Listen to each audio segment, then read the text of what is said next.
I'm a rock star. Yeah, rock star. Ay, ay, ay.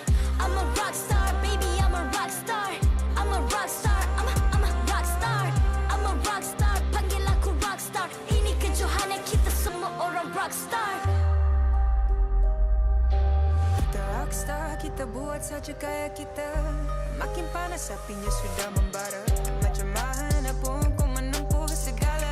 Demi negara ku buat semua bangga. Step into my world, you know I'm always in my zone. You know I got my team, no I'm never alone. Bring out my best, buat yang terbaik. Jadi juara perlahan kita naik. Get on my way, aku nak push, naik-naik jadi lebih bagus. Jadi hero, ku ada skill. Berapa banyak musuh aku dah kill. Ramai cuba mencapai, cause they envy me.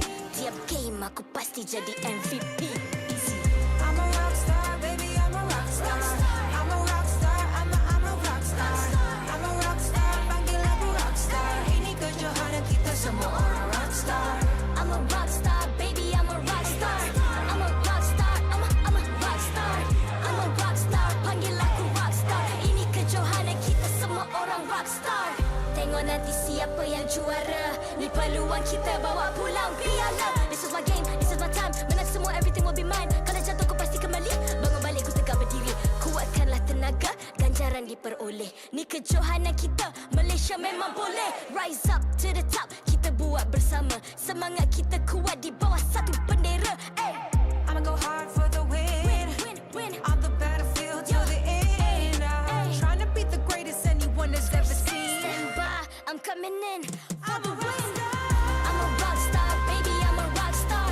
I'm a rock star, I'm a rock star. I'm a rock star, panggil aku rock star. Ini kejohanan kita semua orang rock star. I'm a rock star, baby, I'm a rock star. I'm a rock star, I'm a rock star. I'm a rock star, panggil aku rock star. Ini kejohanan kita semua orang rock star. Rock star.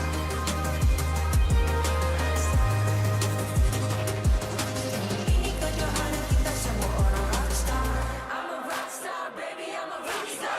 I'm a rock star, I'm a rock star. I'm a rock star, panggil aku rock star. Ini kejohanan kita semua orang rock star.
Hey!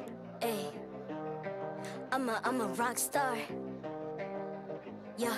Rock star. Ay. I'm a rock star, baby, I'm a rock star. I'm a rock star, I'm a rock star. I'm a rock star, panggil aku rock star. Ini kejohanan kita semua orang rock star. Kita rock star, kita buat saja gaya kita. Makin panas apinya sudah membara.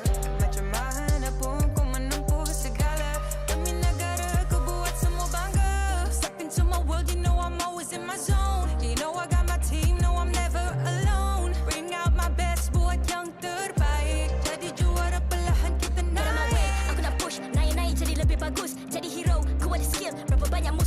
kill. Ramai cuba mencabar cause they envy me. Tiap game aku pasti jadi MVP. Easy. I'm a rock star, baby, I'm a rock star. I'm a rock star, I'm a rock star. I'm a rock star, panggil aku rock star. Ini kejohanan kita semua orang rock star.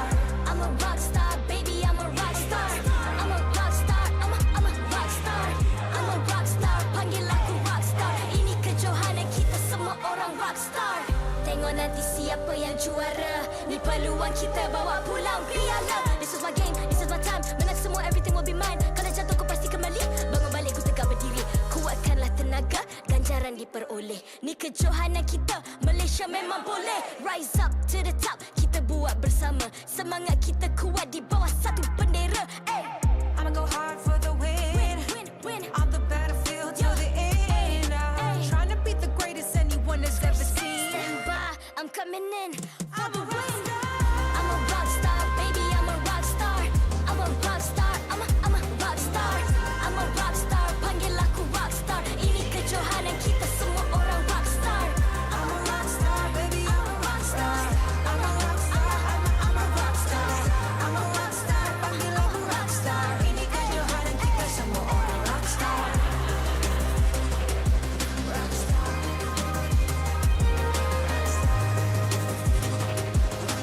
Ini kejohanan kita semua orang rock star. I'm a rock star, baby, I'm a rock star. I'm a rock star, I'm a rock star. I'm a rock star, panggil aku rock star. Ini kejohanan kita semua orang rock star.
Hey.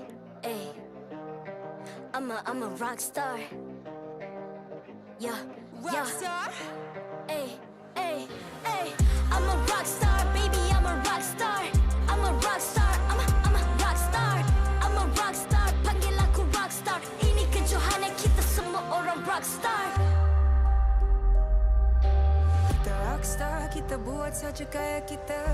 Makin panas apinya sudah membara.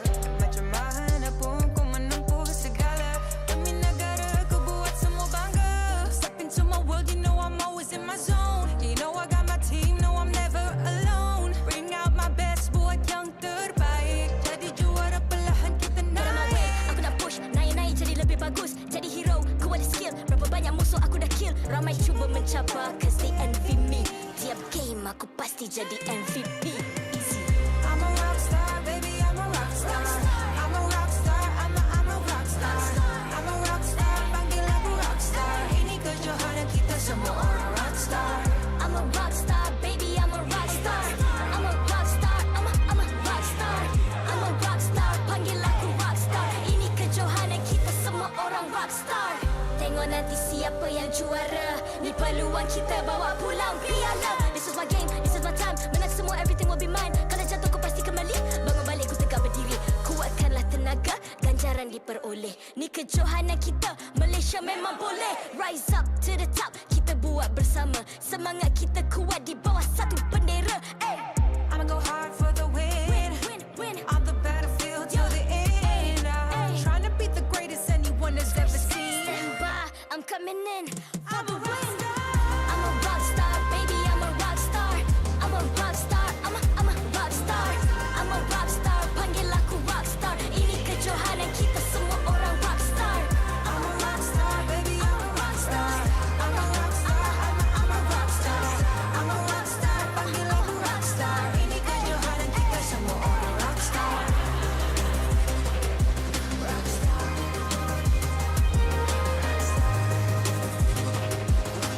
Ini kejohanan kita semua orang rock star. I'm a rock star, baby, I'm a rock star. I'm a rock star, I'm a rock star. I'm a rock star, panggil aku rock star. Ini kejohanan kita semua orang rock star.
MPL Malaysia Season 12 is powered by Muntong, official mobile internet hotlink.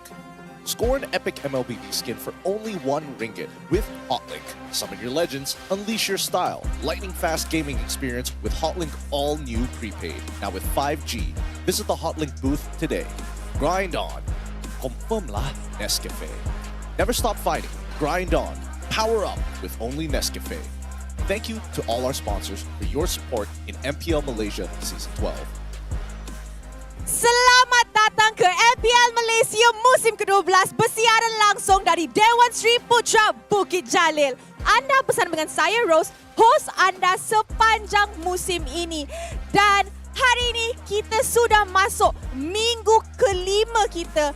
And bukan minggu kelima sahaja sebab minggu ni ialah transfer window juga. So banyak new players, coaching staff, analyst yang masuk dalam pasukan kita. Which means playoffs yang akan datang akan jadi sangat-sangat hype. Tapi sebelum kita borak lagi pasal regular season dan transfer window kita hari ini, mari kita tengok jadual untuk perlawanan hari ini. Untuk match pembukaan minggu kelima kita, kita akan saksikan MPNC yang akan menentang Todak. Dua-dua pasukan yang ada full local lineup untuk musim ini. Pasukan mana yang akan menang? Is it gonna be MPNC or will Todak actually end their lose streak? Untuk match kedua pula, kita akan saksikan Team HAQ yang akan menentang Team SMG. Team HAQ masih lagi mengejar top 4 dekat regular season. Tapi SMG is still on a roll dekat top 1 liga kita. And mid laner mana yang akan shine? Adakah mid laner rookie ataupun the mage prodigy of Malaysia? Alright guys, I'm sure semua orang dah ready untuk buka hari ini. So guys, give it up for MPNC ke atas pentas MPL Malaysia. Datang dengan harapan mengekalkan result kemenangan, pasukan MPNC berusaha untuk mengejar upper bracket. Membuktikan mereka pasukan full local lineup terbaik musim ini, mampukah MPNC mengalahkan barisan lokal Todak? Sama-sama kita saksikan.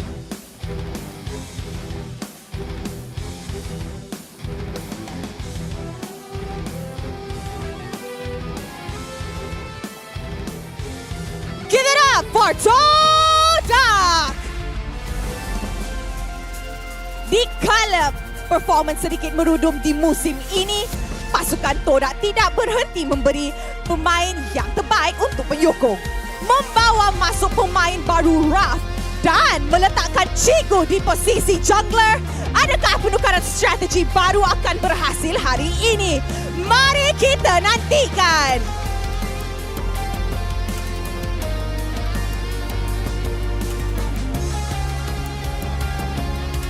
Sekarang, marilah kita menjemput barisan marshal kita yang akan mengalas tugas untuk memastikan perlawanan sentiasa berjalan dengan adil dan lancar.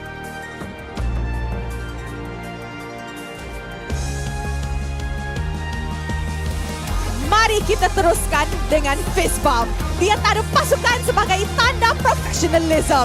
Inilah gaya kita. Inilah semangat kesukanan kita. Kawan di luar gelanggang, lawan di land of dawn.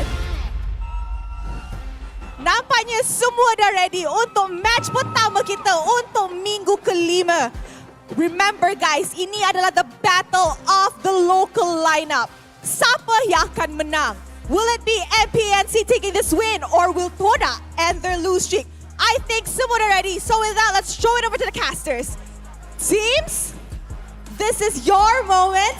Game on.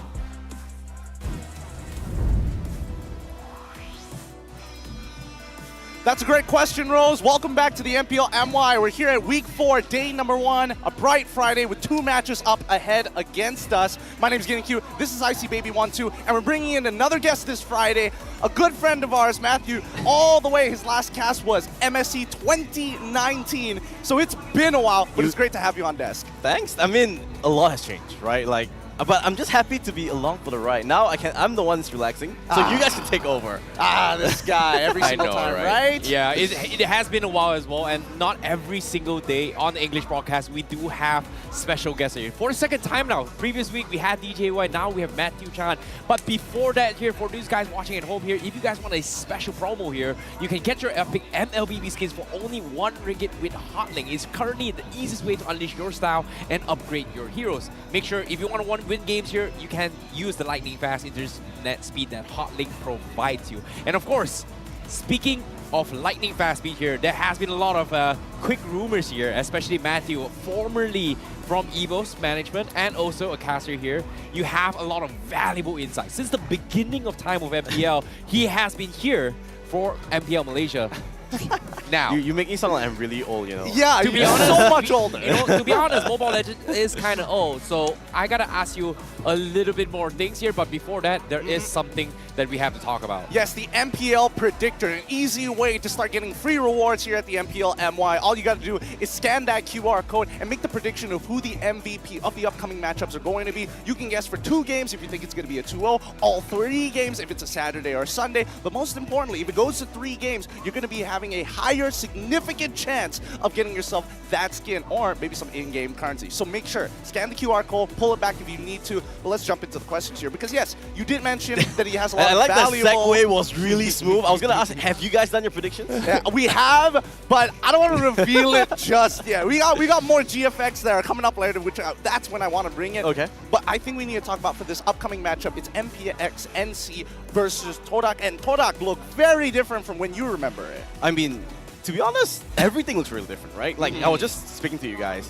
When I first started casting, we were in a dark room. No one knew where we were, right? Like, look at this atmosphere, right? It's insane. Like, you have drummers right to our back. Oh, yeah. You have a huge screen. There's so many things has changed, and I mean, it's just beautiful to see how much MPL has really changed. Well, if you like these changes, let's show off some of the newer teams who weren't around when you were casting, and this is going to be MPXNC with Sonic, Hyde, Mali-chan, Zabs, and Ye3. Now, when we talk about MPXNC here, starting things off with the regular season, no one kind of expected them to be doing so well. But lately, when Hyde kind of integrated here with Mali-chan also playing on the roamer position, things kind of started to make a lot of changes, especially for MPXNC. They've gotten a little bit better, and on top of it all, they have been stomping all their games thus far, and by far, very, very consistently if you think about it. Well, I don't know. What about your thoughts on this, Matthew? Well, I like the sort of like the tagline that everyone's going to say, Hyde is like the prodigal son of the mid laners. Oh, the prodigal like, son! I remember back in my days, Yeah, right? yeah, it was yeah. AIM who was the one that everyone was hyping up. That's so now right. Hyde is sort of taking that up.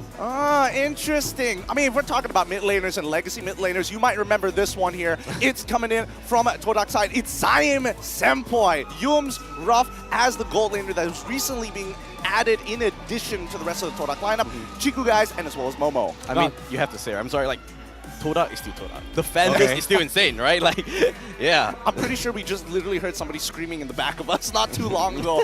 But what do you think about Ruff so far? How do you think his overall performance is going to be, Terrence? Like, is he going to be able to integrate it, or are you just happy to see Chiku, quote-unquote, back in the jungle? To be honest, I'm really excited to see Chiku guys back in the jungle here. He has been one of the consistent ones when it comes to objective-wise. He's always been thinking of the bigger picture. But the question here is, why did they make this switch? Because to be honest, I've heard a lot of rumors when it comes to Todak.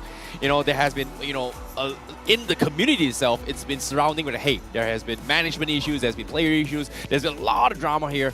Now, Matthew, you have been in a stable team. I know you have a lot to talk about this year. What are your thoughts about this? Well, right now, every time, right, as the season progresses, you kind of want to shift your focus to what's ahead of you. There's no point thinking about we want to win the season, right? Right now, for Todak especially, they need to know that actually qualifying for playoffs is not out of the question yet. There's still 2 more weeks of gameplay to go, right? They need to focus on this. Doing this swap, you know, and if I remember correctly, the transfer window is closed, right? Yes. So no more changes. They made the changes.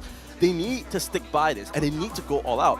Todak is still Todak, right? They are still a legacy brand. They are still a legacy team. They have so much experience. Even players like Momo, he's been to so many international events. He needs to bring it up, right? They need the leaders to step up. Zain Senpai from SMG, he knows how to win games. They just need to really come back in.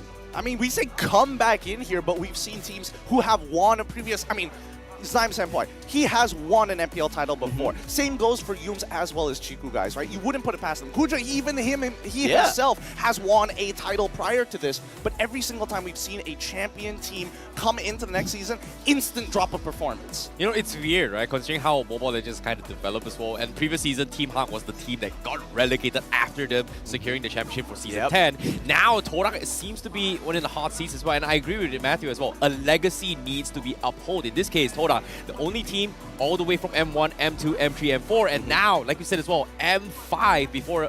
It seems like Todak is in that situation where they might actually get relegated, if you think about it. I don't know about that one. Let's look at the standing comparisons as of right now, because in Season 11, right, week number 4, they were already in second place with a 6-1 record, compared to now, Season 12, week 4, 8th place, standing 1-5 is their current record. 5 losses already.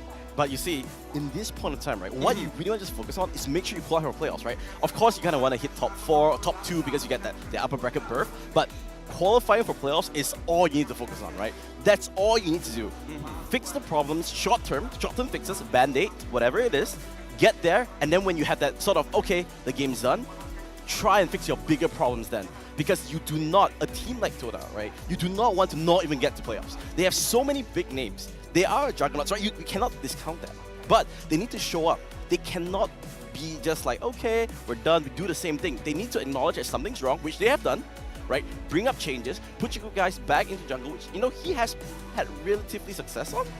Now he really needs to show up. But on the other side, I think, honestly speaking, I really like these new teams. A lot of fresh blood coming, and that's what really amazes me with MPL and like Mobile Legends. Keeping so many things new, fresh, emblem changes, hero changes. So it's sort of like the battle of old mentality versus the young, fresh blood. So which one's going to come up? I don't know. Considering that some of the picks that we've majority seen from Sonic is going to be, you know, the Martis as well as the Frederick. It's a little tough to say, right? It could be one of those things where it's following the previous meta and not wanting to innovate when you've already found your identity. But let's talk about Chiku. The sweetest Chiku can only be found in the jungle. Do you guys agree with this? Yay or nay? To be honest, I'm yay because, like I said, 90% match win ratio after he kind of, you know, came back and subbed out. I think it was Ajik at that time, and then, you know, they started having this momentum and keep winning it after and after. So maybe this is that quote-unquote Todak special sauce to kind of pull things through for them. I'm going to throw the question over to Matthew because, again, you used to manage teams that actually had to face off Chiku when he was in the jungle itself, right? Not good memories. I mean, some of them were good, some of them are obviously going to be bad, but like when you are approaching the situation from like, you know, as players, what's the entire environment like when Chiku is in the jungle? Does it really affect the mentality of the opposing players? I think what you sort of carry for is that, okay, you know this guy, he knows what to do in game, right? So it's a stable pick. It's a solid pickup. You know, an anchor. An anchor. You don't need to worry about it, right? But the thing is that what did Todak really gain from, right? Actually, the bigger question that I really want to focus on is this Rough. Yeah. New player.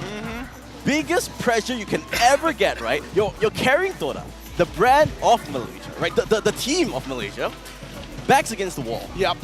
Straight off the bat, playing against one of the hottest informed teams in MPL Malaysia, you need to perform. And you need to perform right now. Because if they go just even like 1-2, right? Yep. They're in a really tough spot. So Rough needs to step up. That's the storyline I want to highlight, actually. Look, let's lay the foundation here. If Todak don't win 2-0 against MPXNC, there's a very good chance that they might not even, well, it's not going to be in their control whether they get relegated or not. So Rough is coming in as a pretty huge pinch server. Yeah, and he needs to show up. I think that's the key thing, right? Young players, all these players, one thing that a lot of people don't remember, they're 16, they're 17, they're 18.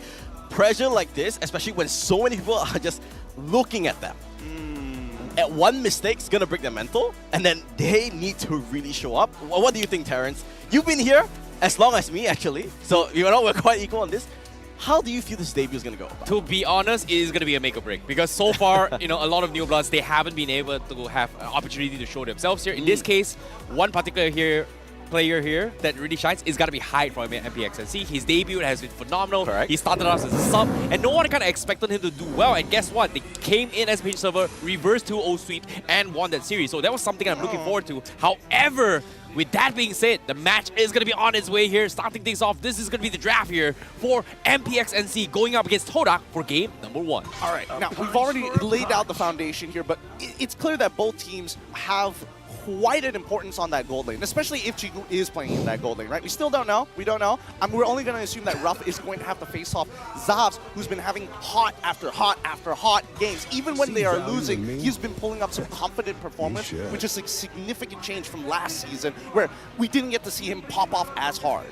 Yeah, I agree. And on top of it all, this is a little bit of fun fact as well. Both MPXNC and Todak are pretty much the only two teams that left that are having a full Malaysian roster, whereas the rest have been doing well with imports. So I'm really surprised that, you know, considering that after so many seasons, MPXNC and Todak are put in this position to face off against each other. I think it's also good, right? Just having local players in general, getting, you know, the ground roots kind of set. The grassroots is what they call them. Honestly speaking, from like a management perspective, you don't, you know, it's a bit weird to say this, but you don't really care where the players come from, right? As long as results come in. All right. And yeah, you bring in sort of imports from other countries, whatnot, but that's what, honestly, that's what I really like about MPL, especially in Malaysia, where I think they have the highest number of imports across every single region. Oh yeah. I mean, it's not a stat that you can kind of quote me on, it's just eyeballing it. No, it's true. It's true, right? It's true. So it shows that, you know, Mobile Legends has turned to this game as like a global celebration of the game, right? At least Southeast Asia, right? Okay. Where everybody, you know, you don't speak the language, it's okay. You know how to play good, win game. That's all you kind of need to know. I mean, let's be real, that's all you need to know, right? And these two teams, the fact of the matter is, it doesn't matter what countries your players are from. Get the W, get the win, represent Malaysia. That's what you need to go for, right? Oh, that's a big return of investment you're asking me. Yeah. I mean, there's already 10 teams, which in total is 50 players all looking, and 5 of those players want to be able to qualify rather than having to go through the wild cards. Yeah, but honestly speaking, I think this sort of like imports has been blown out of proportion a little bit, at least for me. Yeah, it is, right? Like, to me, it's just get in the 5 best individuals that you can feel, right? Maybe Okay. 6 or 7. Don't care where they come from, play the game. Oof. I wonder how much Kyrie costs these days. No, but that's a separate thing altogether, right? That's the thing, right? For every Kyrie, there's other players that just don't perform that well. Hey, think about it, right?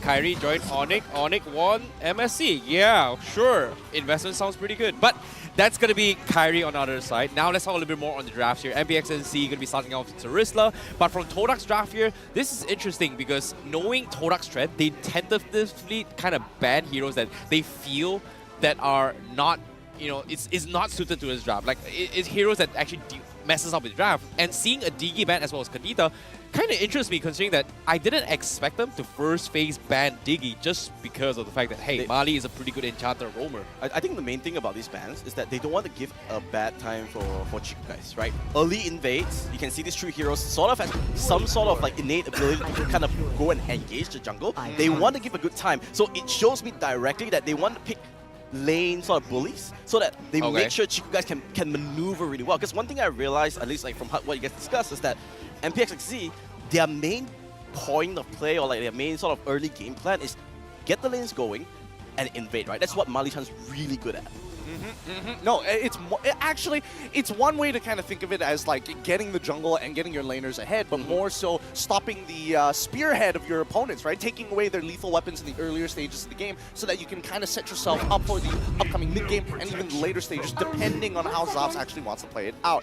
As expected, MPNC going to still look for that oppressive jungle lineup, making sure that they have the Boxia. I'm pairing it up with the Angela as well. I do think it's slightly greedy, but it kind of works out. Now you have 2 enablers that work very well in the early game. No matter who you hard guard, they can basically 1v2, arguably 1v3. You know, I like this adaptation coming from MPNC, right? Like, you know, they brought in Baxia, they brought in Angela. You know, we know for a fact that for MPNC, they brought in the Estet and Baxia, and it worked out really, really well. So I like this adaptation coming from them. You know, we don't play the SS, we're gonna have the Angela, but the response from Todak, they're bringing in the Hellcat. Wow, okay.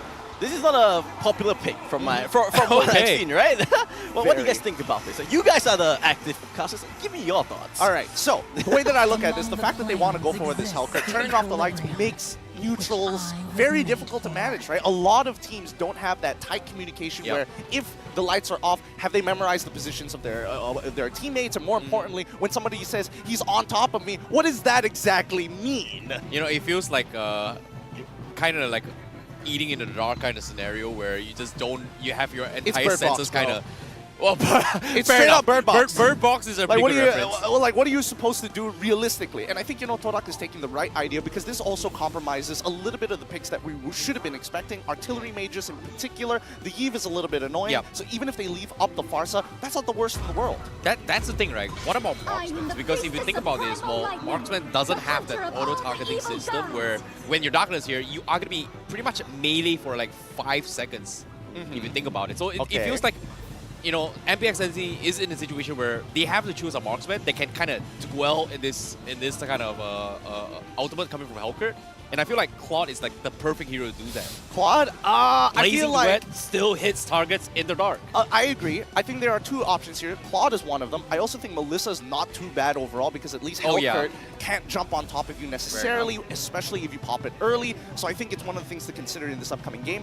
Mid laners is still kind of up in the air, but it's clear that Todak has a strong side of the map that they want to play around. The question is whether or not this Hellcat will be able to kind of abuse that. If you have a strong side, you're expected to kind of invade towards that side. Yeah, they need a strong like, XP lane, I think. Like, Todak really requires that thing, because from what I see, if MPNC bans another XP lane, it's really hard to, you know, Terisla is already a lane bully in itself, right? So they want to invade. It's really clear what you can see, right? They get the Baxia, they have the Angela, 2 really mobile heroes that they want to go in. So if I'm MPNC, I'm prioritizing all XP bans, right? That's what you kind of want to remove so that Todak the key thing here is that one thing a lot of people sort of like disregard, so another R-Lock ban, but one thing a lot of players disregard is that when you have lineup changes like that, there's a lot of uncertainty, right? Because every lineup change means that you have a lot of the new heroes to think about, new combos, what you're uncomfortable at. So they kind of need to see, just put Todak in the uncomfortable position, make it shaky.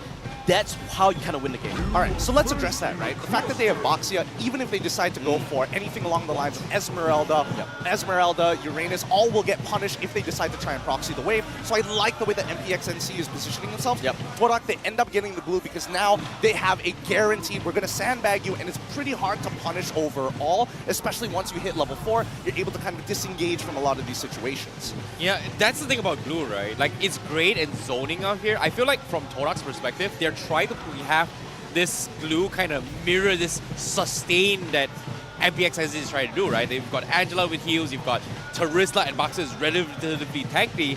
And I feel like one perfect hero from MPXNC that can completely destroy them is just getting the Faramis right now, which I think isn't too bad as a mage. But of course, they're still keeping it all open, but they are going to take the Irritel for MPXNC. I'm surprised by this. I thought they were going to go for Zaf's Fame Quad, and yep, they are going to go for the Promise. Okay, so they called it, right? Again, there's a couple of bad matchups to be to actually deal with. From the side of MPXNC, Ye3 probably won't get out of the lane as healthy as he wants to, especially when you're up against a Glue. Bruno, heavily winning matchup against the Irithel overall, but you called it earlier about the Faramis. At least they now have a hard counter to the Glue, and more importantly, if the Dark Knight falls, you just kind of just gather together as tightly as you can. Honestly, this match, like whoever starts the engage first would mean a lot, because you know that Valentina is gonna steal away the Faramis out, right? It's a given, right? So if Todak can use Dark Knight Falls in a very proactive manner rather than a reactive manner, they will get the big jump on. Because remember, when Dark Knight Falls happen, Heart Guard can't be triggered as well. Yep, you can't. So that's a big sort of like counter. They did the Lolita here. They want this engage. They want to counter engage as well, right? Think about that. It's flexible this way because they know that Glue can only do so much. You can zone away the marksman for a while, but as soon as Faramis starts walking up to you, man, you better be careful when you press your ult. So I think Lolita in this case, you're not blocking too many projectiles, the main one being the explosive crossbow, but at the very least, if you had to trade 3 members or just 1 member, you're definitely taking the 1. Yeah, but the good thing about this Lolita pick is that the only sort of damage source coming from MPNC is that Irrital. Like, so if you can target it properly, it is hard because of the movement speed is really quick. You can actually counter quite a lot. Well, it's on the condition that they try and bypass that early game. Looking at MPXNC, that early game looks pretty devastating. I don't know. We'll see whether they're going to bleed it into the goal, their weak side, or towards their strong side. To be honest, both drafts, they look very, very conditioned here. MPXNC, going to be sticking to their Ube signature that they have been known for, but Todak, they're going for a composition designed to actually kind of deal with Zaf's playstyle, and I'm really loving here, and I can't wait to see how things are going to go, because ladies and gentlemen, we're heading into the Land of Dawn, and this is going to be game 1 of MPXNC versus Todak. All right, let's jump right into it. Sonic going to be starting on the blue side of the map, while Todak going to be on the red side. Sonic on his orange buff straight away, and I'm curious to see where he's going to rotate. Yeah, I want to see that first rotation. I think that's what you can see the cuts happening, so that's what you sort of expected, right? So that first rotation, and I think the key line, at least for me, is that first turtle, because both teams have really good level 4 spikes. I think MPXNC has a better level 4 spike. I think Todak is going to give up first turtle and then look to contest maybe second or third, assuming that the early game is pretty even in terms of gold. Well, seems like we are going to see a little bit of trade-off here, and we're talking about mid-control. It seems like Todak, they just don't really want to deal with that. It feels like, first turtle is going to be very, very important for MPXNC, and whereas Todak, I agree with Gideon as well. They might actually forego this just because of the fact that level 4 on MPXNC seems to be very, very scary. I mean, the lethal ignition is going to try and compensate a little bit to try and secure these kills, but at the end of the day, once Chico Guys gets enough gold and enough items, he should be able to one-shot a majority of the targets from the side of MPXNC. I think Chico Guys level 4. That's the spot that you need, and right now he's hitting level 4. He needs a big jump. Ooh, can Rough bait this out? I mean, they got 3 people. They have a rough idea that they are on this side, and I think Zavs can suspect it as well. Good comms from the side of MPXNC. But look at the mid lane, right? This Angela, I feel like Angela overall. Wait, no, they're not going to keep fighting this, right? Okay, fine. Disengage. That's what we want to see, because I was expecting Angela to be more proactive on the map. Yep, at the same time, it feels very, very weird that, you know, Todak is not taking on this kind of aggression, but just based on that engagement, Sonic is just so tanky, and it feels like this Helkert doesn't seem to have the damage to actually ego challenge against Sonic right now. Well, of course, not yet. He does need like 2 items at the very least. His base damages aren't exactly very high, but his ratios are much better. In this case, First Turtle seems to be in control over Todak. They have first move. Mid lane is pretty much untouched at this point of time, and I don't think Todak minds dragging this out just to let Bruno continue to get ahead and have an extended lane. Oh, look at Yums, right? He's taking the XP all on, so he wants it level 4 before this turtle. But looks like they're gonna engage on it instead. Exactly, yeah, Tree gonna be starting on the penalty zone, heading on Chiku guys. Oh, he's got the damage, but the sustain keeps him alive. Zayas with the stolen tower. He's gonna keep him alive, but the burst from Yums is gonna catch him off guard. And now MPXNC, they take down Chiku, but they lose the turtle, and they somehow still make it out alive. The posturing from both MPXNC and Todak looking for that level 4 really makes a difference. Mali was just a little bit of EXP off from hitting level 4, and that hard card might have just saved a life. Yeah, but that's that's an overall win for Todak, actually, right? They get a bit unfortunate that Chiku guys did go down, but he's level 6. He needs to pick that jump, right? I'm still waiting for that big first ultimate, because that's where the snowball will really come in. Yeah, and I don't know. The way that MPXNC have been playing this early game, I was expecting Sonic to be invading constantly towards the EXP side of the map for as much as he can, right? He needs to put Chiku guys as far behind as possible on this assassin and not give him that snowball. Yeah, it seems like things are going to get a little bit spicy as well. And when we talk about how Chiku is going to be a very, very core factor in kind of snowballing for Todak, right? Right now, him dying puts him in a disadvantage where he needs to find a little bit more farm. But in this case, bottom side here, Momo looking for the isolation. Yeah, Tree taking a little bit of damage, but Haskat is going to keep him alive. But Todak says, you know what, it's just not worth it. They are going to back off. They could set up for a re-dive here, knowing that the hard guard is gone. 2 people, 1-man advantage here on the bottom side as well. Go for this. Looks like they are going to go for it as well. Chiku pops the Darkness Fire. He's going to focus on Mali-chan. The burst comes in. The stickers are good. And auto attack is great.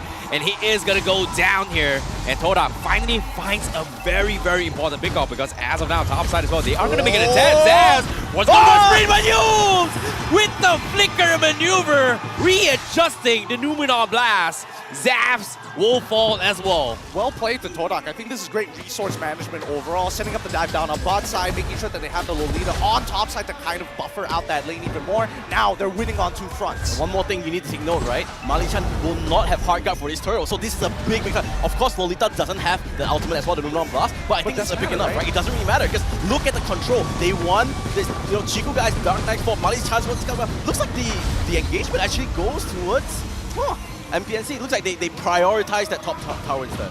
A majority of the cooldowns because of that dive from Todak on EXP side. Chiku guys did not have the Dark Knight Falls. Zyme Senpai wasn't ready to actually jump on it. He's still holding on to the Farmist ult, and now the invades. All out brawl, man. No! They get the steal as well. Oh my goodness, now Sonic's going to be formed of hard guard as well. The Darkness Ball comes in, forces the disengage, and now Chiku is trying to advance, keep him alive, but Zyme Senpai with a stolen counter star keeps him out. They're looking for back out, but Yefri says, no, you're not getting out. We are going to try and catch you. Zyme Senpai manages the flickers out, but Ruff and Yums, they're in a little bit of trouble here, taking a lot of damage and need to get out. And Yums, he will be the second redraw, but Ruff with the sidestep, he somehow buys a little bit more time. Chiku also whipping the shot. He's going to die down to this, and now MPXNC will get the trade-off as well. Oh, dang, that was supposed to be a 2-for-2 trade. Ends up being devastating for Todak. 3-for-1 trade in favor of MPXNC. Overall, that was just them overzealous, right? They wanted the win. They kept on pushing it. They all could have just backed off any moment. Chiku guys went back in. He thought he could get the snipe. Ruff as well. He had that Bruno. He thought it was enough damage, but you know what? It's a little bit jitters, right? Remember, his first game, he's doing pretty well, honestly, guys. And hey, for this game, I'm pretty hyped. It looks pretty fun, man. You haven't been here in a while. The level of the MPL. Look at the atmosphere. Everyone's hyped. Right? It's hard not to be excited, especially with the Niners behind us. They're always consistent with the drum roar. But best of all, they hype up their team when they are on that winning side to give them that extra bit of a push. But let's jump back into the game, right? Because now the stakes have changed. It's 4-3, minimal gold lead from the side of Todak. And right now, they can't seem to find an out on MPXNC, whose game plan is now online. You know, it's really, really annoying to deal with here, considering that we saw kind of Chiku making a lot of attempts trying to punish Angela, but at the same time, when it comes to damage here, it feels like he is going to be having a very, very difficult time to shut down the box here. However, Zaps, playing a little bit safe here. Seems like he's going to be conceding a little bit of tier 1 because Toto is going to be up for grabs now. And Chico, guys, is his prime position contested. His level 10, Sonic's level 9. He needs to find a little bit more damage here, but Darkness Ball comes in. He steals the turtle, now forces the count out as well. Luminon Blast connects on them, but Todak says, we are going to back out. Heart's Gun has been popped, but that should be all. Go for objectives. However, Yetri is thinking about going for this as well, but he's all by himself. What are you doing, Yubes? Taking a little more damage. Todak, do they punish this? It seems like they are going to try and make an attempt, but he catches on Ruff, but he's all by himself. He flickers away. Momo lashes on, but somehow he still survives this, and he is going to be able to get out. And Todak says, you know what? I'm happy about this, but Bill Lando high, almost getting bursted down by Chiku. Oh no, I was thinking whether Chico wanted to turn that around. He had Retribution. I'm pretty sure that his jump wasn't activated yet, but the Stingers are very short on its cooldown, so he probably could have made the attempt. But seems that Sonic decides to rotate back into mid. Better to call it off here. Interesting movements coming up from MPNC. Honestly speaking, so far early game, Todak has been the more methodical team, right? They've set up dives really well. They prepared for turtle. They set up for turtles really, really well. I'm liking Todak so far. Look, they took the turtle, they walked away, they knew what they wanted. Chico tried to snipe them. That's all. MPNC has been one step a little bit slower in terms of the execution. That's why you had that 2K goalie. And Rob has been playing safe. He's been doing what he needs to do. You know, he's a Bruno. He just needs to stack. He needs to just do damage. I'm waiting for that first big team fight. And I still think the win condition is who's going to engage first, right? If they get the big Numinum boss, there you go. Todak will get that win. But if Mali-chan can find a good pick here, Sonic going for the engage here. Oh my god, Sonic is going to be all by himself. He's going to be in the front of all 3 members, but then Heart's Guard comes in. Sonic is going to try and dive onto Ruff, but Ruff, he's backing out, and now they're going to be in an awkward position. Now the re-engage comes in, Nobler Blast zones out the back lines, and now they are going to collapse on him here. Ruff with the big ult coming in, and MPNC, Yetri goes over the penalty zone, catches the back lines, but they don't have the follow-up. The shots from Zavs are just not connecting, and Todak gets the perfect execution. Great heal coming in from the side of Todak. Zyme Senpai positioning very well to get some good Terrifies in that match. Just able to help Todak secure 2 kills in that bout. And all of this happening pre-Lord. I like this. No Heart Guard. They've got nothing left to actually do. It's just going to be a straightforward line for Todak to secure that Lord and start pressing their lead. Yep. And you know what? Honestly, Todak is looking clean. This is a Todak. I think I should be here like every game so they play exactly like this. Luck down for Todak for once. I think that MPNC also recognized this, right? If they engage first, if they try to be proactive on the map, the counter engage from Todak is going to be so much more devastating if they don't have that information on position. And I think, as of yet, MPNC, I think that's why their early game was so slow, right? They recognized this way too early on and then play a more passive approach. Honestly, if there's one word to sum up what Todak's playing right now, it's just discipline, right? They know when to back up, they know when it's enough to fight, and I really like Chico's movement in the jungle so far, right? He's been maximizing the potential of how he can fight. He's level 14 over Sonic's level 11. Of course, yeah, you know, he's a head, he's a Hellcrit, he can fight much more, but it's about him knowing he doesn't need to be there longer than he needs to, right? Takes the turtle, walks up, gets all the other buffs, gets all the jungle camp. That's why he's so far ahead. So far, Todak really clean. Yeah, clean resource management all across the board, right? Everybody is doing their job. They're making sure that no gold is wasted across the map. And if they get an inhibitor here with the help of Ruff, that would be a huge win for Todak. This should be an easy inhibitor, right? You just need to put the Luminon Blast. You're gonna wait for another wave, but you can see Chiku on the top side, just taking really, really methodical stuff. Clean Mobile Legends coming out. Yep, very, very nice split push coming in from them as well. But Chico taking a little bit too much damage here. Todak also in a skirmish. The Numinum Blast connects on them. The count keeps them alive. But Todak says, we have to get out right here. Ruff taking a little bit too much damage. Will be forced to back away. Chico not in no position to back them out. But overall, great trades coming from both sides. Oh, scary. Ruff is on like just the edge. He's teetering on the edge, but now they're going to make a second attempt at this inhibitor. Remember, no more farmers out as well, so they can actually go for this easy inhibitor. Really smart play. And that's what I'm talking about, right? Discipline game. At least they're keeping track of who has their ultimates. Let's look at the items to see how truly far they are, because right now Bruno, with his 1.7k lead, 3 items in the bag, and now building up to a Winds of Nature, there's going to be no real way for Zavs to actually scale up and try to take him on in the 1v1 this early on. Yeah, and then seeing how this is going on as well, it feels like Zaps is having a very, very difficult time to actually contest this because of all these shield blocks coming from Yubes. Likewise can be said for Sonic as well if you want to take advantage of his shield debuffs, because as of now, Yubes is just such an annoying force to overcome, and even if you overcome Yubes, Ruffs always positions himself in a way where if you go all in, they are going to find a way to just punish you. Honestly speaking, the win condition of MPXNC is just Zas, right, on this vehicle. So he needs to be flexible enough, he needs to be mobile enough to dodge that barrier from that Logita. Yeah, I mean, technically he does have the movement speed to do so, and especially if he does finish off his Grey Dragon Spear, I think he'll have more than enough movement speed to kind of run circles around them. My biggest issue is why wasn't MPXNC looking to play the early game to kind of stall this snowball from actually happening, right? I would have expected Sonic to be a lot more aggressive, a lot more proactive here. They can't even walk out from their inhibitor sides. Wow, that AI winning prediction, 83% in the hands of Todak, and that's kind of scary, but considering how well and Todak is communicating in all these team fights, I feel like this fix from last week has kind of fixed them, and this is the major fix that, you know, Todak has been hyping out for so long time. Timers, bro. Oh my goodness, they're just freezing it. No, give it about 10 more seconds. Yeah, they want to wait for the wave so that they can actually prepare. This is next level stuff. More like we don't see MPL MY teams do this very often. Usually they time it relatively well so that as soon as the whole team is there and there is a bit of resistance, they can punish straight away. Yep. But this time around, Todak has all the control. They can just wait it out. Oh, this is really, really smart. So they have one full wave of time to prep their waves, take all the buffs, and actually go for this last team fight. Honestly speaking, unless Todak makes a big mistake, they have an 8k goal lead, they have a Luminous Lord walking down. It's really hard to lose this team fight unless they get a big pickoff onto Ruff. I mean, there's also that big question on whether Zavs is able to clear out the waves with the explosive crossbows once they lose all their inhibitors. But with a Luminous Lord walking as well, it might just be too much HP to deal with.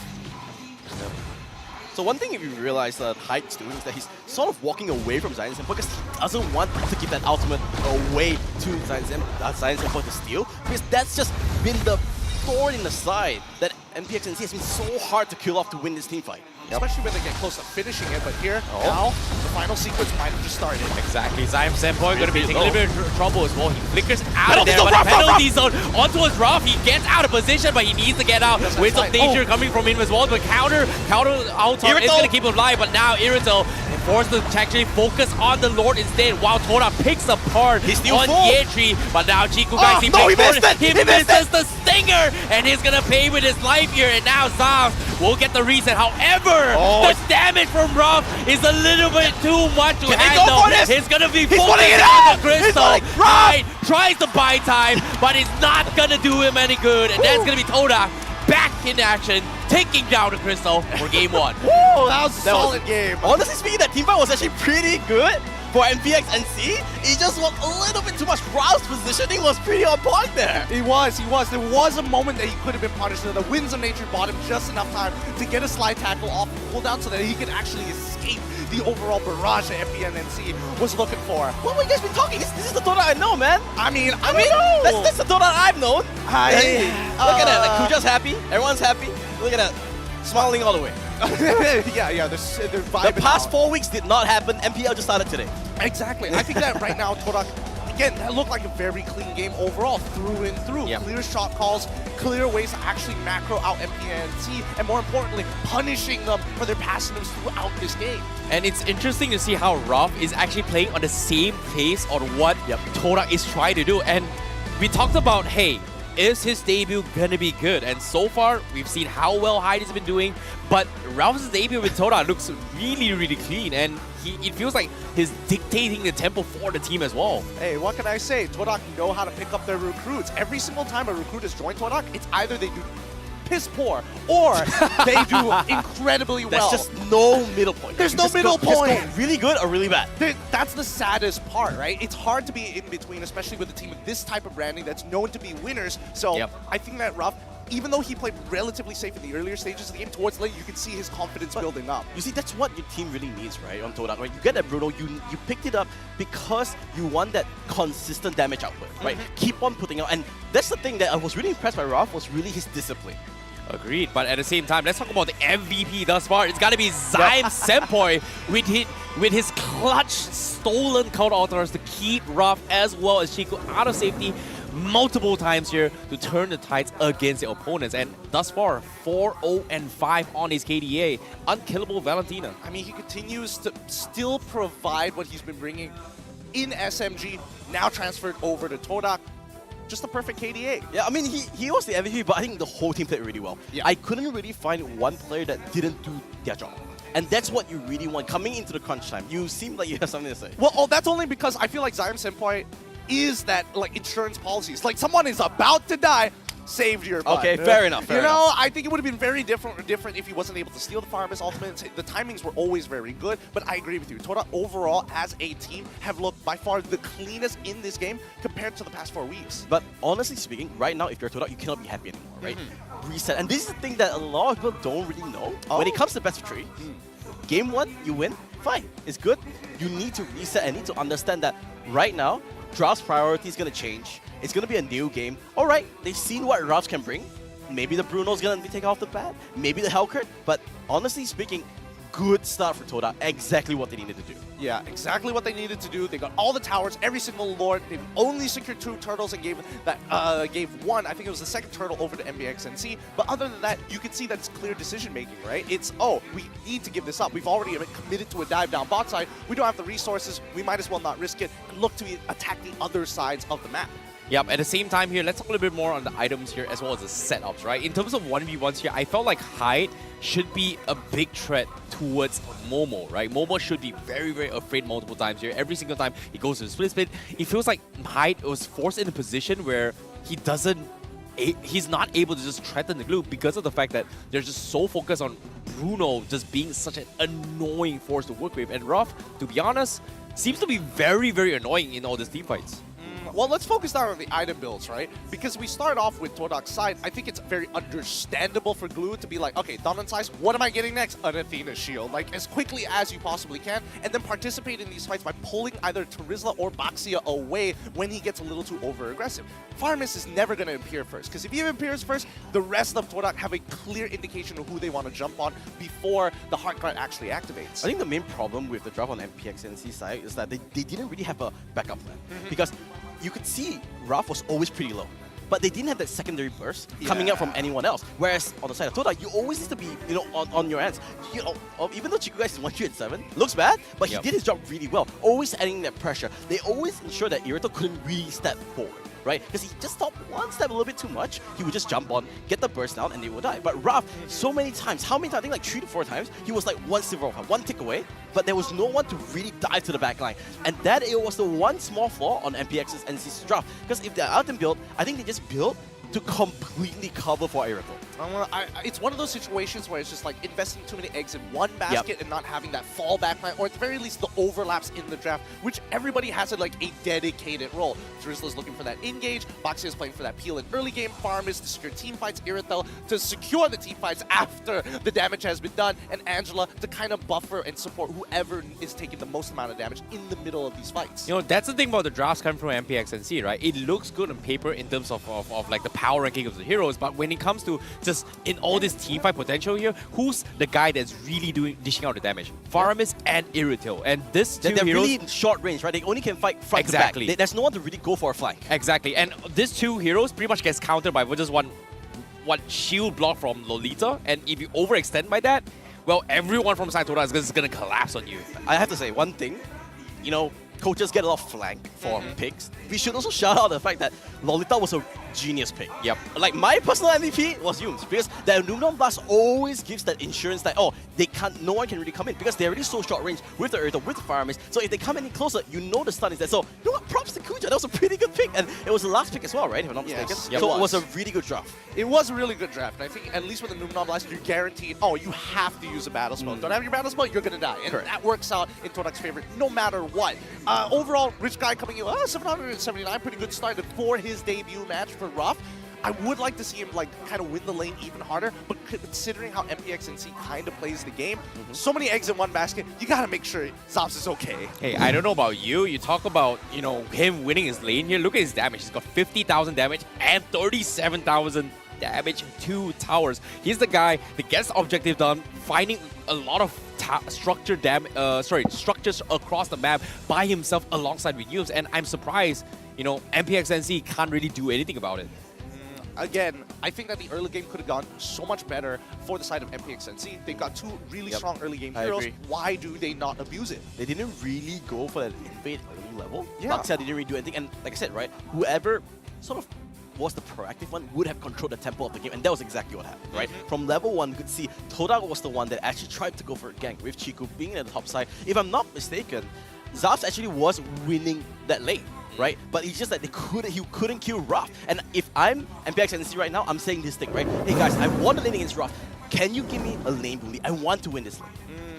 Let's look at the highlights, right? Maybe we missed out something here because, again, in this very first fight, it was very evident what Todak wants to do, and the game plan continues to get stronger and stronger. This lane gang coming in from Todak, just because they had control over the tempo, they can redistribute their resources across the map a lot better. Look at Yums is amazing. This tank, he's just doing such a good job. Honestly speaking, shout out to Yums. He's my personal MVP. You know what? It's okay. I'll give you an MVP badge because of that. He deserves a star for that. But look at that, right? Every single time when they walk up, Numenon Blast just stops everyone in his track and it just changes the game completely. Zions and Boy with that, like what IC Baby mentioned, right? Yep. Steals the Dark Altar. There's no chance to re-engage. So honestly speaking, Todak's draft was just superior in this game. And that's something that MPXNC are looking to attack later on. I don't know whether they want to give Bruno because I don't feel like it was the biggest issue in the world, but I do think that maybe they want to hold off on their support picks until later on into the game. You know, I agree with Matthew as well. Yums is just, you know, this Lolita pick is just one of the best ones to actually deal with here. It's pretty much just deals with all output, damage output coming from MPXNC. Like, Baxia's strength is quote-unquote his second skill with extremely low cooldown, does a lot of damage. Guess what? Boom, one shield comes in and the entire reset doesn't proc and you have to wait for the full cooldown, which kind of negates the fact that, hey, that's the strength of what Baxia can do in early game. Likewise can be said from Faramis, likewise can be said from the Irritel. I feel like this Lolita pick coming from Todak just completely destroyed what MPXNC was designed to play around throughout the entire game. And I mean, the hard part is that MPXNC had a lot of correct ideas, right? They had control over, they have ways to actually force priority in the mid lane so that they get able to start supporting their sides. They know that Terizla was going to be fine at the end of the day, so just stick to your game plan.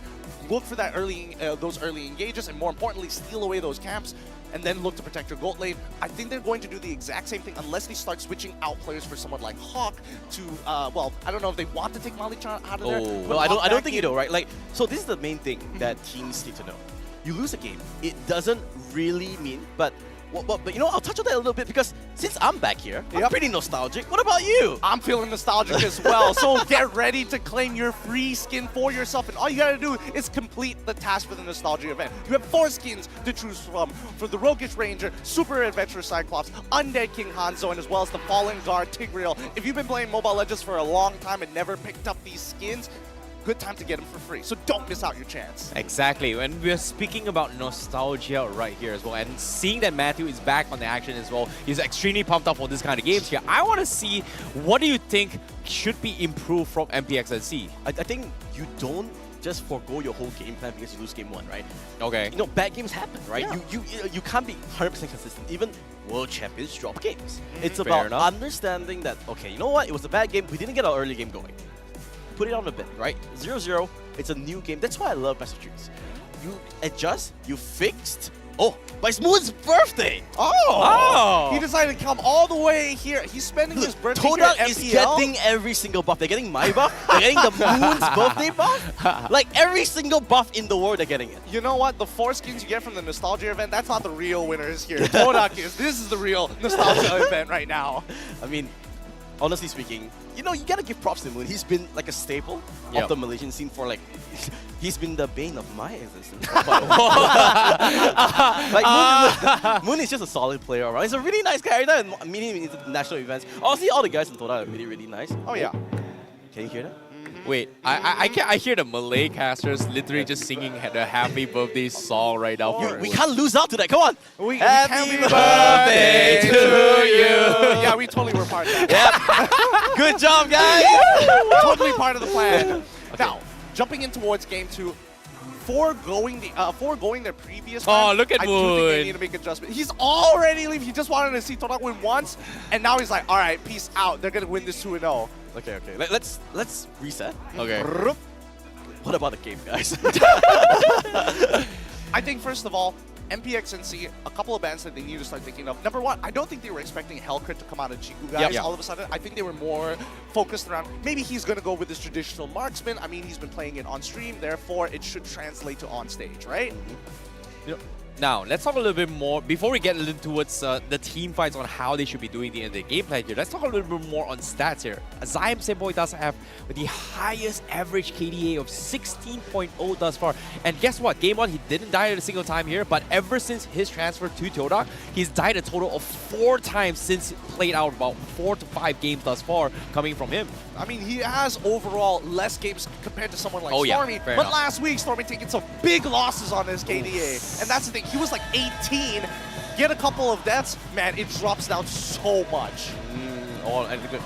Honestly, if you talk back, sorry, I'm jumping topic a little bit, right? Because I really No want to worries, focus on no this game worries. too, because I just want to kind of walk you through what are the players who lose game 1, you know, what's actually on their minds, right? And what you want to focus on is the fact that, okay, you know what, game 1, done and dusted, there's no point thinking about it. Yep. We are still the superior team. You need to believe that you're here to win, right? I can win, I'm still a good team, I'm good players, and I know that my game plan is solid. Don't change it. Don't, you know, not because you just lose game 1, oh my god, all hell breaks loose, right? Don't forget your training. The whole purpose, the whole week leading up to it is you've been confident with your game plan, continue with it. It's Hey, a matter of confidence. Here's a little bit of insights here for these guys watching at home, right? If you guys are wondering how Evos back in the day, you know, they were able to bounce out all these games here, it's all thanks to Matthew Chan. And there were a lot of highlight clips when the camera pans on the Evos, like, you can see Matthew just like giving inspiring moments here, That telling is like, like hey, half- resetting here, blah, blah, blah, blah. Half broken like Vasan in Dun that I'm not even sure the players actually understood.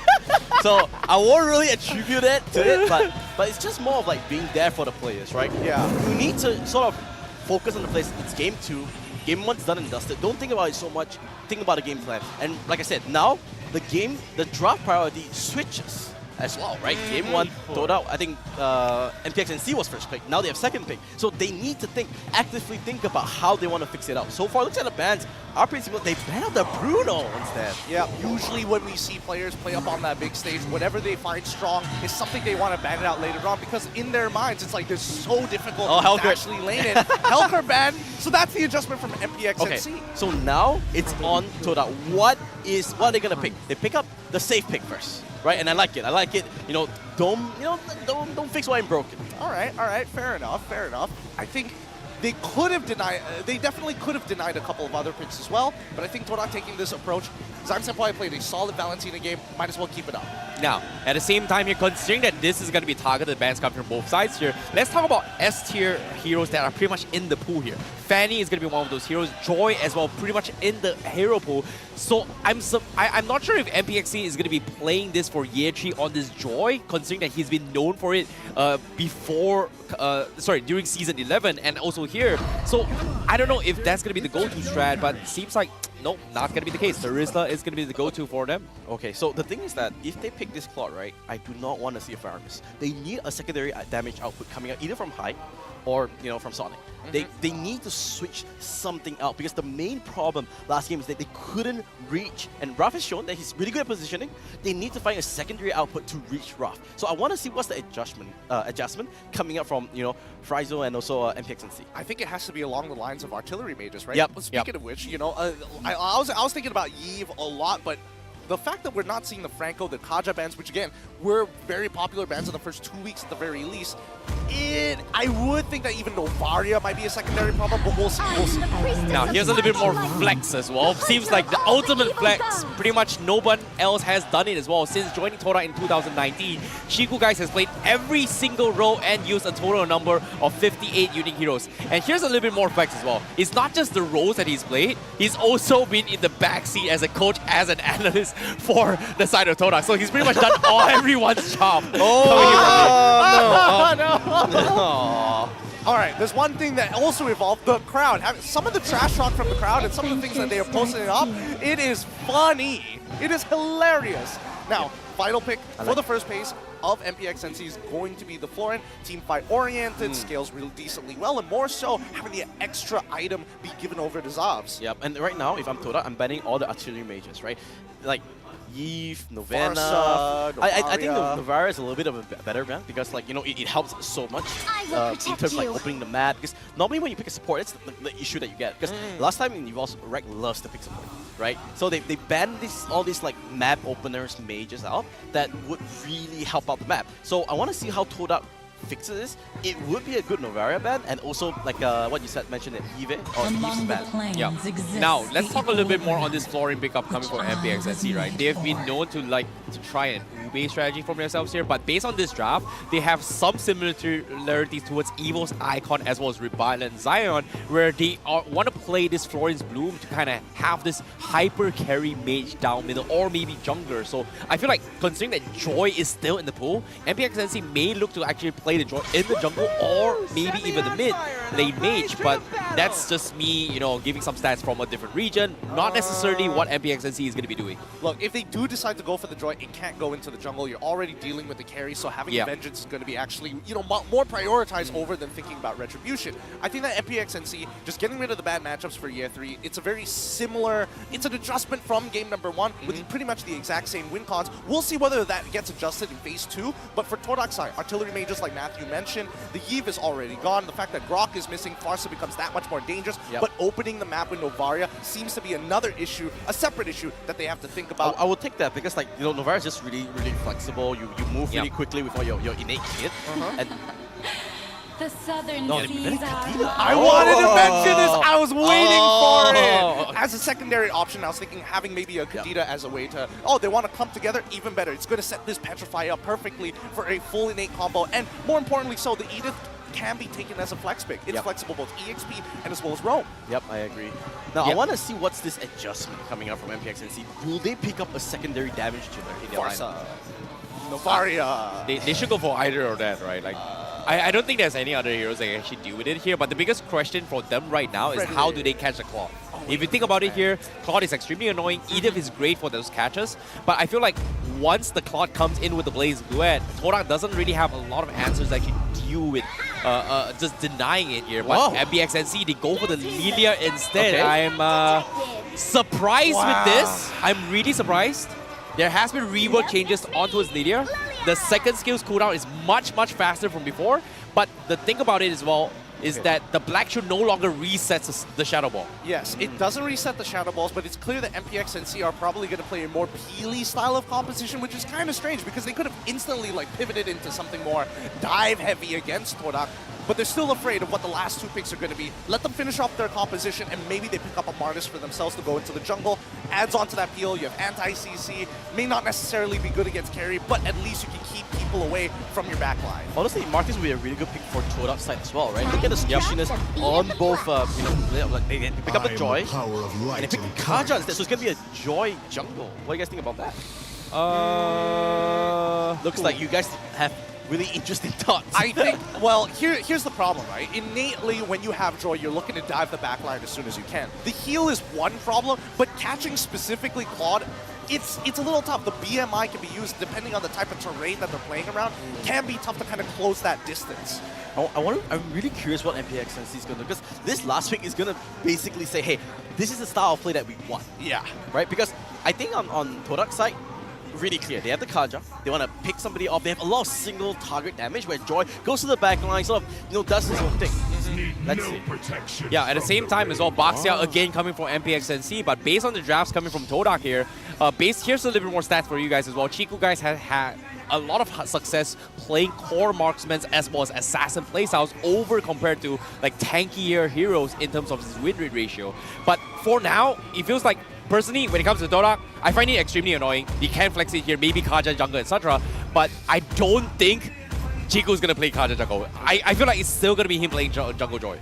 I think it should be Jungle Joy, but you're Yeah. talking about, you know, a guy who picked up Layla in like... so you'll never know. You'll never know. Mid lane. I can keep on going with this. So the list is extension. It's interesting. I think this game, it's really going to come down to the mechanics of the players, like to a very large they go degree Joy. from early to mid. It's going to be Joy. in the jungle this time. Momo on the Edith and the EXP, so Yums at the very least. Level 4 is going to be important for him, but even so, who is going to be the most ideal target other than Claude and as well as Lydia? Because I feel like MPXNC usually make the first move on the engage. Okay, quick one, guys. Whose draft is better? It's gonna be tough, but I'm gonna plead the fifth for now. But we are gonna be heading into this game here. Game number 2. This is Todak versus MPXNC. Game number 2. Todak looking for the 2-0, and MPXNC, can they bounce back with this reformed draft and bringing the Lydia up on high? Oh man, man's in the wrong region, pleading on the 5th in Malaysia. Gideon, what about you? I think, personally for me, I think that Todak's draft is a lot more flexible in the way that they can actually approach the map. And the early game should go to MPXNC, but as soon as Todak hits level 4, they're going to be attacking from every single angle, not just playing the traditional front to back. You know what? I will not play the fifth. I'll go for MPXNC just because I like Lydia. You know, Lydia's Neo-B skin looks really, really nice. Oh, that's fair. Fair enough. But I think the main thing, I like this. Straight off the bat, MPXNC is going for the invade, right? He's already playing so different. Sonic knows that, hey, we need to play to our strengths, right? Momo, a little bit low, needs to be careful because he doesn't have any help. He will have the flicker out of it. That's a big win. And yeah, Yetri doing what is that? Okay. Here comes the dive. Okay, it's not over Sonic, yet. Sonic! Sonic! Down. Oh! Fade away, not even worried, no problems at all. That's what you want to see. That is so close coming in from them, but at the same time here, MPXNC seems to be, you know, getting a little bit more confident now compared to game number 1. They're playing the way that they should play. Exactly. And that's the thing about MPXNC as well as the Niners, right? They know game number 1, you feel out your opponents, right? You might not be the most warmed up, and to be fair, I felt like MPXNC weren't feeling very confident, but this time round, it feels like they, you know how to stoke the fires within themselves. They know how to be aggressive. Look at Zobs, right? He wants to be in Ruff's face, but he wants to minimize trades so that he doesn't lose out too much HP. Okay, now this is a big... I want to see what happens in this turtle because Chiku guys is actually not here. Yep, it is going to be a difficult one considering that Todak is going to be dived on by Yetri with the penalty zone. However, Sonic will secure the turtle for the fight here. Momo is going to try and buy a little bit more time. However, like you said as well, Chiku, nowhere to be found. He's actually going to stealing away the purple buff from MPXNC. Yep. Smart play, smart play. You know you can't go for turtle. Go and get resources instead, so that at least it's not that bad of a loss. Yeah, you just got a power farm, right? It's made clear that Todak didn't really want to kind of contest the lore, but at the very least, you gotta posture yourself in a way that forces out MPXNC to waste time in those moments. Yums does have the divine judgment. Yeah. So, but what target do you really want to go for here? I think you just go for Bali, right? Because Hyde has the black shoes, and I don't think Zyme Senpai has enough damage yet to one-shot him. Though they do have plenty of CC, right? Penalty zone. There's also the Terrify from the Shadow Strike. So we'll see. I think the Divine Judgment is going to be great on just punishing Zaps as much as possible, right? Yes, you've got Purify, but the Divine Judgment pretty much just overrides everything from that regards. You like the new stickers in Man, the game as well? I love stickers. It makes the game so much more interesting, right? Like, come on. That's just psychological warfare. Let's wait for Zorn. He's another big perpetrator of it as well. I can't help it. It's very expressive for the players, but I know for a fact I'm not pro because that would get to me. For sure. If somebody walks away going, no, no, no, oh, my blood's boiling. Oh man, I wish someone pulls up the Evo sticker today. Just hopeful, but with 30 seconds left on the clock, this next neutral objective is going to be interesting because at the very least, from Todak's side, Momo, he's taking a bit of a loss on the EXP, but not to a point where he is down by an entire level or down by too much gold overall. Chiku, guys, he might just omit the second turtle entirely again and look to power farm. Now Hyde is actually, really, really far ahead. He just needs to not die here, and he'll be fine because he does have the Ice Queen 1. That's a lot of team fight, sort of. It's not really crowd control, but it just makes it so disturbing for Todak to walk around here. This is going to be a big turtle. Oh, now, interestingly, look at that. Claude is not going to join this team fight. Penalty zone has already... Who's going to go out for this turtle here? It's going to be tough here, but as of now, they are going to try and Chiku force guys the fight there. here. Sonic gets pulled away from the Divine Judgment. Chiku, guys, secures the turtle. Meanwhile, Zyme Senpai tries to go play with the penalty zone. But look at this, Chiku, he's going to try and rap crazy as well. Mali-chan will be bursted down by the beats. However, Zyme Senpai is going to be there to provide a little bit of assistance, but that is going to be a very, very easy takedown for Todak. All right, so going back to their draft, right, they agreed that level 4 was going to be the most important. If Dooms isn't there at level 4, Hyde. Man, Hyde is playing this really, really dangerously, but Sonic stealing away the purple light just in time. No, but this teamfight, this goes on and on. Look at Zams. Oh my goodness, So Zams strong. with the blazing duet, but Chiku, he needs to get out as well, and he's going to be A-okay for now. Guy, man. But you can see the desperation for MPXNC. This guy, like, he's putting on the show, but MPNC, on the grand scheme of things, they're actually doing pretty well. Ruff, he's gonna Oh get my dived on. goodness, Ruff, he's going to be dived on as well. That's going to be an easy one unless he flickers No! away. But no way, the what? Ruff, what? Zavs, he shouldn't have used his BMI to get in underneath the tower. He should have just held it on to the very last second. Then Mali-chan could have also tanked a bit of that aggro as well, but at the very least, you know, they pushed him out of the lane. They got his flicker. Oh my goodness, look at this Chiku, guys. This is getting a little bit aggressive, but he somehow makes it out. And guess what? Todak is just giving us a masterclass on how you can escape out of dangerous situations. The Great Escape 101 right now from Game 2. Just good movement all around the board, right? But MPXNC now heavy towards that top side, but even Todak looking to try and punish because now that bottom side tier 1 is already gone, and even for top side, right?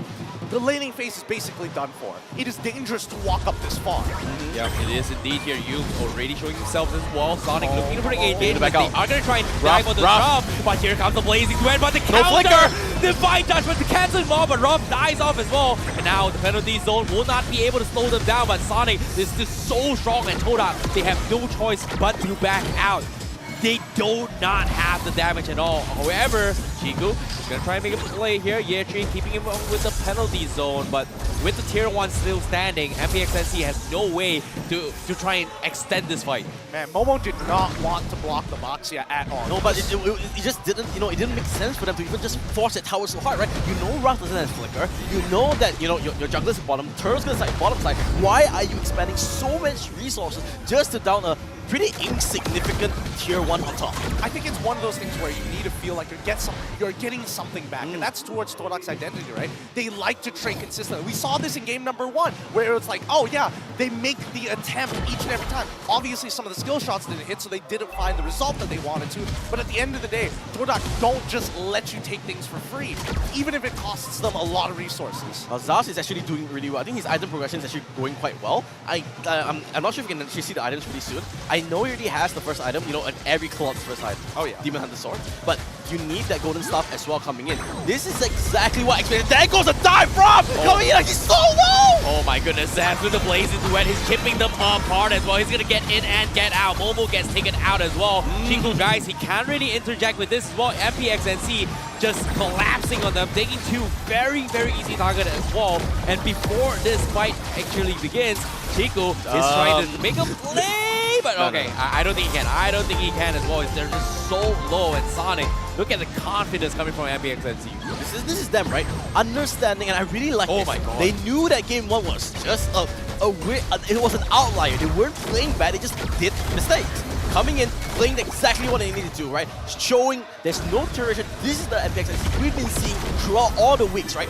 Press, go. Going aggressive, and obviously the teamwork is insane.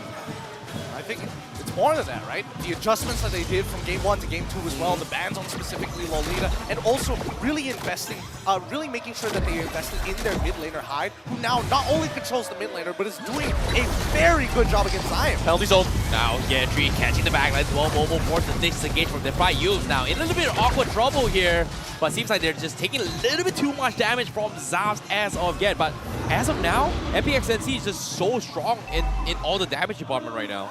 I mean, they're really far ahead. The fact that they're 4.8k, they're about to convert this to about a 5k gold lead, and with the Lord pushing, that's going to be an 8k Nice, gold. boy, come on. What? Really? No, he's not MVP, gonna- Zion! Okay, no, not happening. Backtrack, back. It's all good, guys, no problem. Not happening. Got to backtrack from that one quick. It's tough. It's tough to get in on these fights. And as confident as Chiku guys can actually get in on it, he might not necessarily be able to get out. He only has so few dashes to work with. Oh, MPNC, here comes the roll. Here comes Sonic! Okay, Sonic is gonna try and make an attempt as well. They're diving box here too. They're Good flickering disengage. forward. Good But Todak disengage. says, you know what? Let's just waste their spell. Nothing much. Nothing much that we can do about this. I mean, they know that Chiku guys' electrifying beats is down for a short period of time, but they do know for a fact that Senpai doesn't have his flicker. Same goes. Oh, Yums. It's gonna be be a tough one here. The Lord is still collapsing here. Zaf still has the blazing duet. They're still waiting for the right moment to strike this. However, the lanes are pretty shots on, and also the Lord already being taken down very easily coming from Todak. But MPNC, right, very methodical, getting all the turrets out there first before you go inside. Remember, there's no more burst, so they can actually go for this dive. They want to attack us, but it's the tree! Yeah, tree with the penalties. Oh, it counts the penalties off! One from Fall back, dude! Catches all Chico! of them, and now Chico is gonna try and run rapid, but the damage from Zaf is a little bit too much to handle, and Zaf, he almost takes him out, but no. Zyme says, okay, I'm good. I am good. That's so annoying. One auto attack away, 3, the Trinity build already finished, and an empowered Bloom as well. How did he not have enough damage to take him out there? Dude, straight off the bat, Zion Sunboy says, you can dunk, I can dunk better. Captains 4 members, stops the disengage single-handedly, and guess what? Todak steals all the inhibitor, dude. Yup. Honestly, a very literal, I'm gonna one-up you. Yeah? Okay, now, this is important. Now, Todak actually has tempo to do something. Yumes has the flicker, has the divine judgment. He just needs to find a good pickoff. That is not a good pickoff. Oh boy, now. But they go for it. Sonic, they are gonna try to make a tap here. Rob does have the damage, but it seems like it's just not worth it. They don't really know where Year 3 and Zaf in, and here comes Year 3. They need the backup. Head of Diesel catches on Momo. He needs to disengage. Pops the Primal Ram, but it's not gonna do him any good here. Ruff, he's trying his best to do damage, but MPNC says, I don't really care. I've got the numbers advantage. They are gonna settle with that 1 kill. However, Zaf was nowhere to be found in that fight at all.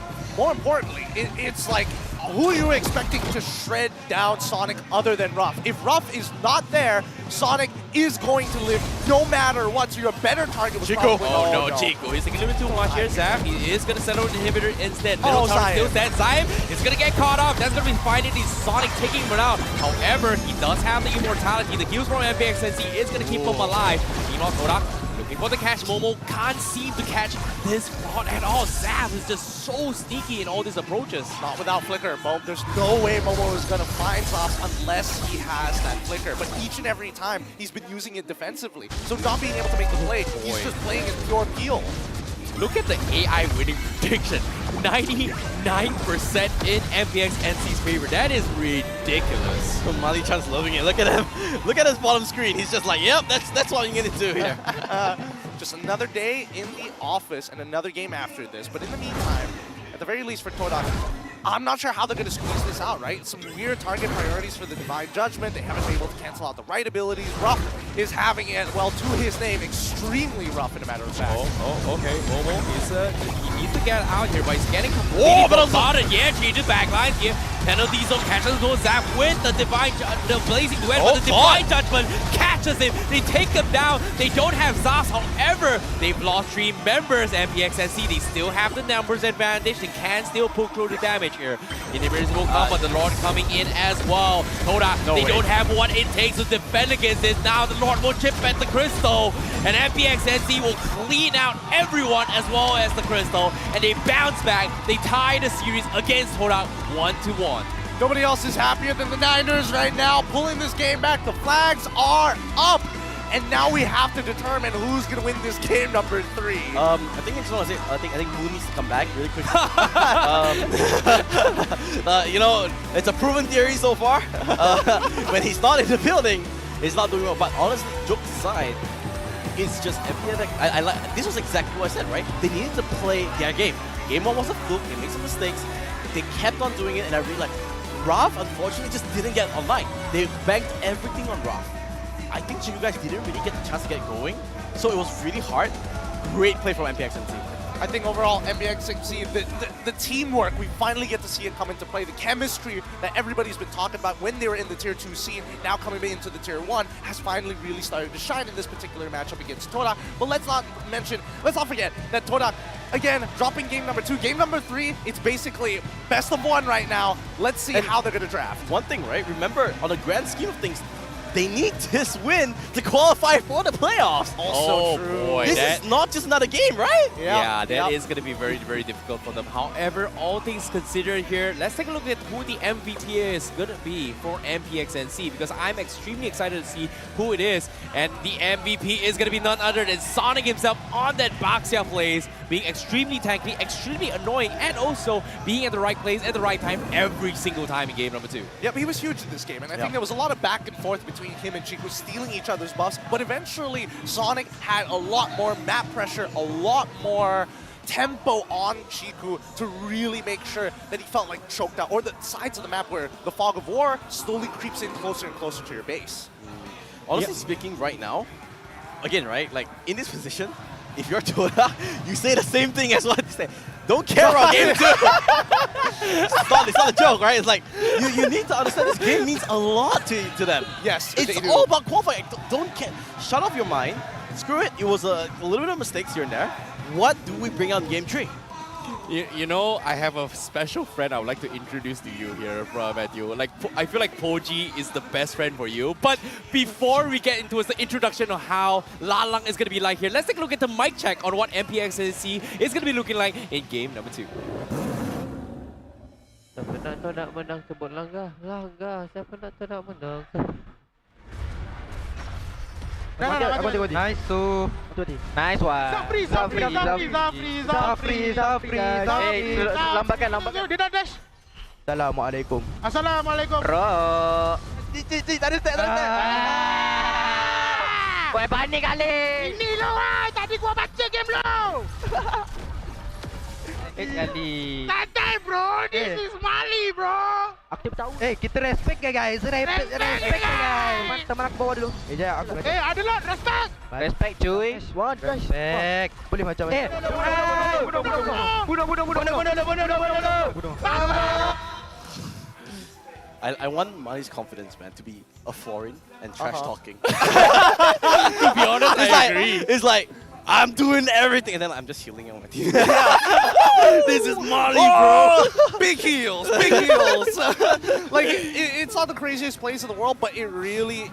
No, he was a difference maker, right? Let's be real, he was a difference maker. It is such a difference maker. And more importantly so, when you see especially a Boxy of all people gets hit by that Divine Judgment, the quote-unquote true healing coming in from Florin, that's why you're seeing no Dominance Ices, because what is the point? Really, there's no point into picking it up right now other than to maybe slow down Claude's auto attack speed. But even then, once he's stacked up to his Art of Thievery, it's just too much. And technically, hey, no Dominance Ice doesn't really matter. I have the extra spell vibe, I have the extra attack speed with the item provided by Florin. You know, that's the thing about having the Dominance Ice, right? Regardless of Florin having the ultimate to actually negate it here as well, it feels like with it, it still can be contributed in a way in stopping somewhat of a healing coming from Baxia. But even then, not having it feels like it's just, you know, just giving it to its MPXNC to just completely overrun you, if you think about it. I mean, they had the damage, right? I think Todak definitely had the damage, but once Boxia is in this position where he's so far ahead, he's slowing down your jungler, and more importantly, he's taking way more shots than he should be as a Boxia. Barely any armor, he was slowly building up into it versus a carry who couldn't burst him down. Yeah, at the same time, you know, when we're talking about tankiness, right? Look at his emblem as well. He's got firmness, he's also got the concussive blast as well for wave clear. Personally, I feel like on this Baxia, I would have preferred maybe agility for movement speed, but because he's going for this tanky build here, maybe because of the fact that he's got the heals from Florin, he is so confident to be in front of Todak and just say, you know what, there's nothing he can do to me, and he's going to be able to get out alive. And I agree with what you said as well. Chiku, you know, being the Joy, he's annoying. But with this Radiant Armor purchases coming from Yetri as well as Sonic, this Joy pretty much tickles them. I don't think any Boxia player has ever thought in their mind, maybe I need more move speed to get across the map. Might as well take the extra stats. Yeah, I mean, I agree with you, but I want to touch on a different point, right? Like, Todak's, I know we're looking at MPXCs, right? But now I've just realized one thing, where Todak draft itself didn't really have a synergy with Joy. Because Joy wants to really be annoying in the back line, just do as much as possible, right? But with that, you need an extended amount of period on your team fight. Whereas Kaja kind of wants to do the opposite, right? You cap somebody out, bursting down. So maybe that draft, you know, game one, we talked about earlier being a really good draft. Maybe this time, Joy was a little bit, you know, anti-synergy. with everyone. But I want to see how Game 3 really, sort of changes on their adaptation, because it was close. If you remember, it was up until, when we see the highlights maybe, it was not that top lane team fight that really changed everything up.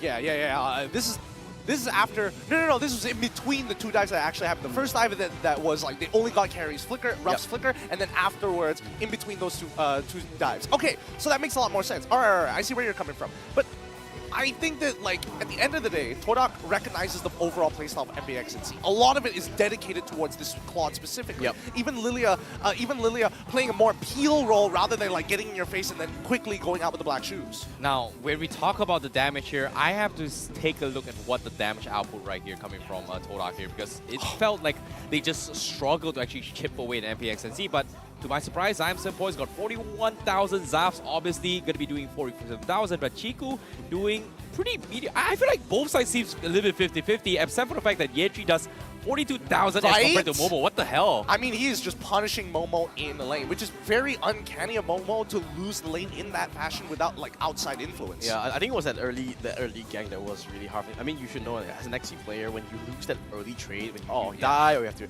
recall, it's really hard to come back. But I just want to touch a little bit on Todak. I feel that in order for them to win, they need to play this babysit, like, babysit Raph sort of team competition, right? Game 1, the leader was always there to support Raph.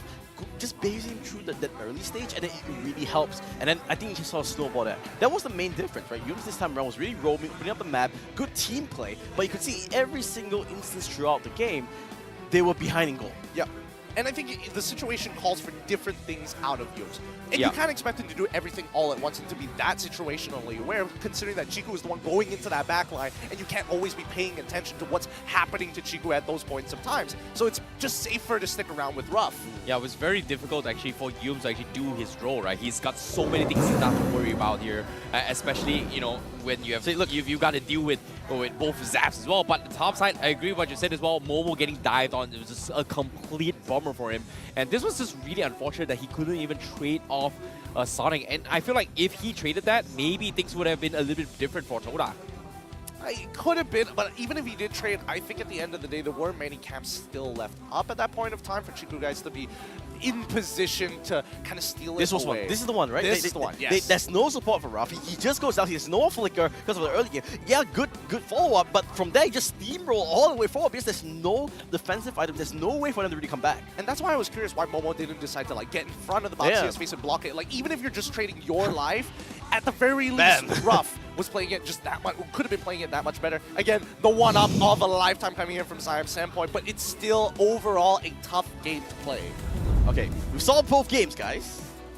Honestly, tale of two games. Tale of two halves. Yeah. Last half is coming up. What do you guys think? I think Chiku's going to play another assassin, and I think he's going to play a more meta assassin like Lancelot. I think MPNC still got this. Okay, wait. I want to touch on that Lancelot very quickly. Okay. Right, this is like tapping onto my old man now. Yeah. Alright. So traditionally, whenever Todak picks Lancelot, 4Maze is the one that plays it in the jungle. Chiku never plays Lancelot. That frequently. I wouldn't be surprised to see him play the Roger again. Just saying, it's something Chiku. that kind of fits both, I suppose, but I think that the early game, considering that they have to deal with Baxia so consistently, I feel like on this joint, you're looking to instigate fights anyways, but I think with the Lancelot, with the iframes, you have a lot more flexibility in and out of the team fight. I mean, I have no doubt he can play it. It's just traditionally, he's not the Lancelot player. He's not the guy. Yeah, so maybe that's going to be an interesting pick, but I really want to see what's the adaptation that they bring in, right? Will MPNC ban the Hellcrit again? Maybe? I feel like they should. Like, game number 1 here, MPNC had issues with the drafts. The only reason why they lost was because of the draft. Game number 2, we know for a fact that MPNC just has a little bit better when it comes to execution and team play. I feel like it's just a little bit better. However, before we get into what's game number 3 here, I have something you guys would really like to see because we are controlling onto the stage. Terima kasih kepada kasta-kasta kita yang sangat handsome hari ini. Sekarang saya dengan Abang Lan, the owner of Todak. Okay, everybody, tepuk tangan dulu. Alright. Hi, Abang Lan. How are you feeling? I'm great today. Feeling good. Alright. Okay. So, Abang Lan, let me start off the bat. Alright. Kita tahu untuk musim ni prestasi Todak, I wouldn't say it's the best they've ever been. adakah Todak sudah tahu apa yang kekurangan atau masalah untuk musim ni? Untuk musim ni sebenarnya bagi saya Todak bukanlah lemah, tidak. Tapi disebabkan kami telah menang setelah sekian lama, kami telah diperhatikan seperti tikus makmal, menjadikan semua permainan kami dikaji. Jadi saya akui yang lawan kami semakin kuat, bukannya kami semakin lemah. Jadi itu komen saya. So guys, I think dari jawapan Abang Lan, kita boleh tahu that our MPL musim ke-12 ni makin lama makin sengit. Sebab pasukan-pasukan lain memang stepping up. Alright, tapi it doesn't mean that Todak memang lemah untuk season ni kan? Setuju. Alright, so Abang Lan, kita tahu that dari side management, apa yang jadi? Kenapa Ciku role swap? Because kalau kita go back to minggu ketiga ke minggu kedua, Ciku pernah jawab dekat interview that dia takkan main jungle untuk musim ni. Dan after 3 season, dia kembali dalam role jungler. So, apa yang jadi? Okay, apa yang terjadi adalah ramai yang tersalah perception because of kita sebenarnya bukanlah mendengarkan pendapat individu. Kami adalah satu pasukan. Apa-apa yang kami buat adalah berdasarkan mesyuarat yang kami lakukan. Jadi setelah kita dah cuba macam-macam cara, Todak sentiasa cuba elakkan diri kami daripada duduk di comfort zone. Jadi kami sentiasa eksperimen benda-benda baru dan menyebabkan setelah kita dah cuba banyak benda dan gagal, kami tak putus asa. Kita cuba lagi dan cuba lagi. Jadi keputusan kita untuk meletakkan Ciku di jungler adalah membuktikan Ciku sekarang dah tiba masanya Ciku menunjukkan leadership dia sebagai seorang pemain yang sangat berpengalaman. Alright, and it just shows that Ciku masih lagi boleh main jungle sebab kita tengok dekat game pertama memang prestasi dia memang macam tak tukar role pun. Alright, Abang Lan. So, selepas match ni, Todak ada lagi 2 perlawanan untuk musim ni where esok dorang akan jumpa RSGMY, satu pasukan yang ada prestasi yang sangat-sangat cantik untuk musim ni. So, I nak tanya Abang Lan, pendapat Abang Lan, prestasi Todak, alright, momentum, mental, semua dah okey ke untuk lawan RSG esok? Semestinya sudah, disebabkan kami semakin banyak Todak kalah, semakin kuat kami. Makin banyak kami kalah, semakin kuat kami. Jadi sepatutnya pasukan lawan lebih gerun dengan kami sekiranya kami banyak kalah. Kami akan come back really strong. Alright, okay, maybe a few more questions. So kita tahu hari ini Todak turunkan a rookie player which is Raf. Alright, so apa yang buat Todak decide untuk ambil Raf actually? Since I'm pretty sure ramai orang yang mesti try out untuk Todak. Untuk tu saya tak nak cakap banyak. Cuma satu je, ni pendapat peribadi saya. Raf adalah Ciku Junior. Wow, now that is a statement. Alright, Abang Lan, last words untuk Todak. I'm pretty sure your boys tengah dengar dekat player room sekarang. Okay, so untuk tim-tim Todak, bagi saya mereka merupakan pasukan yang sangat-sangat kuat sebenarnya dan kami sentiasa diuji dengan pelbagai-bagai cabaran. Jadi apa pun cabaran yang tiba, kami takkan putus asa dan kita akan come back stronger, tak kira apa juga yang kita hadapi. Alright. Okay guys, so kita nampak game 1-1. Pasukan mana yang akan menang game ketiga ini? Adakah MPNC akan continue win streak mereka ataupun Todak akan stop the lose streak and make it in time for the playoffs? I rasa sekarang dah masuk untuk throw it back to the casters. So casters, silakan untuk start game ketiga kita.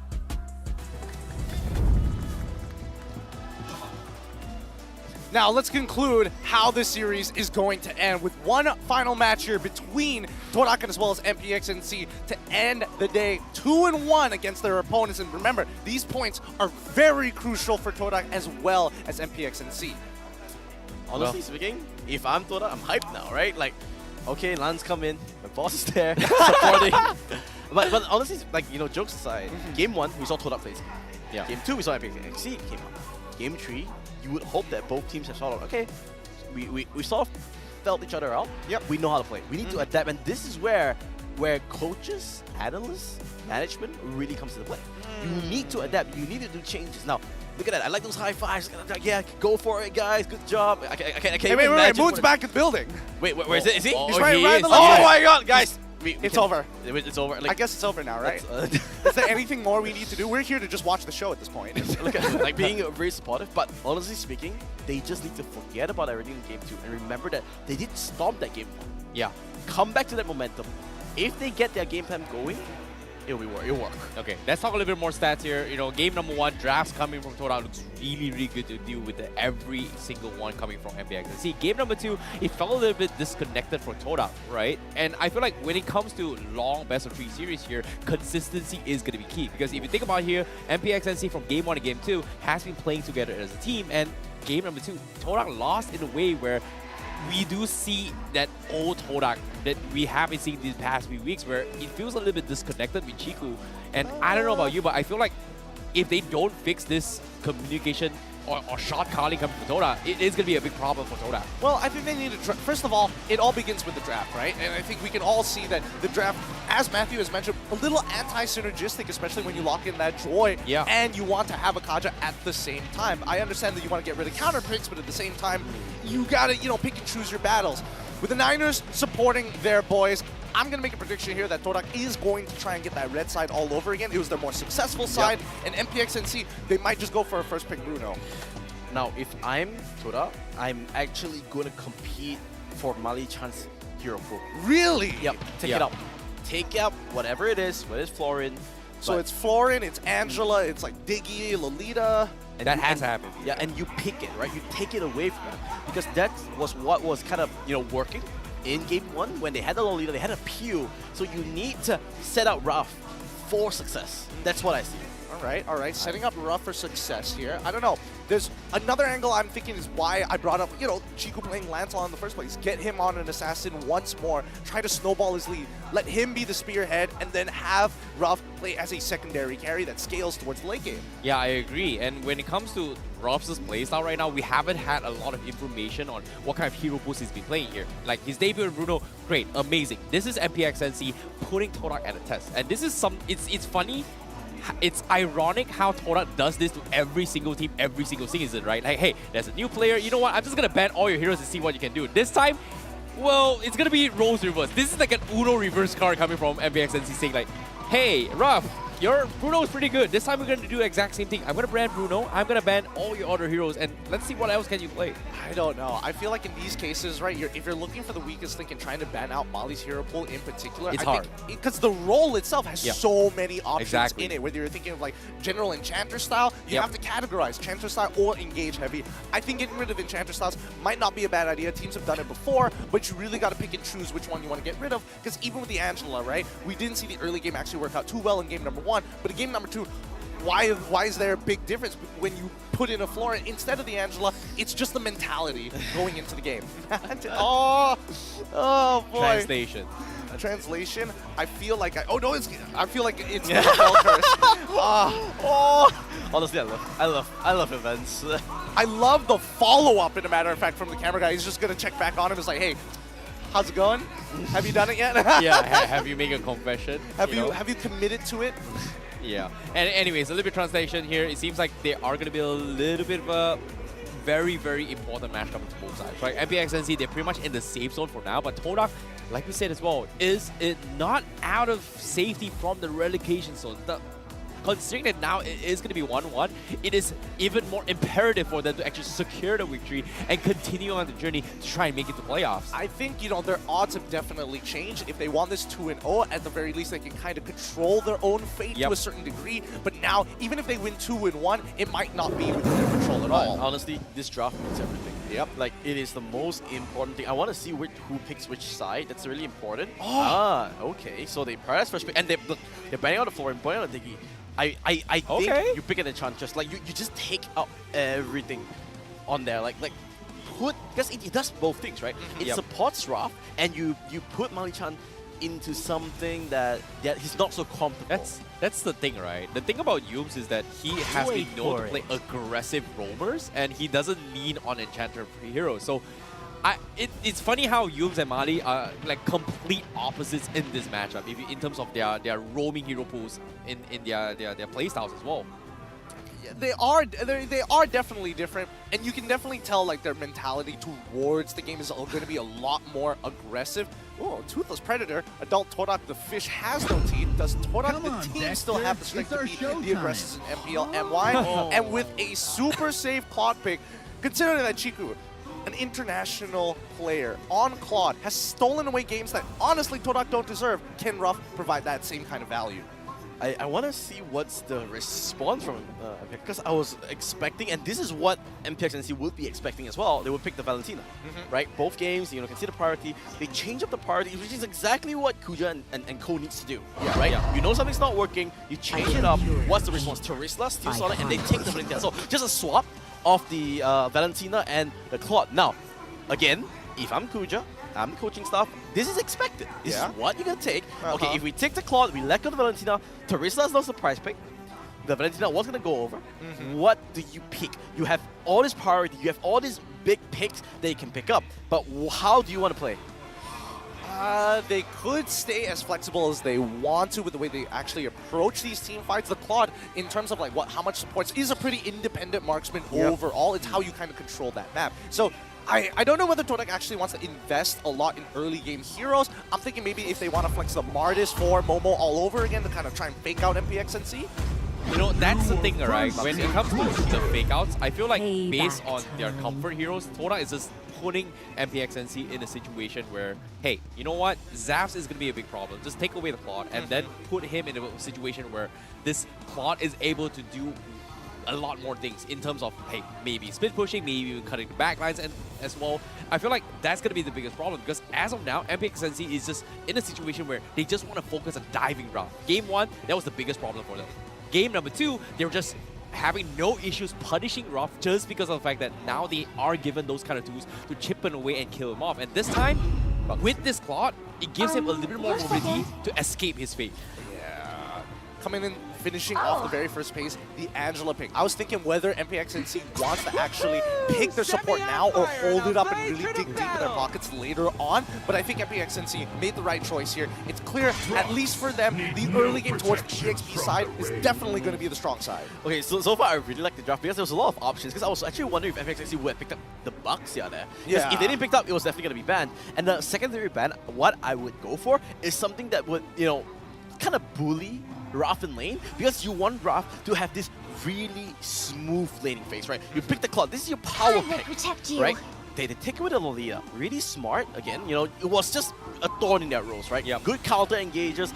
If I'm Todak, maybe you ban the Irrital here? What do you guys think? I think, you know, Irrital's not a bad No, they ban. banned the Mardis Martis. as well. Yeah, all of them are decent bans, only because, again, MPXNC's style hasn't really changed from either Game 1 or Game 2, so why would they change it in Game 3? Here's a little bit more stats as well, because from the side of MPXNC, Sonic has played a lot of tank fighters this coming patch. In particular, it's going to be Mortis as well as Frederick. So I like that Todak has shifted that focus, considering that they did not draft Sonic's heroes yet. However, let's talk a little bit more on the White Elephant.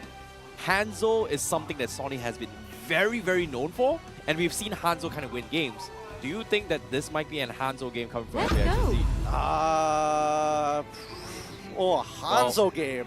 I think a Hanzo game has its benefits towards the later stages, but it doesn't really change the fact that Todak can pivot themselves to be more early oriented, which makes it difficult at the end of the day. Now that they have Irithel, it's all about, like, you know, having this Irithel to scale as quickly as possible, and that does take a while. I need to see, this is all on Chiku's hero, right? Like, it's so, like, I really want to know what he picks here because it will define, obviously he's very easy, jungle defines the whole lineup, but it's just the fact that he's been playing Assassins both games. Can he play something a little bit safer to help skill? Because they have the damage output with the Farsa, with the clock, right? They just need something, some control, some map pressure. So what would you pick here? I think Ling isn't too bad.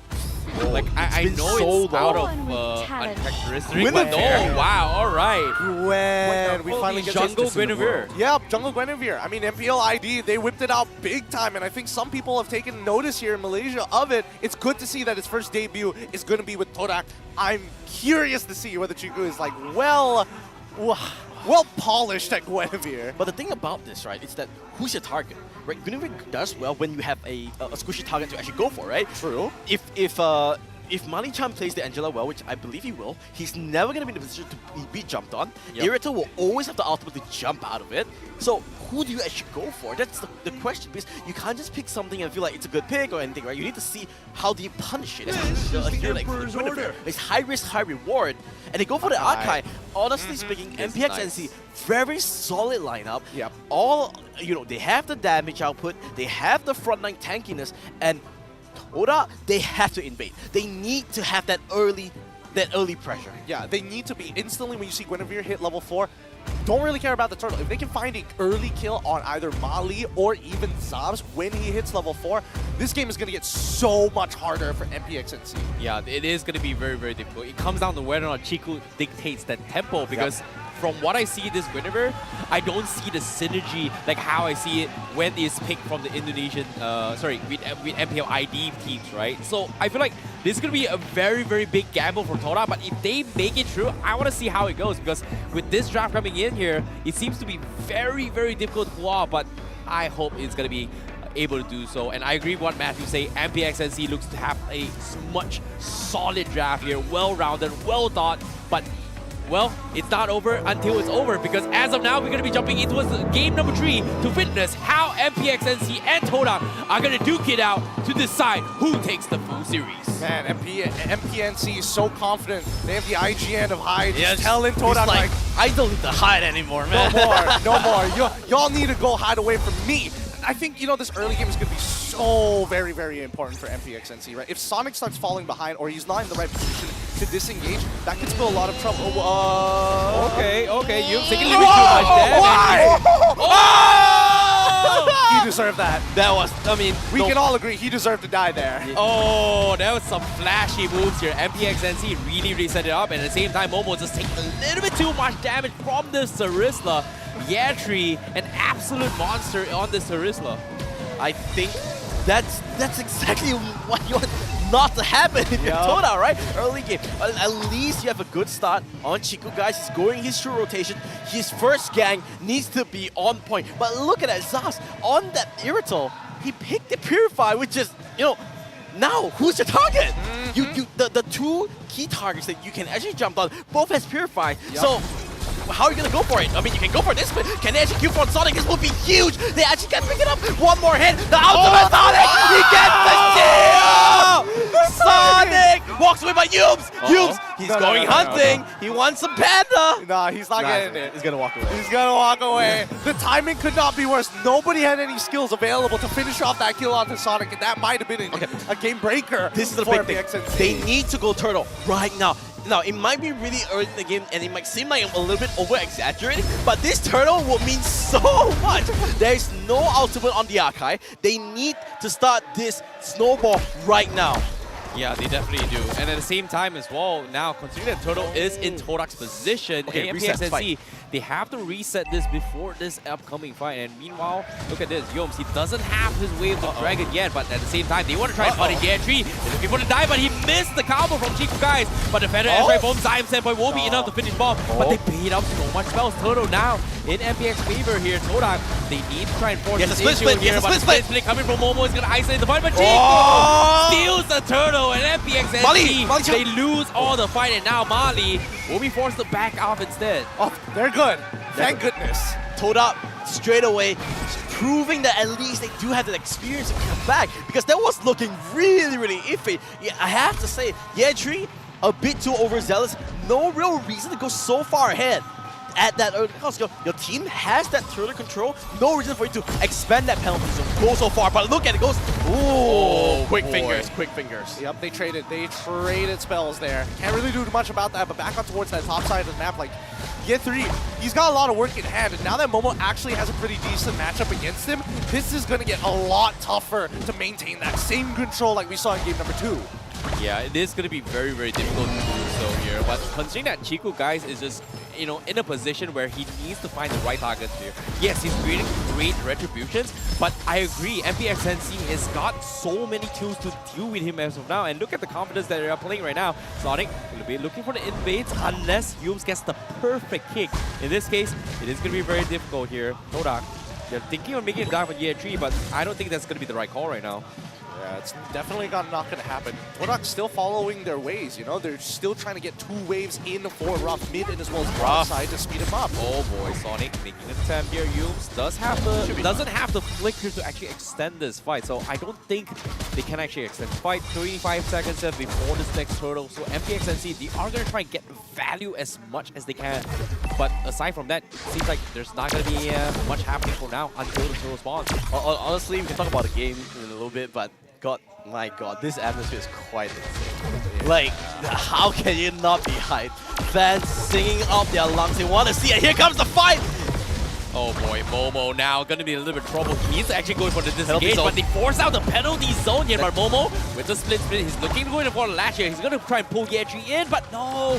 This is the combo. He is gonna be able to back off. Sonic! Here. We cancel here. The HAQ keeps him alive, but at the same time, Turtle still very, very healthy here. But Yums going to be catching on the sides as well. They do find Chiku from the side. That's going to be him getting picked off apart. Sonic still has the retribution, and Momo cannot do anything to stop him. And now Todak, he needs to back off. MPXNC will get another kill coming in from Sonic. Hide. Oh what my a God. kick coming from him, and now he's gonna try and get more. No, he's dead. He's Almost actually dead. Oh, no, the he's got heal. the sustain. The heals. Honestly, it doesn't really matter because that itself was the whole problem with the lineup of Todak, right? Chiku guy, he can go for a big jump, but hey, Hard God just completely nullifies the whole thing.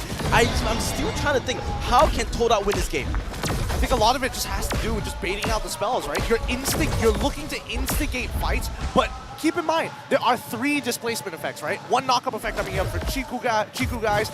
More importantly, Yums has the Way of the Dragon, Momo has the split as well, so they have 2 displacements to kind of try and bait out this hardcore, or at the very least, the heavy spin coming in from MPXNC. There's so many things that needs to go perfect for Todak in order for them to win, right? And that's the thing. That's why I'm still favoring MPXNC's draft, because it's pretty straightforward, right? Everyone has that basic role. They need to back off here because everyone on MPXNC is actually going to come down. Well, Momo is going to be here, stole him off, but he is going to get isolated as well. Hide with the Terrify. They force the split coming in, but look at this, Chiku.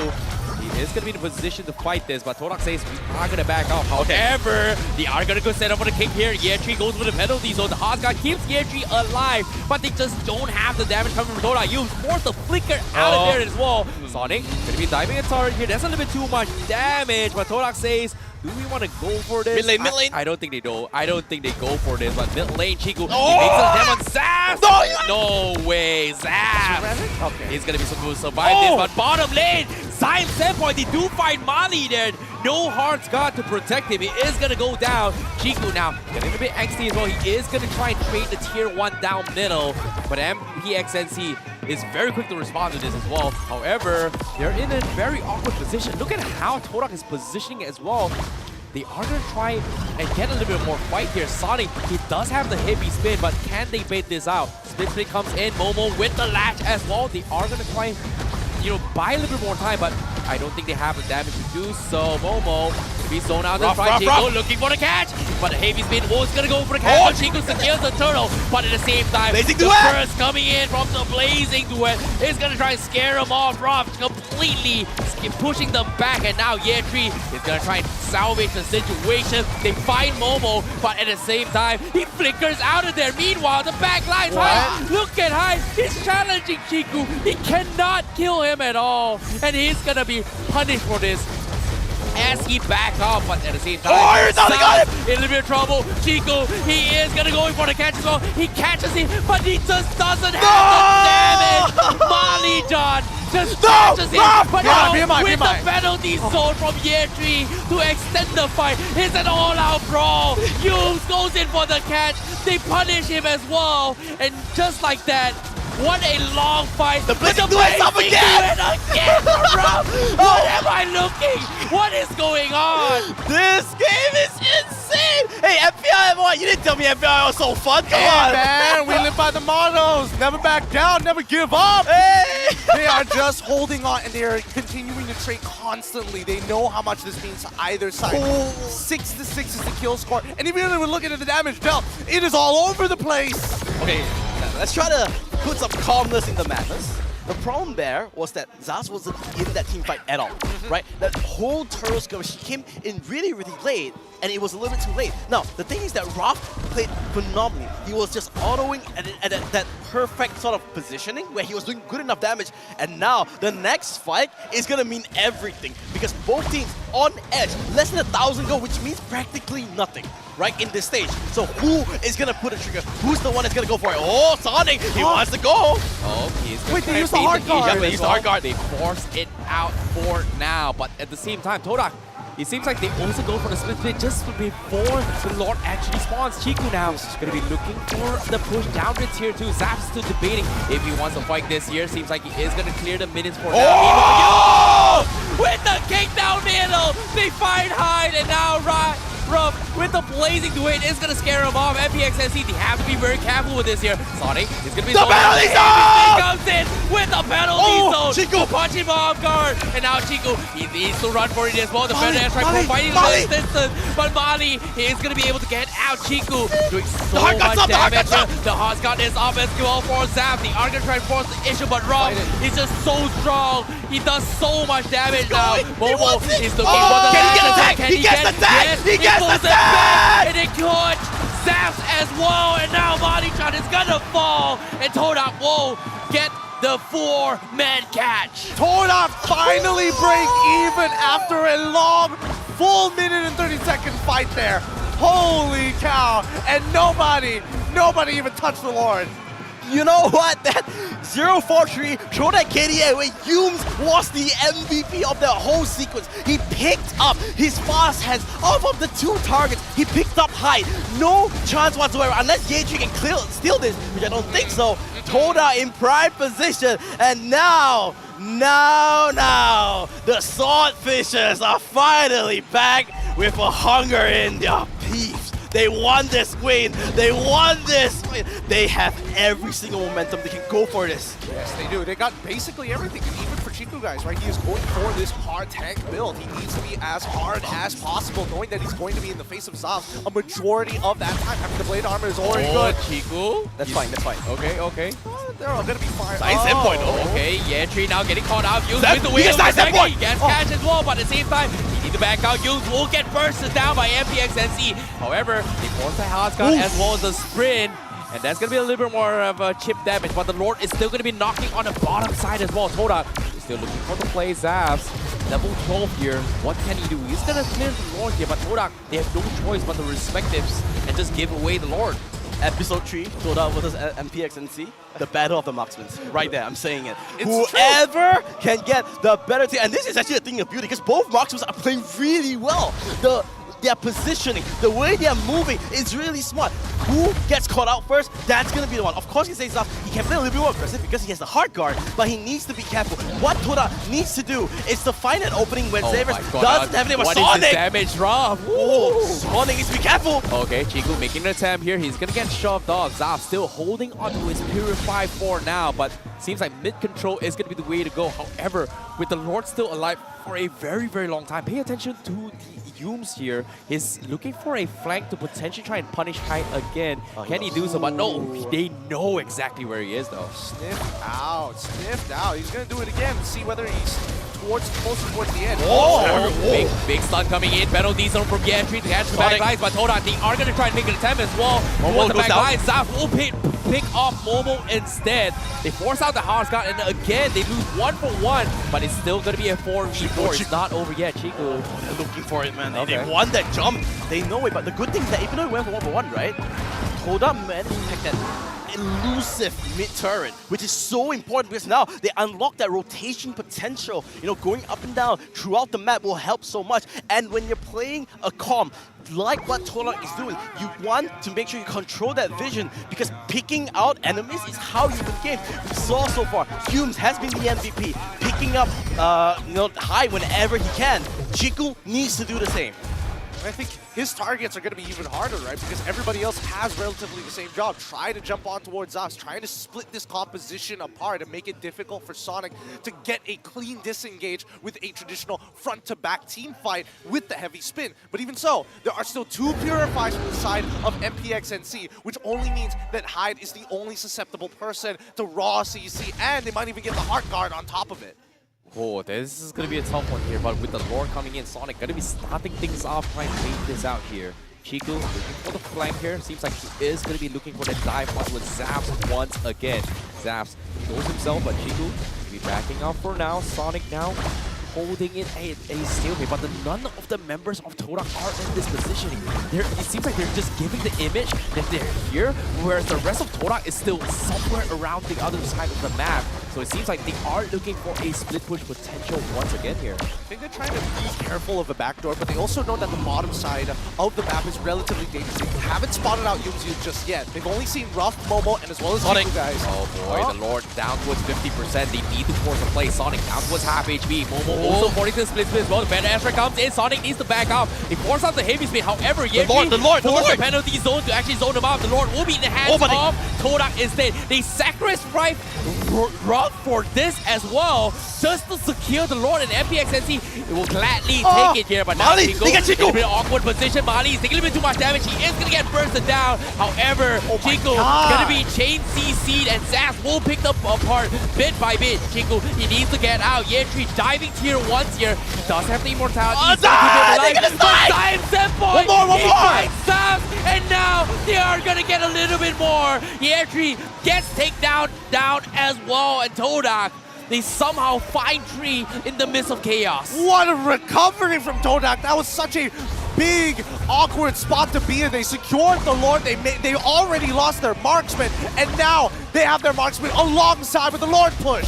Zion Senpoi has been this pseudo MVP. He's been doing so much damage. When everyone's been so distracted, they're going for another team fight. They want to end this game right here. What a catch! It can't do. They need to get out. However, the heavy speed keeps them alive. Can they end this? They can end this. They focus on Chico, but Todak, they're going to be focusing on Crystal. There you go. They will take him out, and they will come back in game number 3. They clutch it out big time, and Todak is back, ladies and gentlemen. Oh, taking the series 2-1. Todak, a big sigh of relief from not only the players, but even for Kucha. High fives all around, even for the Marshals. I mean, honestly speaking, right? The draft looked like it didn't make sense. They made it work. They made it seem like this meant everything. You could see something just click. And I have to say, Ruff's debut has been a, 9 out of 10, right? Didn't do really well at game 2, but that game 3, he was the one dealing all that damage. But Zion Senpoi, without a doubt, has been the MVP of the series. He has been. What a huge play coming in towards the last couple of moments, last couple of minutes of this game itself. They finally picked apart the composition, right? A large margin of error. Very difficult to execute, but if you are able to pull them apart and get the perfect scenario of all the ultimates being down from MPXNC, they find the window. Oh boy, what a game coming from Todak here, and I'm curious to see what they have to say on stage as well, because we are going to throw it up with the host up on stage with Rose. Take it away. I think it is safe to say that Todak is back. Selepas 5 lose streak, Todak bangkit sekali untuk tutup game lawan MPNC 2-1. Alright, I'm sure ramai orang nak tahu pasal Chiku sekarang. Alright, Chiku. Selepas 3 season tak main role jungler, sekarang main balik. Apa perasaan Chiku? Adakah senang nak adjust daripada gold laner balik ke jungler ke you macam susah sikit juga? Kalau saya rasa main jungle senang je sebab saya dah ada basic. Tapi sejujurnya season ni memang saya tak nak main jungle. Tapi ini je cara kita orang nak menang, so saya main je lah. Alright, so dari jawapan Chiku kita boleh nampak that actually dorang dah discuss dah. Kalau dorang nak menang, they need to buat changes yang drastic, and one of them is role changing. Alright, so rookie of this game. Alright, Ruff. Sebagai rookie, pertama kali main atas MPL Malaysia. Apa perasaan awak? Rasa nervous, tapi disebabkan tim saya hilangkan rasa nervous tu. Alright. Okay guys. Kalau Todak kan, kita kena bagi dorang yang announce MVP. Ya, dia tengok. Cikgu pun tahu I nak siapa announce. Alright. You count 3, 2, 1, lepas tu MVP akan keluar atas ni. Alright, go. 3, 2, 1. Cepatnya. MVP kita ialah Zaim Sempoy. Alright. Kalau you boleh tanya soalan dekat Zaim Sempoy, tanya satu. Okey, tanya satu. Tanya apa? Apa perasaannya apa? Rasa kalah. Raf yang nak tanya soalan. Tapi diorang tengah ajar. Best tak rasa menang? Why? Best sebab season ni first time menang. Alright. Jawapan best juga. Okay, Zaim Sempoy. Sekarang, kalau untuk semua orang yang tak tahu kan, Zaim Sempoy actually nombor 1 ranking untuk KDA musim ini. Walaupun ni pertama kali menang, dia punya KDA sangat-sangat mantap. Alright, Zaim. So, aside from MVP, your average KDA ialah 1 paling tinggi untuk musim ini. Do you think KDA ni boleh tolong awak untuk playoffs yang akan datang? Sebenarnya saya tak pandang KDA pun. Even saya mati 10 and then game menang, saya lebih pilih yang tu daripada tak mati kalah. Alright, KDA is just a number kan? Betul. Okay, last I nak tanya Momo. Next game korang akan jumpa RSGMY. Satu pasukan yang prestasi sangat-sangat baik untuk musim ini. I want to know, is Todak ready untuk perlawanan esok? We totally ready lah untuk besok. Kalau you boleh cakap satu ayat dekat, let's say, Ripo. Nak cakap apa dekat Ripo? Tengok kamera, lepas tu cakap kat Ripo. Gula have fun lah, Dipo.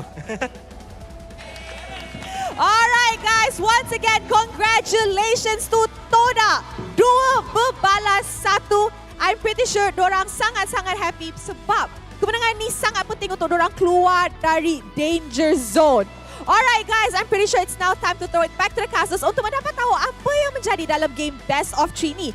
Casters, silakan. What a way to open up week number 5. Our MVP, Zaim Sempoy, finally tasting victory alongside with Todak. Finally, after so long. He played really well. He played one hell of a game. That whole game tree, right? If you watch and you look back, his alternate positioning, his positioning whenever he popped up the fed ass strike was so optimal. He was never in range. The whole reason of that Terisla pick is that you want to, use your penalty zone and then flicker in, but he was never in a position to, enable that, right? So he was really, really well played, honestly. Like, a deserved MVP. He really does. I mean, there's a lot of times where Farses don't even get all of their shots off because you have to cancel it either early or somebody cancels you out. He was able to literally hold on to his shots and wait for people to kick them back into the range. Agreed. And, seeing how Zaim Sempoy has been playing this game here, he has been very, very consistent in his positioning.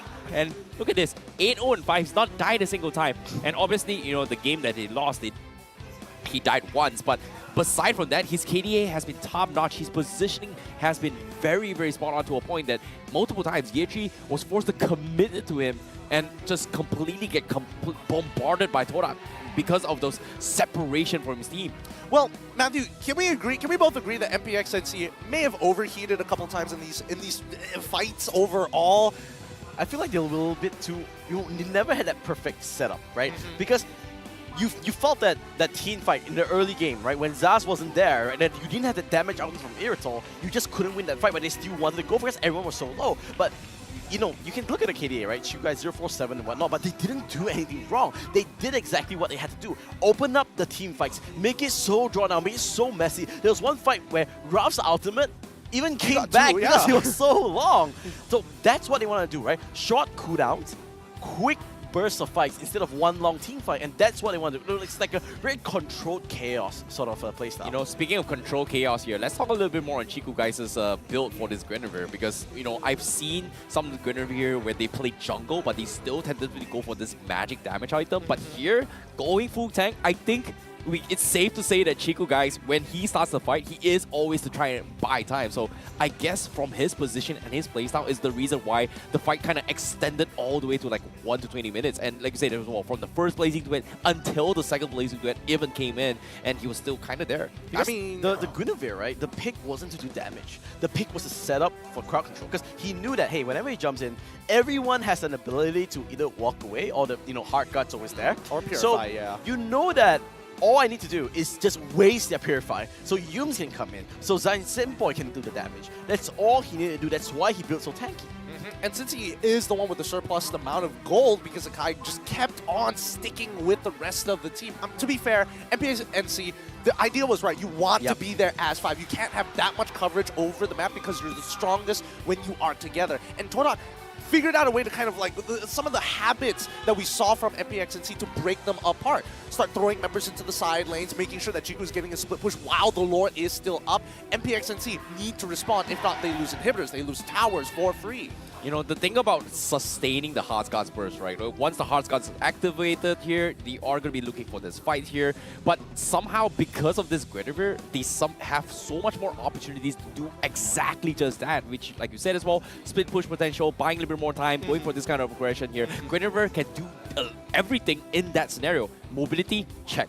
CC, check. Damage may not necessarily be great, but if you buy enough time, the Cloud is going to be able to chip everyone from side of MPNC. So I'm really surprised by this idea that Todak went for, and it worked out in their favor. I mean, I still think it's extremely volatile, right? At the end of the day, if Zavs just didn't get hit, didn't get knocked up, it might have been a quick turnaround, as a matter of fact, as soon as he got his crossbow, sorry, not crossbow attack, his explosive heavy crossbow up and running. So the fact that the score line so close, 15 to 13, 15 minutes into this match, Rich Guy coming in from roughing both sides as well as the carry. If you compare the damage numbers, it is like one fight away from being in favor of Zavs. Yeah, it's that one team fight that he wasn't there, right? Yeah. It was that fight that really defined that position where Todak was really clear, right? Okay, they saw Zaz.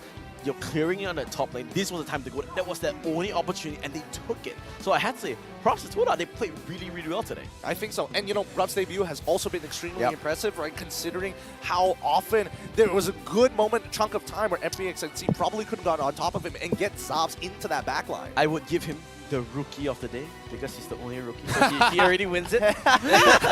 so I'll still give him to that. All right, fair enough, fair enough. I think he definitely deserves, you know, more attention, but we're going to put our monocles away. We're not going to hyper-focus on Ruff. We do want to see him grow as a player in these last 2 weeks of the MPL. You know, I'm not going to lie, when it comes to this kind of plays here, all the rookies, when they come in for debut, they always kind of try to prove themselves. And I like this as a proving ground for Ruff. However, let's get a little bit more details here, you know, to break it down, the highlights of how things kind of happen between both Todak and MPNC in game number 3 here. It seems like this early aggression coming from MPNC kind of gave them a little momentum to kind of snowball their way, but what happened coming from Todak? Well, a lot of this just came down to just, again, we did see Yums actually make that first mistake, being a little overzealous and trying to flex it out to show, hey, I can cancel out your abilities, but it may not necessarily work with every single character depending on what options that they have. But in a lot of these fights, just keep in mind that Zaym Senpai is making sure that he himself is not getting caught out by either. Look at the ultimate. Yeah, it's optimal every single time. He's not getting hit by the penalty zone, and the times that he does, he quickly escapes and then resets. Yeah, it's just so annoying to actually catch him off guard, considering that he's so far off, right? Like, he's always in a way where he will find a way to actually synergize with the team. But this was a really sick catch coming from Momo as well. Zaym Senpai was already prepared for that to actually follow up the check and take him down, which is crazy. Moments like that, I'm just guessing that Zavs in his mind is like, man, I really wish I either had Sprint or GDS right now. That would have been so great. So you see, this was the one fight that Zaz was really there. And you can see that the difference that it makes, it's just huge. And onto the team fight, it's just so hectic. And that's what Todak really want to go. So when there's so many things happening, they split the fight so awkwardly for MPNC. That's why. You know, as an Irito, what you really want is to fight everyone into a circle. That's why they pick the penalties. No, they pick turrets now, right? They pick all these things where they can come out in this AoE. But props to Todak, they played really, really well. They did, and they got the deserved points, putting themselves at 7th place above Team Lunatics just by 2. It would have been 9 and a little closer to MPNC, but man, MPNC, whew, they were able to take away a game from Todak, keeping them at the 6th place spot. Well, all things considered, it's still that's a pretty good number for MPX and CH actually qualify towards playoffs. But Todak fans here, they are going to be holding towards their horses for now. They are going to still be in, in the spot where Todak might not be relegated here. Well, Maybe. I mean, two I assumptions. see like 8 right now. It's still going to be close. They still have 2 more matches to go, though. Look, 2 assumptions here. First one, Todak fans having to hold on to horses. That's an expensive pet to have. Second of all, Team Lunatics isn't too far away, and Red Esports could easily catch up in the next 2 games or so. So I think coming towards it, Todak, they still have 2 matches left to wrap it up. But if Red Esports and Team Secret go for that 2-0 both times, it can really shake things up in the bottom 4. I'm just saying that. I think the best way to say is like nothing is confirmed yet. It really isn't. It really is. But, well, maybe towards Sunday on the 3rd day of week number 5, we might get a better idea in starting to posture ourselves for week number 6. But for the bottom 4 teams, it's scary stuff. For the top 4 teams, even they have competition amongst each other because let's keep in mind that we have a gauntlet style of a playoffs rather than the traditional double elimination. Agreed. Speaking of gauntlet styles here, this upcoming match is going to be a very, very interesting gauntlet because it is going to be a battle of the top where we are going to see Team HAQ going up against SMG for the top spot. Currently SMG is still in the number 1 spot. However, things can change, for the better, if you know what I mean. Like kind of. I would honestly say that Team SMG, they did take their very first series loss yesterday against RSG, and that was a bit devastating, but they need to lose to figure out how they can perfect themselves to continue to win. Even Team HAQ has that same storyline because again, they had a rough week 3, and even week 4 you can slowly see them reform, but week 5 we need to see them very polished. It's all about adaptations here. In this case, they were a little bit early here. Todak today, they did really, really well, and I'm really surprised as well, considering the fact that, Matthew was like, hey, we brought in Matthew here. You say, hey, we're going to try and analyze what Todak's management is going to be like, and so far, they have made the right moves, and I like it. I mean, it's all about winning game by game, right? There's no point to think about, okay, what's going wrong, how do we fix it? Win the game, go one step at a time. Well, with that being said, this wraps up our very first BO3 of the day. We got one more to close things up here for week number 5, day number 1. In the meantime, we're going to take a short break. We'll see you back right after this.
been slain. Legendary. Unstoppable. Defeat.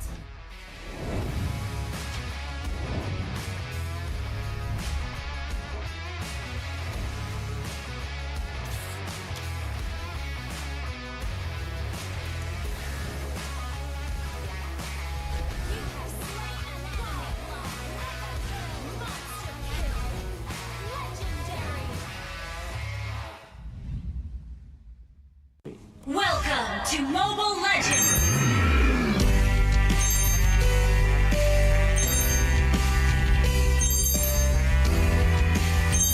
Ini Malaysia lah.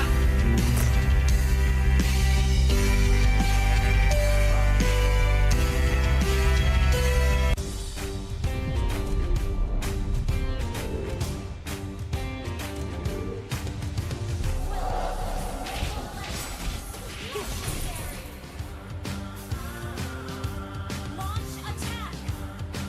Double kill! Triple kill!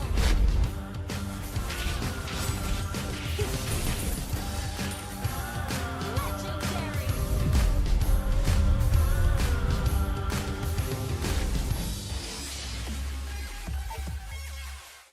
Welcome to Mobile Legends!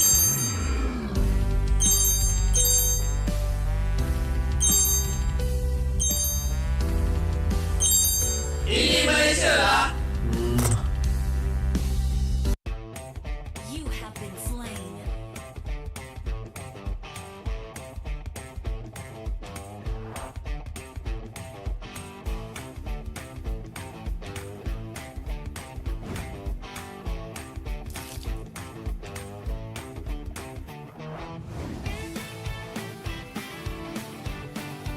An enemy has been slain. Double kill. Legendary. Victory.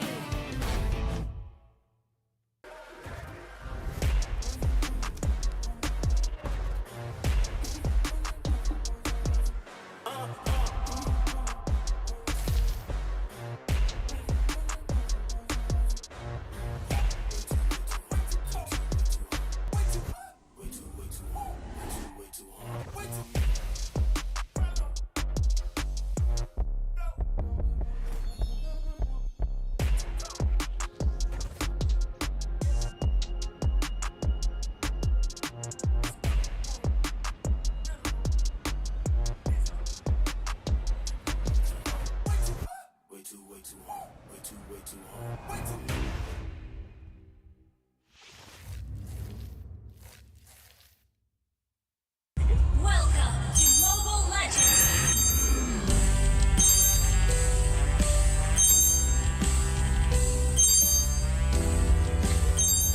Ini Malaysia lah.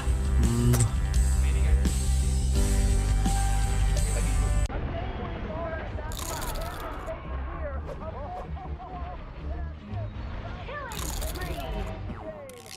Mega kill!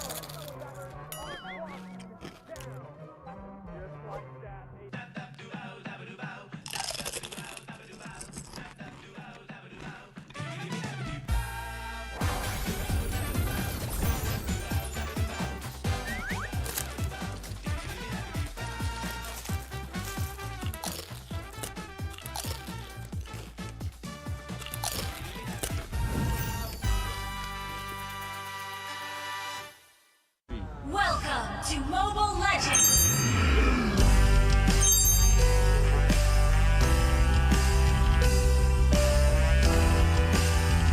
Ini Malaysia lah.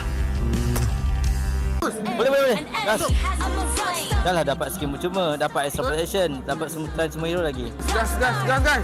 rockstar. Panggil aku So, hello guys. So, mari kita hujung minggu ni main rank dengan kawan-kawan dan lengkapkan task korang untuk dapatkan skin ya guys. Kita rockstar, kita korang, let's go play kita. Mobile Legends. Makin Tak, boleh. Nice. Hello guys, mari bermain rank bersama saya. Kita orang sekarang mempunyai double star raising point dan double star protection points. Bonus ni cuma ada untuk 5 perlawanan rank game anda saja. So korang jangan lupa untuk bermain rank bersama teman-teman anda dan takluki Land of Dawn. Ciao. tengok nanti siapa yang juara.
been slain.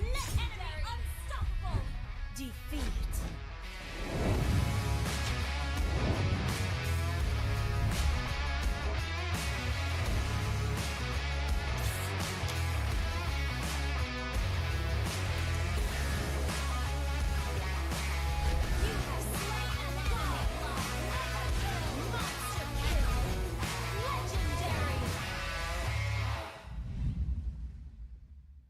Welcome to Mobile Legends!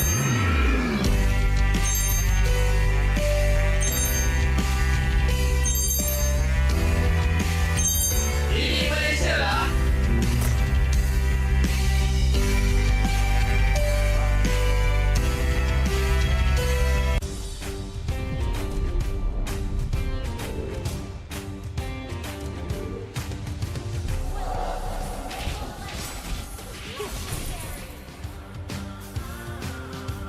Launch attack! Double kill! Triple kill!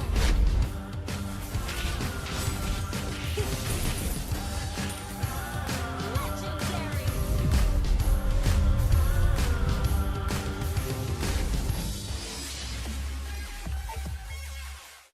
Welcome to Mobile Legends!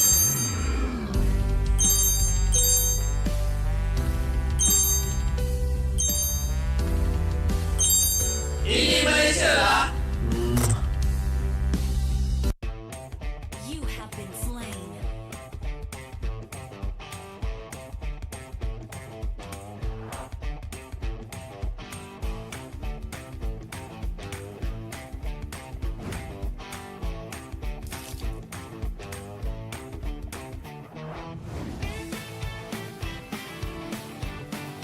An enemy has been slain.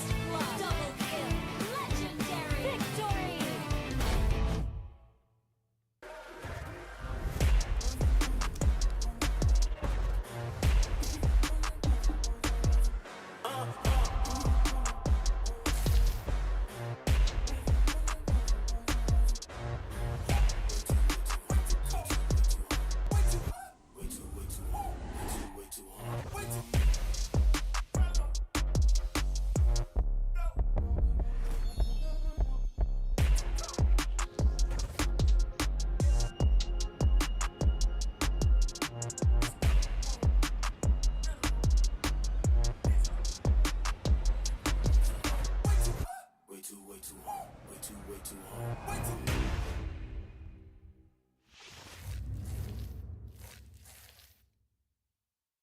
Welcome to Mobile Legends!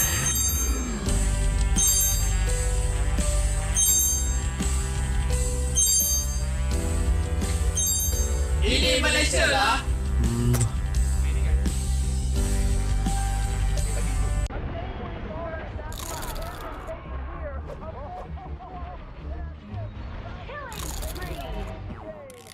Mega kill!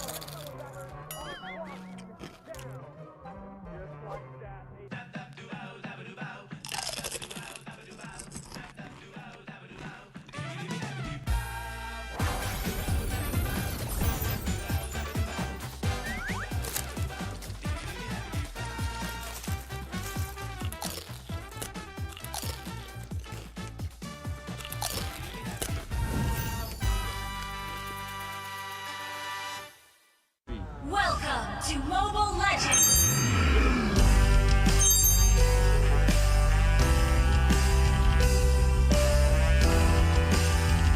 Ini Malaysia lah. Hello guys, mari bermain rank bersama saya. Kita orang sekarang mempunyai double star raising point dan double star protection points. Bonus ni cuma ada untuk 5 perlawanan rank game anda saja. So korang jangan lupa untuk bermain rank bersama teman-teman anda dan takluki Land of Dawn. Ciao.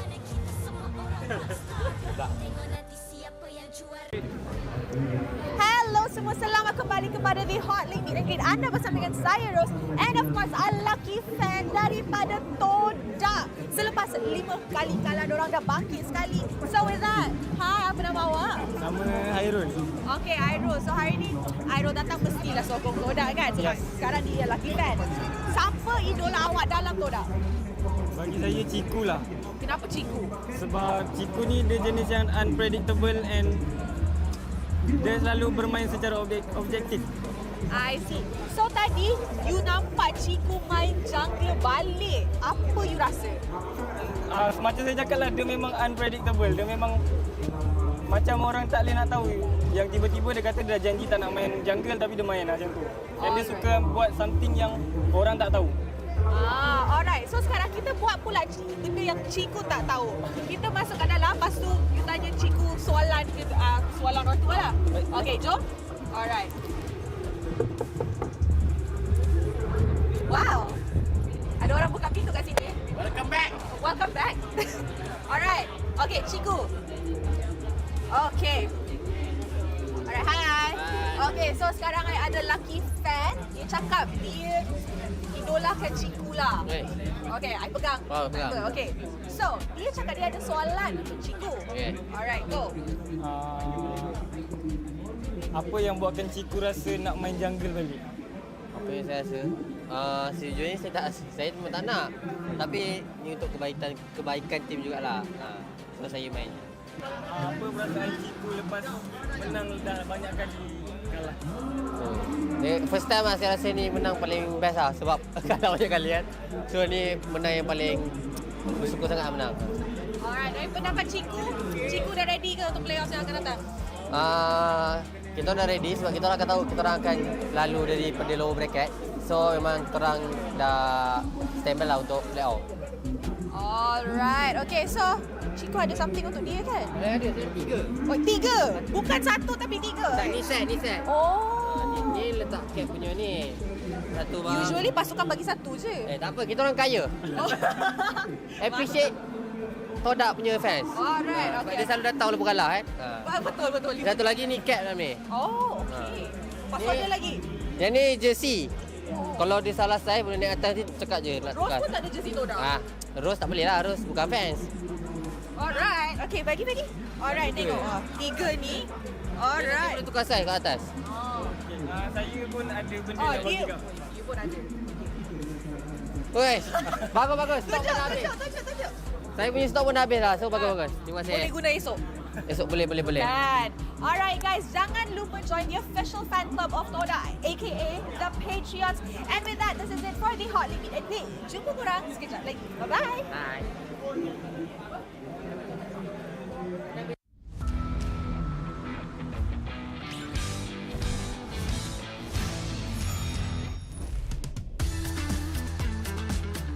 Welcome to Mobile Legend. An enemy has been slain.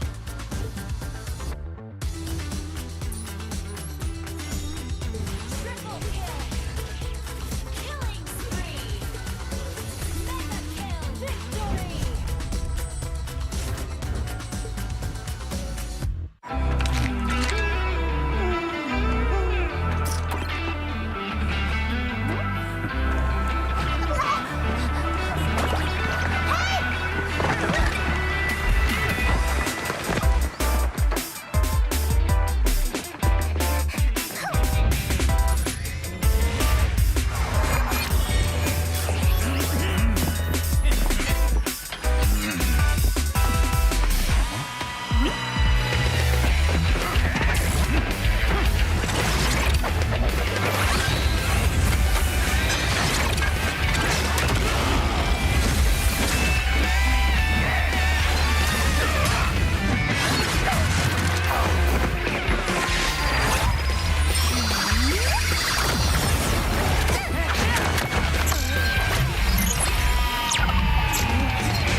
You have been slain. Enemy unstoppable. Defeat. You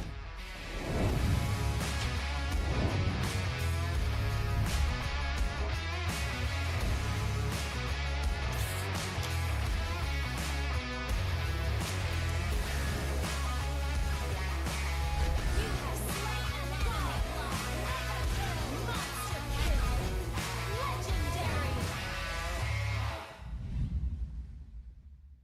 Welcome to Mobile Legends.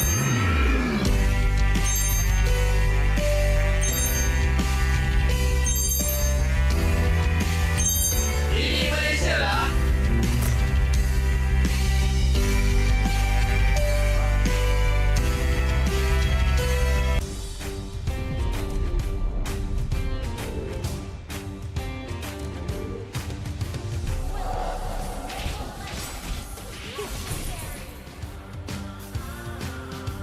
Launch attack. Double kill. Triple kill.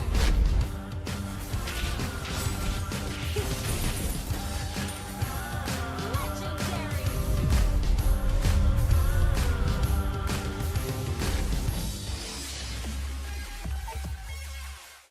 Welcome to Mobile Legends.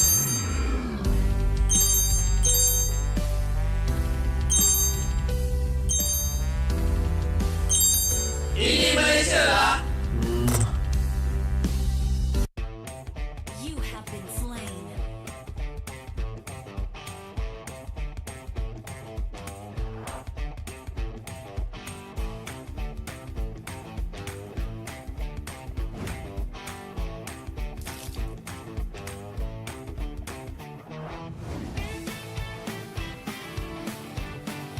An enemy has been slain. Double kill.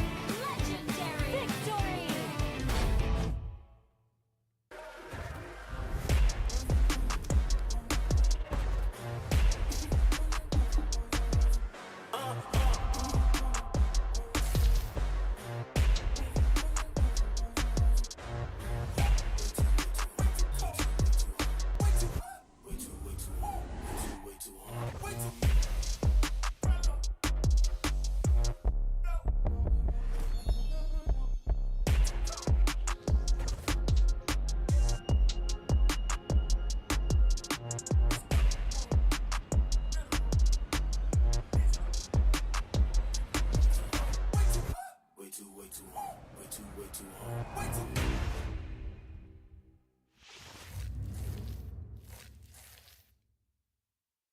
Welcome to Mobile Legends.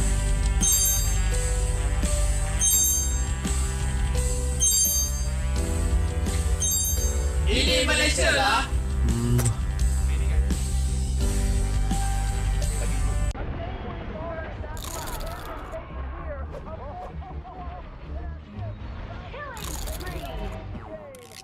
Mega kill.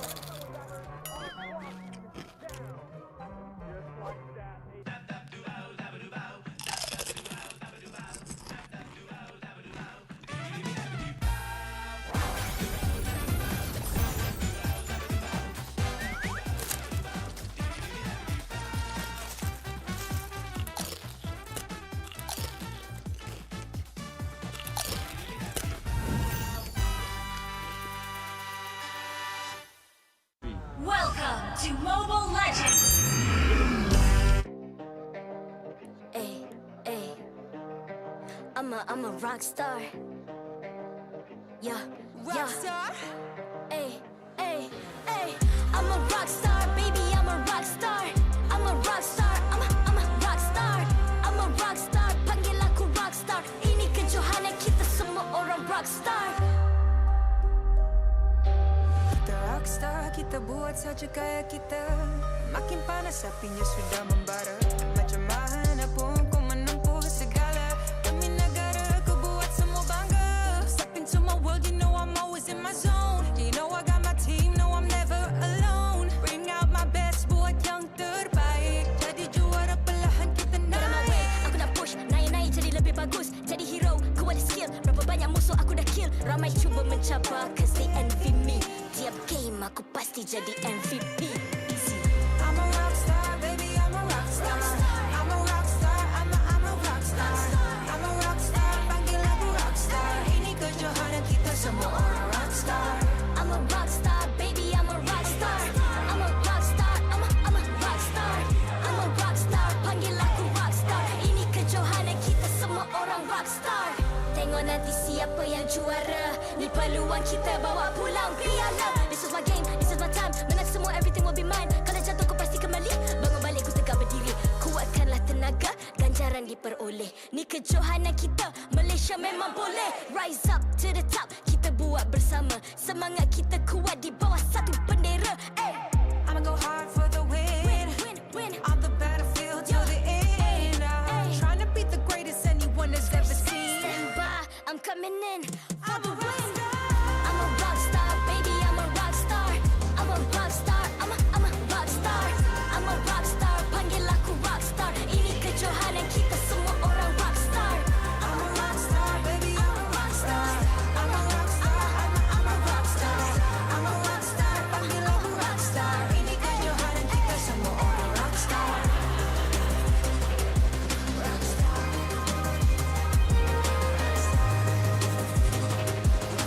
Ini kejohanan kita semua orang rock star. I'm a rock star, baby, I'm a rock star. I'm a rock star, I'm a rock star. I'm a rock star, panggil aku rock star. Ini kejohanan kita semua orang rock star.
I'm a rock star.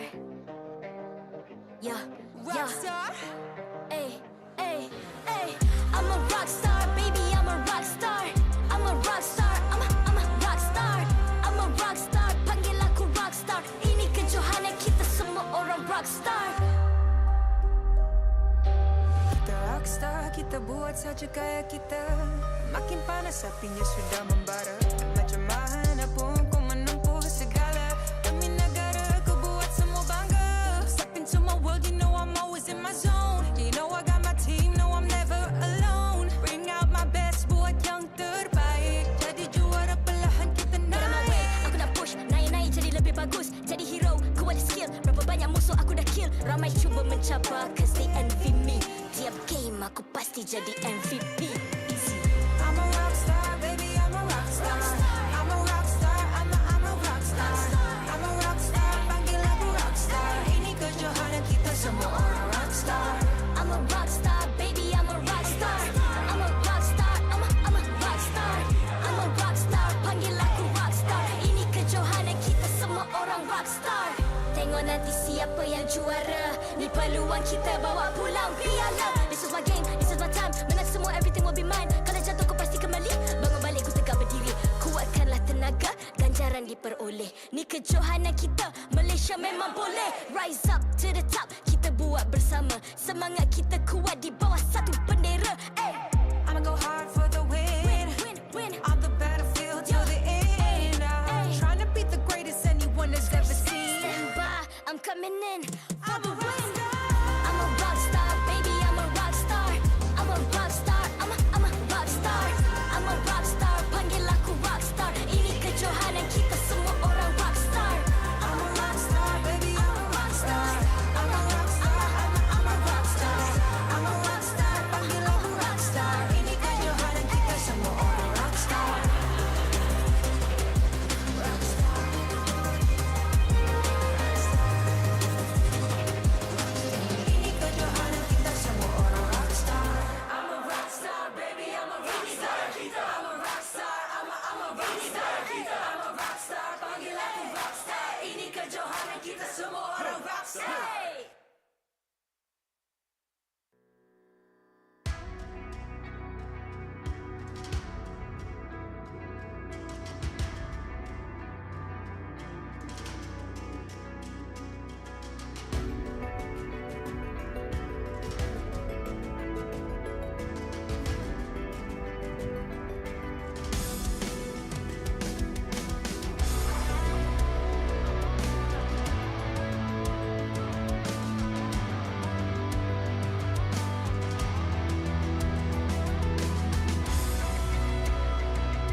Ay, ay.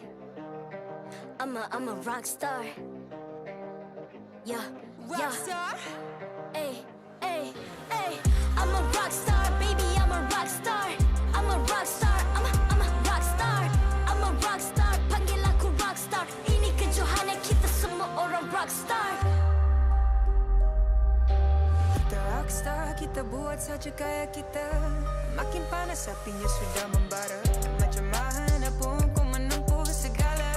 Demi negara ku buat semua bangga. Step into my world, you know I'm always in my zone. You know I got my team, no I'm never alone. Bring out my best, buat yang terbaik. Jadi juara perlahan kita Get on my way, naik. aku nak push. Naik-naik jadi lebih bagus. Jadi hero, ku ada skill. Berapa banyak musuh aku dah kill. Ramai cuba mencabar, cause they envy me.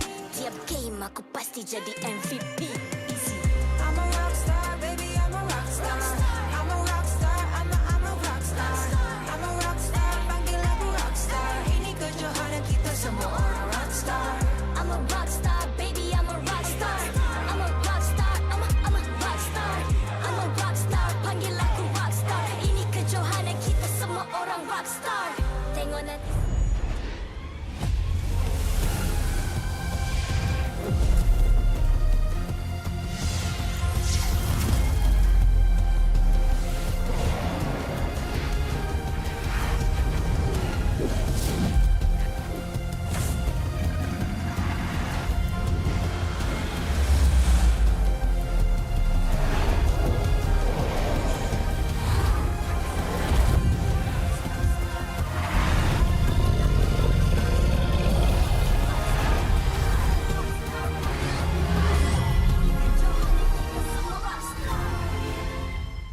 MPL Malaysia Season 12 is powered by Muntong, official mobile internet hotlink.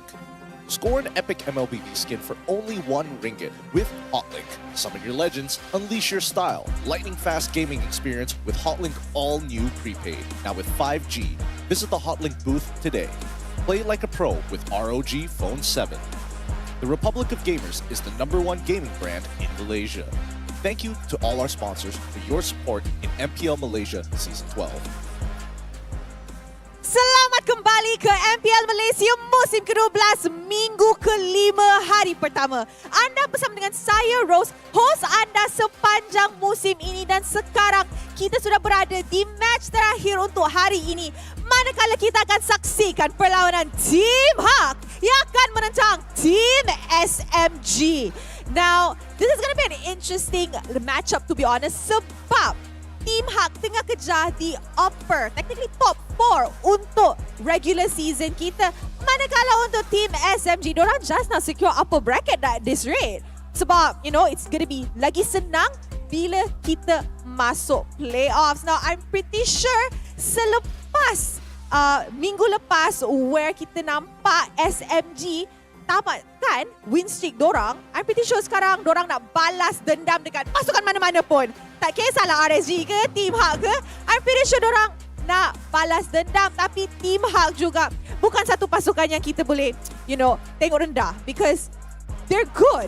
And dorang nak prove that dorang ialah juara musim ke-10 MPL Malaysia. So, guys, I nak tanya, korang rasa perlawanan hari ini akan jadi sengit ke tak? Sengit.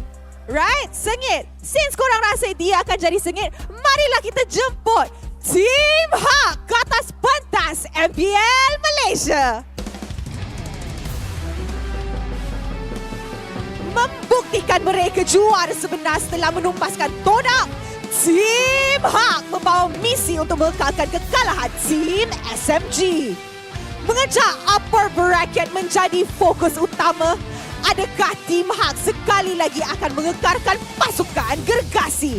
Mari kita saksikan.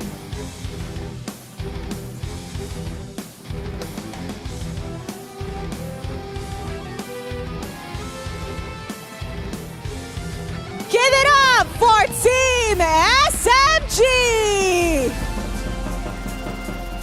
Selepas kekalahan mereka yang menamatkan win streak, Team SMG pastinya kembali dengan semangat yang membara. Kebangkitan Coach Pau dan pasukan menjadi perhatian. Dapatkah tim SMG memadamkan api kemarahan bekas juara Team HAQ? Let's watch and see because this stage is about to be lit.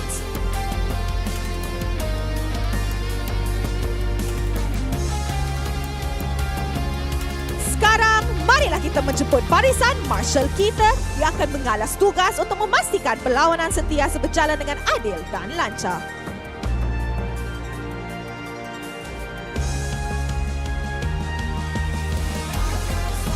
Mari kita teruskan dengan fist bump di antara pasukan sebagai tanda profesionalism.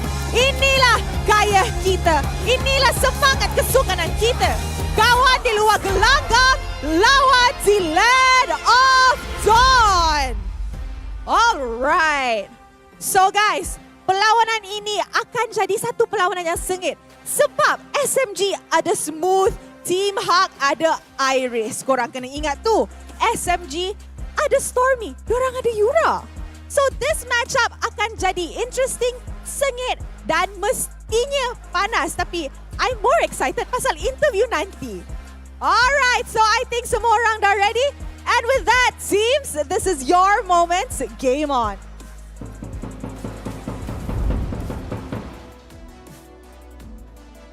Thank you, Rose. Everybody who's watching, thank you for sticking around through the break to check out the English stream of the MPL MY season 12. Wait, what's so funny there, Matthew? What's so funny? Welcome, everybody. My name is GiddyQ. This is ICBaby12, and of course, we're having our special guest, Matthew Chan, here at the desk to keep you guys informed about everything related to MLBB. Would you like to inform us what's going on here? Because so far, this match, it's going to be a interesting one. It's just that you have to emphasize, oh, thanks for coming to the English stream. Yeah, you know, we get shafted here very often. To be honest, I'm really grateful as well because this is our second time for us, you know, especially now and throughout the entire season 12, we've got a special guest. Usually our so-called quote-unquote special guest is Lafel and Adine from the BM broadcast, but guess what? You know, last week with DJ. Why now we've got you. So I'm very happy about this. It's still really good, right? I would love Lafel here. I love it here. They're great people. Well, subjective, depending on who you're asking. But let's have a look at the overall standings. Love the guy. The overall standings, because this match is between the #1 position versus the 5th position in the league so far. 15 points compared to 11 points, and still in contention for that top 4 spot. Team HAQ looking to get a 2-0 victory here. You know, the thing about Team HAQ is that they are going to be in a position where they are trying to fight for that top 2 position. They're still in contention to fight this, but the problem is that they are going to be facing off with Selangor Red Giants and Homeboys after this match. So securing this 2-0 victory is going to be very, very important for them if they want to stand a chance to make it the top 2 to actually dethrone Homeboys, who's currently in that position sharing it with RGMY. Well, currently, I do think that like the top four as of right now, that's the gauntlet here. That's the people that you're trying to beat. All of these are in contention for that M5 spot. So the thing I wanted to highlight here is that when you are Team HAQ, you're not really looking for, obviously, you know, top 2 is really important, but you really want to prove that you can stand against top dogs, right? Because when you have ambitions like Team HAQ, who has been to international events before, right? Like they had that experience, they need to really showcase that, hey, we need to show that we can win it all, right? So bidding at, honestly, if I Team HAQ, I'm quite happy that I have this like stronger opponents nearing to the playoffs because I can test my actual strength, see what kind of things go wrong, and then fix from there. I see. Okay. So they're positioning themselves where it's like a top-down approach, right? You know, take out the weaker stuff in the beginning and then eventually get stronger later on where you could really test yourself, just like Head and Shoulders, because we have no more bad days with a secure and flawless victory with Head and Shoulders. Top-down view, that's how you take care of yourself, boys out there, girls as well. Keep yourselves clean here. Check out Head and Shoulders. If you're having dandruff problems, you'll clear it up in no time. Exactly. And speaking of hair as well here, because when we talk about hairs, we always talk about the twins when it comes to Team HAQ here, Min and Man. And guess what? I think we caught a glimpse here where Min was actually on stage. So I'm curious to see, is he going to be playing here or is he going to be giving that moral support? Because as of now, there's so much in the area where you need to kind of predict your way through. And what about you guys at home? Do you think that he is going to be playing? Because now, scan the QR code right below on the screen here and let us know who you think is going to be the MVP of this series. And by the end of today, we are going to be announcing the winners that's going to be walking away with exclusive skins by us. I can't wait for how many just invalid votes because people are going to be like, oh, that's Man. Yeah. And Man's going to be the MVP for sure. 100%. 100%. Oh, it's gonna Wait, isn't that Min? ruin some days, huh? Isn't that mid? I'll Or let is you it mine? find out. I'll let you find out. You're trolling me. At this point, since both of them use Head and Shoulders, it's tough to tell them apart. That's my only takeaway from this at the end of it. But let's bring it back to Matthew here. The fact that you specifically, I remember this. He specifically asked me, hey, am I able to kind of like try and cast this particular game, Team HAQ as well as Team SMG? I'm curious to know why. I mean, it's just fun, right? It can't just be fun. It's fun. like the fact of the matter is casting is just really fun. So of course I would like to cast this game, but like, you know, I guess more direct is that I want to see what's the actual quality of MPL Malaysia, right? Like these are the let's be real, top table clash. I want to see how they actually go for it. That'll be interesting to see overall, especially considering that you guys, if you don't know about it yet, you can rank up together with the double star raising points as well as the double protection points. So that way you can rank up with your friends, not lose too many in case they're kind of bad and you don't want to admit it to them. But overall, for those who are looking to finish off this season strong and make it to that 100-star point, well, now's the time to do so. Yeah, that's the why perfect you've time been playing to do so much. No, that's mainly because I'm trying to get my girlfriend, who is the highest rank she's ever been in her career. No, that's because you have this double star protection, so it's What okay. are you talking about? Oh, now I know why you've been playing so much. I agree. And on top of it all, you better be quick as well. If I'm not mistaken, season reset is about to happen in about 7 to 8 days. So you gotta be quick about that. 1.5 weeks from now. Yep, 1.5 weeks from currently now. So make sure, quickly, go and start ranking as quick as you can. But let's jump back into this game because we're talking about quality teams. We're going to start things off with Team HAQ. Now, checking them out, these guys, Gary, Noir, Panda, Yura, and as well as Iris, they had it a little rough coming into week 3, and, you know, they won their games, but it wasn't the cleanest in week number 4. Today, I'm hoping that Team HAQ's in a good position because they're fighting against top dogs. That's what I say, right? Like, the think about this is that they need to win to showcase that they're here to qualify for M5. They have that, they need that pedigree, especially like having a performance like last season, going through the open qualifiers. They're here to showcase that they are still that team that can go toe-to-toe on the international level. You know, that's the thing, right? I'm curious to see whether or not that's going to be the case because this week itself, they brought in Min back at the roster, but they're not going to be playing him. So I'm not sure if this is the right move or they're just putting him in for the sake of just giving him moral support or maybe analyst. I'm not really sure here. I think he could just be a pinch server for them. Again, if we're thinking about hero pools, I think you've got to keep in mind Miko is a more all-rounded support in comparison to their counterparts. But introducing the lineup, currently on the top of the leaderboards, it's Saksa, Miko, Sasa, Stormy, as well as Smooth representing Team SMG. Now, SMG just oozes that consistency. Even the way they walked in, you just could feel like, they're that confident, right? Because this team, this lineup has been built to win, right? Anchored by Sasa since like how long, right? I think like he's been here for in SMG, like he's the franchise player right now, right?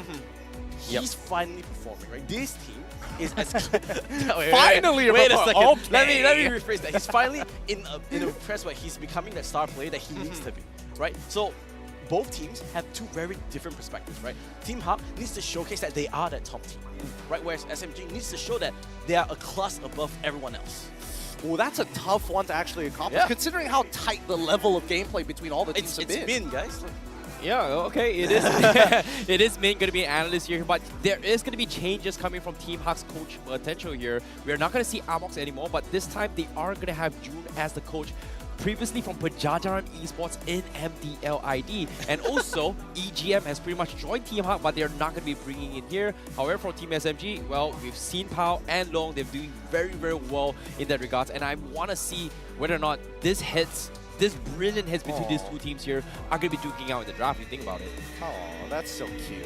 That's so cute. At least people are really taking advantage of the camera work these days. Yeah, like I said, MPL Malaysia has come a long way. Very long way. Very long way indeed. Another thing that I've noticed amongst the two teams, that some of the top, and especially within that top 4 gauntlet, their analysts are usually ex-professional players. I mean, it brings a lot of like, you know, when you're a pro player, it helps a lot in terms of like understanding the perspectives of what you're, and also naturally, ex-players can help in that input because they've been in that position before, right? Yep. So they know like, oh, how would the draft? What's kind of your perspective in this in this moment? It helps a lot. I suppose, but then he cut back to Long, and it's just like his journey winning an MPL title was like an underdog story. So it feels crazy to think, you know, if he wants to help Team SMG to stay on top, this is the first time he's kind of been in that position. And I'd say no. Last couple of seasons, top of the leaderboards, but just could not close out the playoffs. You know, that's the thing about trust, right? You have to trust your teammates, you have to trust the other plays. But before we get into the details of that, let's talk about the stats here, in particular coming from Iris, especially coming from Team HAQ. Iris, you know, they had a rivalry going on with Repo, however, didn't exactly do too well. But based on his stats here, he's been very, very consistent in taking a lot of damage here as the XP laner and just, you know, being the annoying frontliner as a playmaker from the sides. He's usually the hard engager. He's looking to catch his opponents, high impact, high reward EXP laners that can, you know, bully people out, like Terizla for an example, right? It forces people to opt to go for X-Borg, which doesn't provide that much until later on into the game for this bigger team fights. Now, I do think that RSG kind of broke and uncovered the secrets of Team HAQ by taking away like 2 of these big picks, Paquito as well as the Terizla, making Iris almost useless. And then week 4, we see him start to grow. And that's why I say, right, like in these games, it's not so, well, I mean, it's not official, but they're technically safe already from playoffs. Like, they already qualified, I think. So, it's more of chasing that momentum, going into playoffs, rather than sort of qualifying better, like a better scene. Of course, it helps in this gauntlet, but it's more important that you cover all your problems, cover your mistakes, get ready for that playoffs, because no matter what, that 1 week of playoffs means everything. If you do not perform, that's it. All right, I agree. And of course, the counterpart here, his matchup is going to be smooth coming from SMG. Also, an amazing Paquito player here. And based on the stats as well, favorite hero is going to be the Paquito coming from him. He's picked 5 times, 36% out of all the games thus far. And I feel like we haven't seen too much about it, but Paquito seems to be the favorites between the top teams thus far that has been doing well in the XP lane alongside with Terizla. I mean, when you have high impact EXP laners, I think it's only fine. He just has it open. People are ready to go. They are too creative with this. But I want to bring the question over to Matthew, right? Because Smooth is one of those players, when we started casting in Season 2, he was there. Exactly, I was going to say the exact same thing. He was the original Wonderkin, right? Yeah, like, he was that guy. Like, whoa, this guy out of nowhere, this game, where it was like a whole different team. And now it's really nice to see like his whole journey all the way here. And now he's a very long veteran player. He's the one guiding people now, so it's quite nice. Exactly, and I think, you know, he is quite the staple for Team SMG because of his overall consistency. And I think that was the big problem that, well, I mean, there was a bunch of big problems. Oh, by the way, the guy confessed. You're right. He confessed. You're right. We need an update. Who did he confess to? We don't. I don't think we need to know that. We just need to know Well, that he has had a done picture it. of the girl, right? We just need to know if he's done it or not, because a lot of people are following in his steed. We just need the MPL MY Facebook page to just be filled with like people fulfilling the deeds. Well, I guess that's enough because we're into draft. First game, SMG versus HAQ. What do you guys feel? So far, I mean, Paquito obviously has to get banned out, but I think one of the few things that Team HAQ brings to the table that other teams don't is the fact that people generally are aware of Gary, whether he's playing in the game or even in the draft. Fanny, get him out of here. Don't want to deal with it whatsoever. Yeah, I think Ling is also something that they may consider as well. Gary has been known for this kind of assassin playstyle here, but SMG, they're sticking to it into something normal as well. They are going to ban Angela just to prevent Team HAQ from doing something like that. But the question remains is that does Noir play this kind of enchanter styles? Like, we've seen how MPXNC in the previous game kind of lean in that direction, but for Team HAQ, it feels very counterproductive, especially when, you know, considering the fact that Noir and Panna was formerly from SMG. I'm pretty sure Team SMG has a rough idea on how they want to draft accordingly to deal with Noir's hero pool. I mean, even if they want to deal with this hero pool, right, there's a lot to really dig through. And I think taking away Engagers is probably the best bet. Tanks, the traditional style, rather than go for Enchanters. Enchanters overall is probably their best bet. I think the XP, I mean, I'm sorry, I'm kind of skipping there because like so many of the XP laners has been banned now. Of course, you gotta nick the power pick of like Valentina, but I think if you're HAQ here, you need to pick up the XP laner. And also, oh, yep, they take up the Frederick. So very clear cut. This was planned straight off the bat. Yep. I mean, it's a double flex pick right now. We don't know who's going into the EXP, who's ending up in the jungle, or even as a support. They're giving very minimal information over to Team SMG. And worse yet, not exactly the greatest ults in the world. Maybe the Primordial Wrath, but like that's cutting it close compared to other high-impact ultimates. I want to see what SMG actually replies with here. There's so many ways you can go with this draft so far, right? Valentina's always very flexible. I think you need to lock in the EXP lane now, because if I'm Team HAQ, the next rotation of the bans, I'm just going to ban out every single thing, right? Yeah, I guess in that sense here, they are going to do it, but the option here coming from Team HAQ is that they still have this flexibility, right? This Edith can be played at roam. They're just keeping their options as much as they can, just because of the fact that from the side of Iris, I feel like they still want to try and shut down Smooth's hero pool as much as they can. You know, Benedetta is something that he has played a few times now, but considering a Team SMG, they ignore it. They trust Smooth. He still has his hero pools. They are going to pick the box here and the Bruno instead. We've seen a lot of Bruno today. We are seeing a lot of Bruno. People And again, love what? doing it. Okay. Again, people love playing it. They love winning their lane. They love to snowball out of control. Getting the Gord on the side for at least for Team HAQ. At least they have lockdown. You just need a combo ender. Gord kind of fulfills that role, and it's a little harder to catch overall because he can use his abilities while on the go. Worse yet, we still don't know the EXP laners, and now the volatile ones are starting to come out and get banned. I like this Yuzhong ban here. Yeah, Team HAQ is just keeping up their options, you know, making sure that Yura can do his own thing as a score, right? The thing about Gord right now, we've seen a lot of integrations of the Gord's playstyle as a sentry mage. So you tentatively want people to kind of dive into you and just completely burst you down with this Mystic Gouge. And in this case, SMG's Baxia is not going to have a good time, because if you go in the wrong move, this Gord is just completely going to shut you down with this Mystic Gouge. Well, that's one way to look at it, right? Especially if you are the ones trying to be the aggressors. Yeah. I feel like Team SMG is going to play a more controlled style. Just zone out the jungle as much as you can, take as much as the farm, let your goal lane do its work, and you'll eventually close out the game, no problem. So I'm curious to see whether Team SMG want to ban out Claude specifically against Panda. Yeah, and the thing is that I'm still quite curious why SMG is so happy to just let this EXP lane. They prioritize every single other pick. So it's quite clear on both sides what they want to take. HAQ wants to go at all the XP laners. Most likely this Edith, you know, Iris is going to pick up this, XP Edith instead. And SMG, they just want to ban out all the junglers. So the Cho, flexible pick, is a good one. You know, you can go either roam or in XP. SMG should be banning another jungle, putting Gary in a very, very, you know, weird position. Because they want to, I think they want to force this Fedrin into the jungle. So it's not abusing Gary's mechanics that much. Okay. Here's a little bit of fun fact as well. Earlier just now, we had a bit of stats here. Noir has had 70% win rate when he was playing with SMG. He's played about 10 games, with 7 games being in when. Panda has played 0 games when he was playing with SMG. So speaking of redemption here, maybe, you know, roamers was a big issue for Team SMG back then, and now Team HAQ is looking to abuse that angle because of the fact that they're banning on Cho, they're taking away Edith as well. It's putting Miko in a spot where maybe Kufra is the only play for Team SMG. I think they want to actually see Kufra from the side of Team SMG at the very least, because they have a lot of heroes that actually do well into just body blocking the initial engage. And more importantly, the fact that they have Brody as well, so even if Team SMG want to kind of divert, look for like some hard pickoff, it can get a little difficult because Brody is able to kind of lock you down for just enough time to create distance and space away. I want to see what's the final 2 locked in from SMG.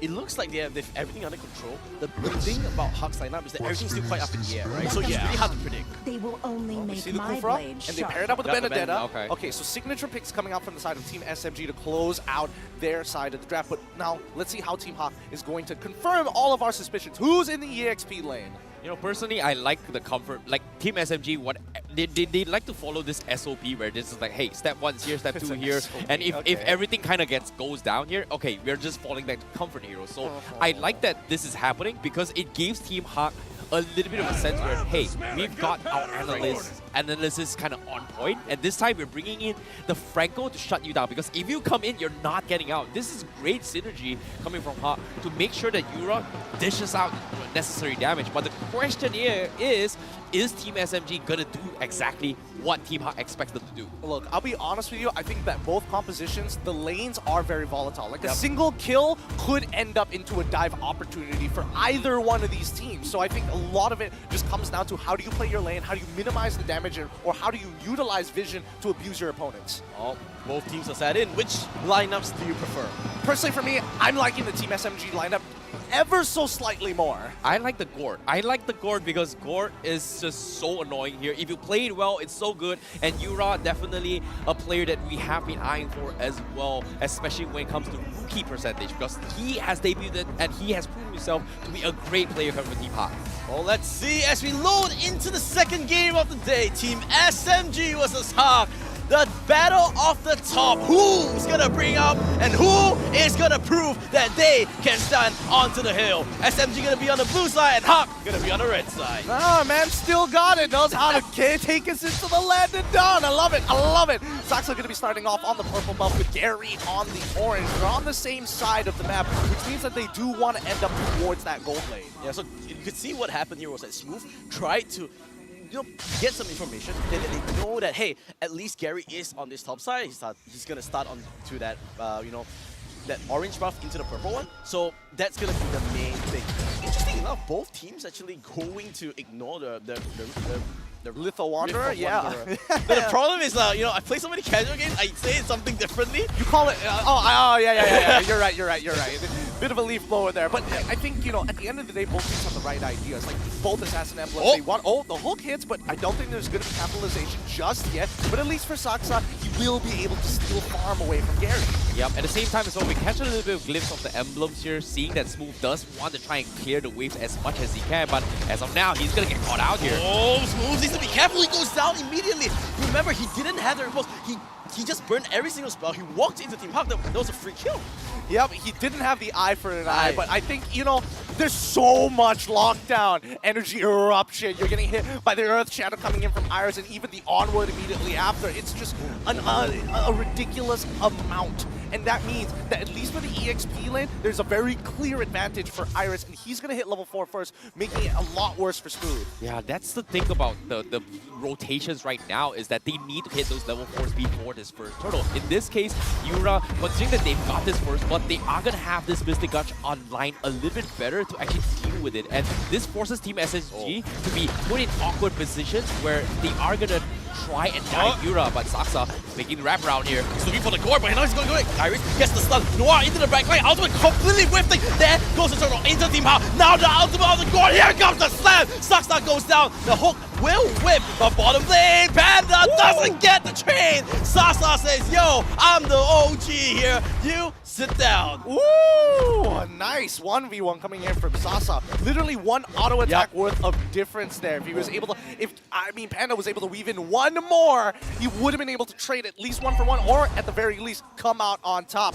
Top side still extremely volatile with the turtle falling into the hands of Team HAQ's side. The question is, I feel like the turtle is just being denied away from Team SMG more than Team HAQ wants it badly. Agree, but at the same time, I like how Smooth is taking the initiative to try and abuse the fact that he's got this mobility, right? He needs to be very, very proactive in cutting the waves in order to catch Yura, and it seems like they are going to make an attempt now. Here comes the ultimate, lands onto the hook. Will deliver so beautiful out from Smooth, just cooking Chris Butter. Team HAQ has no chance, walks away, clean cut SMG. That's what you look for. Yep, and Miko walks away for free. He just sets it up. Hey, Smooth, follow me up real quick. We're going to lay this. And now they might actually open up with a dive, but without the wave, it's going to be a little bit difficult. They proxied it slightly, which is great for the side of Team HAQ, because now the wave is a lot closer to them and they can interact with it. Yeah, I agree. And top of it all, despite Smooth making that huge rotation to flank onto his Yura, because of the fact that Benedetta has this innate key to actually travel between places here, he's able to get out back his EXP over the top lane, defend against it here, and this time Iris is going to try and, you know what, you're getting a little bit too much space here, Smooth. I'm going to cut the green waves and force Smooth to mirror him here in order to make sure that Yura has the safety net in his vicinity. However, the catch coming in. They go for everything on Noah. He survives. Now, the flicker. Now, this is huge. Remember, Kufra doesn't have the ultimate. Gary's going to walk in. He's tanky enough to just open up the map. Team HAQ has that potential, has that momentum. Smooth is not here. It is going to be a 4v4 because it's a little bit all over the place. I'm not really sure what they want to do. Smooth will take the Wither Ray buff. He will ultimate away. But now, the turtle fight. Everyone lingering around. They go charging up. SMG just looking. They're not really putting the trigger. Now, they're going to go for it. The God ultimate Gary will snipe it out. Where's the top? Where's the mother? The Iris will go down first. Miko will let it out. Sasa doing so much damage. This Brutal is just getting on the stack. good ultimate. Gary will be able to walk away. I think it's pretty even. Both is just losing sort of one hero for a turtle. It's pretty even. It really is even there. And the worst yet, Stormy, he's looking for opportunities to actually get on top of Gary specifically to get a free retribution on that turtle and even up that score a little bit. But you got to give it to Iris. He's positioning himself right in between. He's not letting him get remotely close to their own jungler. Yeah, I agree. And on top of it all as well, Smooth was nowhere to be found in that fight. And they need Smooth to actually deal with the North here. However, now we are going to see an engagement on them. There goes the stun, there goes the ultimate, the slam will completely hit 4 members. SMG needs to run on their tails. Ton will let the Hawk on the Saksa. You're not getting away the flicker. He still has it. Gary needs to be careful. He's still alive. One more hit, but no, they're breaking off. SMG is pulling half apart. There goes Stormy. He steals the ultimate and he gets it up. A double kill for Stormy. He's going insane. SMG doing work all across the map. They are making sure Hawk has no room to breathe. Oh, you can feel that pressure. You can feel the space slowly constricting Team HAQ. They are getting objectives, don't get me wrong, but right now the fights are going more towards Team SMG side. Yura can only do so much. As soon as his abilities are down, he's hoping that Team HAQ either A, clear up the fight already, or B, are backing out from it. You know, this is so smart, right? Considering that SMG's got so much mobility to actually kite this around, as long as they do not commit a fight to Yura, they're going to be A-okay. And I want to talk about how well Stormy has been playing that here. His stolen Bloody Hunt is what made Team HAQ making very, very difficult plays here. In particular, it's going to be Gary, because he wants to be in your face, getting as much CCs as control to kind of build out the trade. But if the Bloody Hunt comes in, this Frederick can't exactly dish out the necessary tools to make space for Yura to kind of set up the play. Well, so let's find out, right? In this upcoming fight, keep your eyes on where Stormy is and how he's going to approach the fight. But it looks like Team HAQ, they are going to be on top of it, but Team SMG are not going to reply.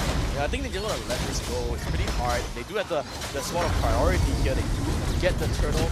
Will they go for a fight here? I don't think they need to. Yeah, they're just going to back off. They got the objective. Just defend your mid turret. Yep, and they were able to clear up that top side as well. The jungle, lane, everything from that top side completely crashing down. Even though everything has been kind of falling in terms of neutral objectives, Team HAQ's favorite Team SMG have developed a 950 gold lead, and they want to extend it even further, and that's going to be with the Lord, not a turtle. Yeah, and at the same time, when it comes to this this trade-offs as well, it feels like SMG, they got a little bit greedy, right? They tried to take the neutral objective from the top side, they tried to shove the lanes here, but they were a little bit late to the total objectives, which allowed Team HAQ that opportunity to kind of clear it out. However, from Team HAQ's position right now, they're playing in a formation where they need to play around, making sure that Yura can do his job. And to do that, they have to clump up as 5. And if they do that, means that they need Noir to pull a very, very big hook clutch in order to actually salvage the team fight. Speaking of hooks, his hit rate has been 27%. It's live, by the way. Noir is going to get caught out here. I think a little bit over, but it looks like they want to go for this engage here. Tom lands onto 2, and Iris, he hits in the back line. Yura hits the ultimate. There goes the wombo combo. They got 2. A 2-for-1 exchange. They might go for a little bit more. Saksa, they can stun up in his role. Now, that is what you exactly like. I see Baby want to say that exactly, right? You want those kind of team fights. You want them to be nice and close together, and Sasa and Miko had literally the same idea. They flickered in the same direction, and they ended up dying to Iris, ended up getting blasted, as a matter of fact, by Yura. But it's tough. You gotta be very aware of the spacing. Okay, thank God. I was confident he wasn't gonna die, but then it got scary. Yeah, I was like, what are you launching you out there? But hey, you know what? Calculations, sometimes a little bit hard. Yeah, agreed. But at the same time here, talking about the fights as well, Team HAQ finally equalizing the score a little bit here. They're finally playing towards their strength, which is playing around Yura. Now he's got the Ice Cream one and the Enchanted Talisman. That's great if you are trying to look for zone control, but we haven't seen that Genius one pickups yet, or even the Divine Glaive. But once that comes in, Yura is going to hurt so much to a point that Saksa is going to struggle to actually tank through all this damage as well with Miko. So that's going to be the objective that Team HAQ is going to be going for. Whereas for SMG, they need Smooth to jump right on top of it. Look at the flicker spells. All on SMG, it's all on cooldown. So now Team HAQ has this really big potential. War trying to go for the backline. Who's gonna get Lord? Ultimate is a little bit. Saksa gets onto the Lord. Panda though, he's a little bit in trouble. Smooth just sewing this up. He's going for the kill. Panda goes down. That's a 1-4 trick. But here comes HAQ. They have to back off. SMG just methodically won that team fight. But looks like they're not done here. Nico will go on the jump. Gary needs to back out. Sasa hits like a truck right now. Everything going onto the hands of SMG. That is so very sad because again, Team SMG making a really impressive call there. Saksa having to go 50-50 against Gary, and he's like, I'm willing to coin flip this as long as Noir doesn't get close to me. So they lock down Noir. They send Smooth after the second highest damage dealer in from the side of Team HAQ onto Panda, and he manages to trade 1 for 1. Considering that Panda is quite ahead in this game, that was impressive. Yeah, because of that play, to kind of focus on Panda, Yura was kind of distracted from the main fight, which is kind of shift his focus on protecting Panda. And while that was happening, everyone from SMG just collapsed on Team HAQ, which resulted in their fight. They want to go for it, but SMG and Bakta, do they have enough damage? Beautiful ultimate from Yura. He just tries to Smooth. He's going for a He's still on the eye for 9. Not this time. He can't walk away. Beautiful fight, good setup. They were predicting about Miko. That also they're just going a little bit too deep. This is not what you want. If you are SMG, you got the turret, you should back off. They biffed it, They knew they could make attempts, so they were willing to roll the dice knowing that Team HAQ wouldn't be able to hit back harder. Mid lane has already been pushed up. They ended up losing in tier 2 down on bottom side. Even top side, the waves finally get turned back into even, unless we see Team HAQ get a mid tier 1, which even then, we'll see, is Team SMG going to give this away? Boxia coming on, rolling through. No, they're going to give mid tier 1 away. You don't fight this, right? Because you need to make sure, you don't want to take another bad fight like this, right? Team HAQ, they look at the goalie. It's less than 100. That's how close this game is. One team fight will change everything. And Team HAQ has been setting up fights really, really well. Agreed. And on top of it all, Noir, his hook hit rate has pretty much increased to 37% as well. Calling him out. And that's the thing, right? He has been hitting those shots. And with one rank hook, pretty much dictates how Team HAQ is going to be progressing the fight. You want to be playing in Team HAQ court in order to win those team fights. SMG, they know this. And you can see a lot of times here, SMG, the Smooth is getting so desperate to actually punish either Panda or Yura to a point that if he doesn't get the catch, he is going to be chipped away by the rest of Team HAQ.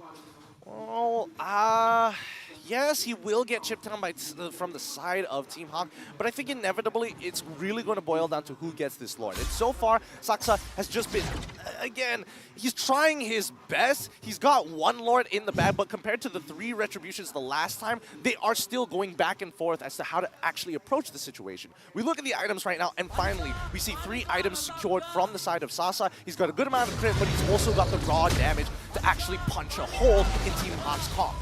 Now, I'm surprised by the itemizations coming from Team SMG here. They only have Radiant Armor. If you think about this as well, because Team HAQ has got so much magic damage, right? Like, you've got Yura doing a lot of damage here. You've got the Edith also doing a lot of damage from 5 rounds. So I'm very, very surprised that SMG, they're not upping their skill by getting, like, maybe even the Adidas shield on top of the Radiant Armor, maybe even the Oracle for somewhat of a sustainability here. Because of this, you know, Team HAQ is just getting away with so much value damage in this team fight. I agree, because Yura is actually ramping up quite fast. You know, I think his animation is quite already up there. So team fights need to look at Yura's position. He will be the one that's doing the most damage.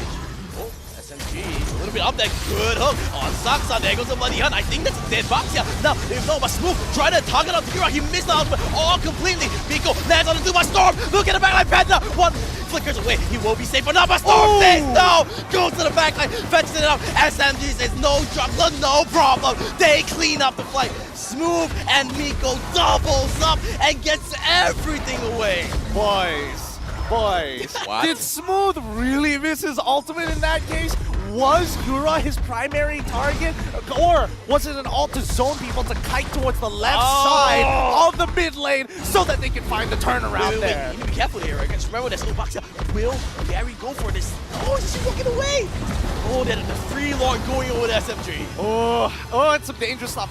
And I think, you know, respect where respect is due. Sasa's very strong right now. I don't even think Gary can take that many shots from him just yet. We'll see in a little bit whether the itemization is going to change, but for now, Team SMG, high chance that they're able to turn this 1.8k gold lead into about a 4k gold lead, assuming that they're able to get at least 1 inhibitor and a fight. Agreed. And while this is happening as well, we have to talk about, you know, the underdog here coming in from Stormy. He's got 4-0-6 on this Valentina, and he's been making the right plays to kind of distract the back lines. In particular, he's been zoning off Panda with those Terrifies alongside with Gary to a point where if they get caught out with these combos coming from Valentina, they are going to be delayed in all these catches here. So they need to fall out very, very quickly in this upcoming fight, because now with the Lord crashing in, they don't have a lot of windows to work with for Team HAQ. Okay, Lord's gonna come in. I think they're gonna be able to save this inhibitor actually. So not a big win as much as, you know, SMG would have wanted.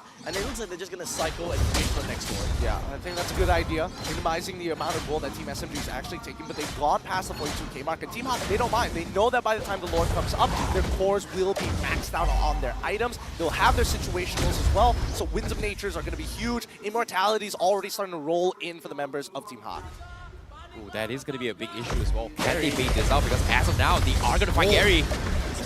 Really, really low. Iris though, he does have a top taker, but that's not really a target that you want. Look at the backline. Saksa, whoa, with the Yura just targeting only Smooth. That's not what was Saksa. Does take the low. Gary does have the immortality, but Saksa, there goes Pico. He lands on the Vanda. That's the target that you want. Beautiful petrify, but it's not enough. Smooth, he's trying to do it all, but no. Zezia Sasa doesn't get it. Flicker. He micros everything. He flickers away from the stun. He walks away. That's Sasa for you. God damn, from what used to be a whiffed engage, a good pick from Team HAQ. Team SMG walking away with 2 of their members alive when honestly, everybody should have died. But you need to be careful because they're still going for it. I mean, they're still going to be pushing. The high ground defense might be a little bit tough for the side of Team SMG. Smooth's only back up in about 14 more seconds, so this inhibitor is under threat.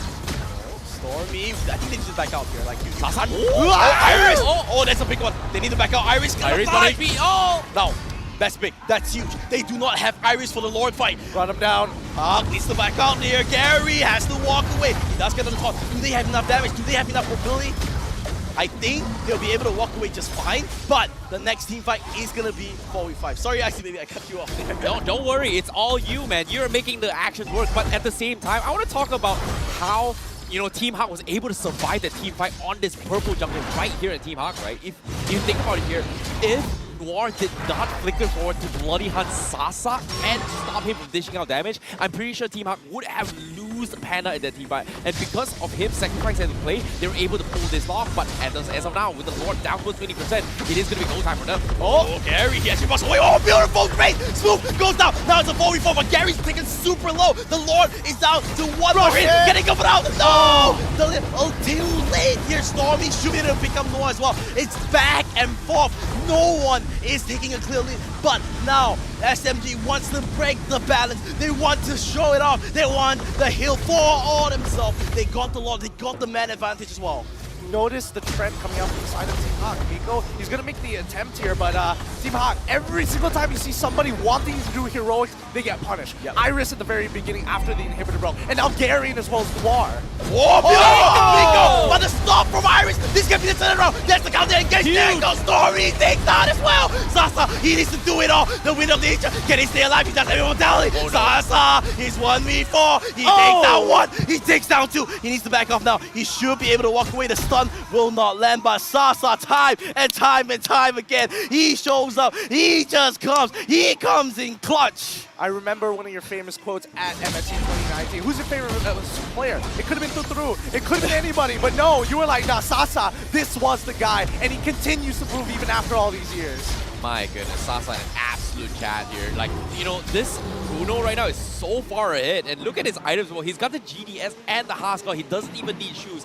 All damage is going to be the way to go. And Team HAQ, they have to respect this here because the amount of crits that he's dishing out on the table is just so annoying that only Frederick can handle that. Even with the blade armor, it's not enough to deal with this physical damage that SMG is bringing on the table. Because if you talk about the damage output between both teams, right? SMG's damage output comes from Sasa. Team HAQ, a majority of it comes from Yura instead. Yep. And I think, you know, the true damage really speaks. It's so loud. It is echoed when somebody gets locked down. The tanks are not safe anymore from the side of Team SMG. Team HAQ have outscaled that part of the game. And now it really comes down to execution in these fights. I mean, throw away your goal lead, throw away your XP leads. It's all about who plays better. And that's why I love this game. You asked me why I wanted to cast this game? I mean, Here you go, right? Plain and simple. Agreed. And as of now, Noir, he's 0-6 and 8, but he's been making the right moves to make sure that Sasa doesn't do his own thing. But the win condition from HAQ is just they need the perfect hook from Noir to just completely stop SMG here. And the question here is, who's that target? So far, they've been shifting their priority, focusing on Smooth. Okay, that didn't really work out. Focusing on Saksa. Didn't really work out as well. Focusing on Sasa as well. I know it's confusing, right? Saksa and Sasa. It also didn't really work out. So eventually, who is the biggest threat here from SMG? From the side of SMG, I mean, it's definitely got to be Sasa, right? Like, Stormy can only work if he has a front line to work, to actually, you know, pair up with. Same can be said about Sasa, but he's a little bit more independent considering a majority of his team is actually engaging heavily into the back line of the side of Team HAQ. So I would imagine that right now, Sasa probably target primary number 1. Well, we've got the stats to back it out as well. 97,000 damage done so far from Sasa. And he's pretty much the biggest damage dealer from Sasa, from SMG. Whereas Team HAQ, Yura is the guy that's dishing out the damage right now. Oh, I mean, SMG should just be a Sasa plus Sasa. Well, now back onto this Lord dance. Who is going to open up? It is broke down pretty low. Team HAQ can actually just come in and go for it if they want to. No, SMG, solid, right? Yeah, SMG is not really in prime position. They live far out. Oh, they picked up one. They picked out Smooth. Now they can go for this 4v5. Gary trying to zone up, but remember, Sasa's doing so much damage. Iris trying to cut things off. Yuna, you have the ultimate. Iris, there goes Yura, just melting the box. No, just Iris. Flickers forward. They won the Bruno. Keep your eyes. There goes the thing. There goes the stun. There's no way out. He's still walking away. The flicker is still there. He still wants to fight. SMG, 3-man strong. No, make it 2. They will walk away, but this is not enough. Team HAQ, they can go for the end. They want to try to go for this. They're going to sacrifice it. Well, no, they're not. They're sending somebody to actually deal with the wave. Even if that inhibitor is down, they can end. There goes the minions. Asa doesn't get a stun. They have the minions. They go for the Lord. They can end this if they want to. One more minion to go. It's not there. The next wave is here. The next wave is here. Panda still there. Stun. Dotting it up. Sasa, can you do it? Oh, on your lonesome. Not this time. 1-0 on to Team HAQ. What a game. What a game this has been for what looked to be Team SMG handing over free neutrals, losing 50-50 retributions in the early stages to coming back into the mid-game. Boy, what a statement it is from the side of Team HAQ. Yep, Board wins games. Yura, an absolutely spectacular performance coming from him as well with his timings and his Mystic Gush.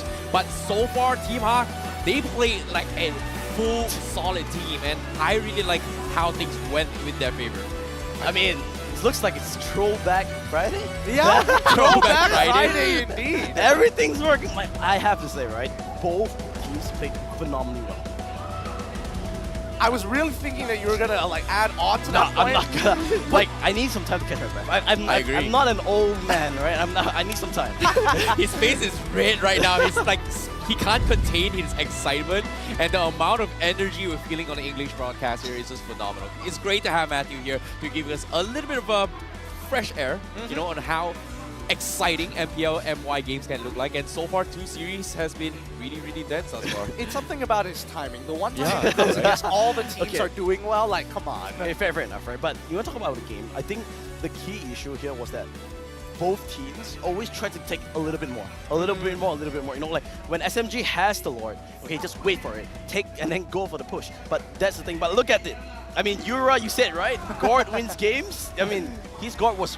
I want to see the stats. I think he was the highest damage output of the game. I would agree with that statement as well. I think, you know, overall, Yura as a player started off very, you know, just give me Navaria, I'll make something happen no matter the situation. But now I feel like he's really integrated well into the team. His chemistry is even better, and more so, he's feeling extremely confident with his mage picks. Huh. I'm really surprised by this Emblem pickup coming from Yura as well, because, you know, I was expecting maybe he went for a Genius one here, but the Divine Glaive is all good. As long as not taking damage here, you are going to get value from this penetration. But what he got for is that he actually went for the HP recovery emblem, which is very unorthodox here if you think about it. Like, I don't see many people actually go for this emblem build here, and I guess he kind of want to maintain that 70% HP threshold just for this Divine Penetration, I guess? Well, it's a combination of things. Number one, he needs to kind of maintain this lane against Stormy, who has a much smaller consumption of mana. So he pairs it up with the Vitality and the Impure Rage. Just look at his boots.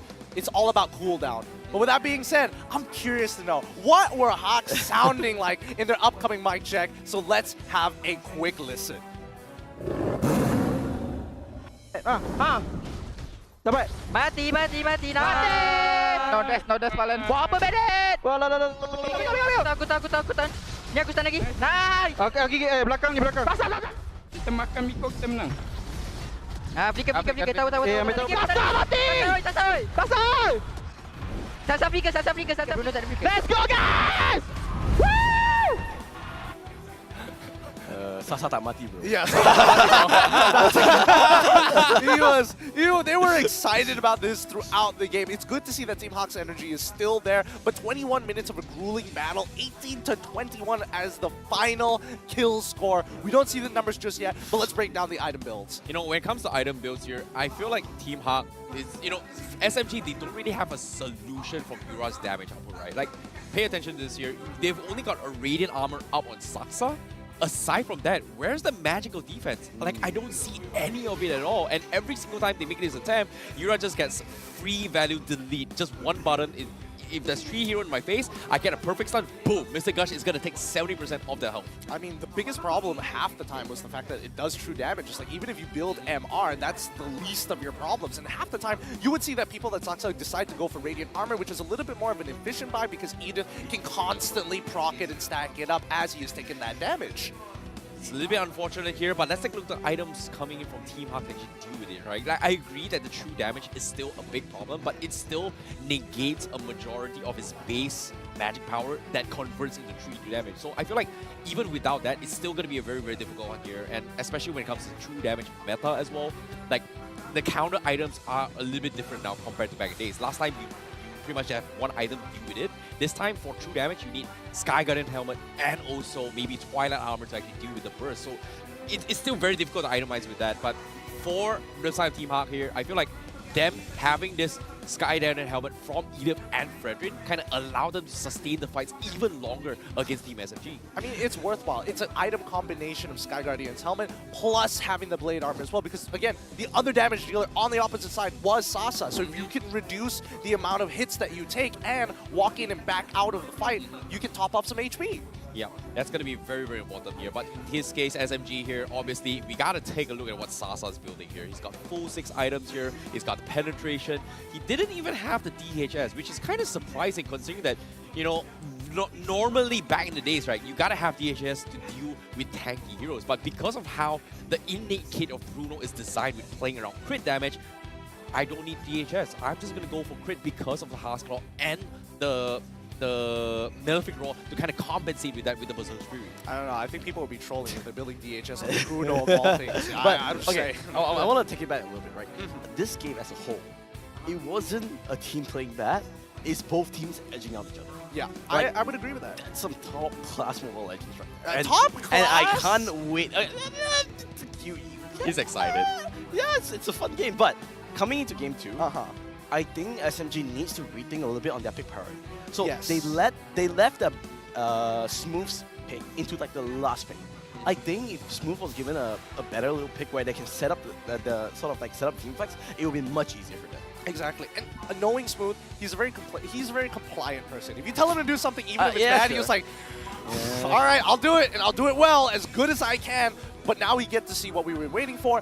In terms of damage, he was close, but Sasa, even more, breaking the 100k mark in comparison to Yura, who's just 8,000 away. Yeah, and at the same time here, obviously Yura's got one button here. Like, just, if you hit, you hit. If they're all clumped up together, I'm going to be the chunk of damage. If they're not, they're not. Sasa, obviously, has a little bit more leeway to do this kind of damage. But what was really surprising for me is that I'm surprised Smooth only has 35,000 damage, considering that he actually opted to go for a damage build Benedetta with the sole intent to try and catch Yura multiple times, and even Panda to a certain degree. And for him to do only 35,000 damage, this is weird. Like, I was expecting a little bit more than this. I mean, we saw how Team HAQ manage these team fights, right? The fact that they're peeling backwards, the way that they kite, all of these things are being taken into consideration by Team SMG. That's why we saw hopefully we get to see it until the highlights, and I'll bring it up again. But I think for Team HAQ's side, I think Iris early game probably could have done just a wee bit better, but overall throughout, his timings on his flickers have been ridiculous. So I think Iris himself, right, he's been setting up these fights much better for his team. And of course, Noir with the hooks were really, really good. But you could see every time the team fights, Iris was controlling the fights super well. And I think that was the issue for SMG. They had no follow-up whenever Miko jumped in. They were just waiting and hoping that they could burst whoever they could come.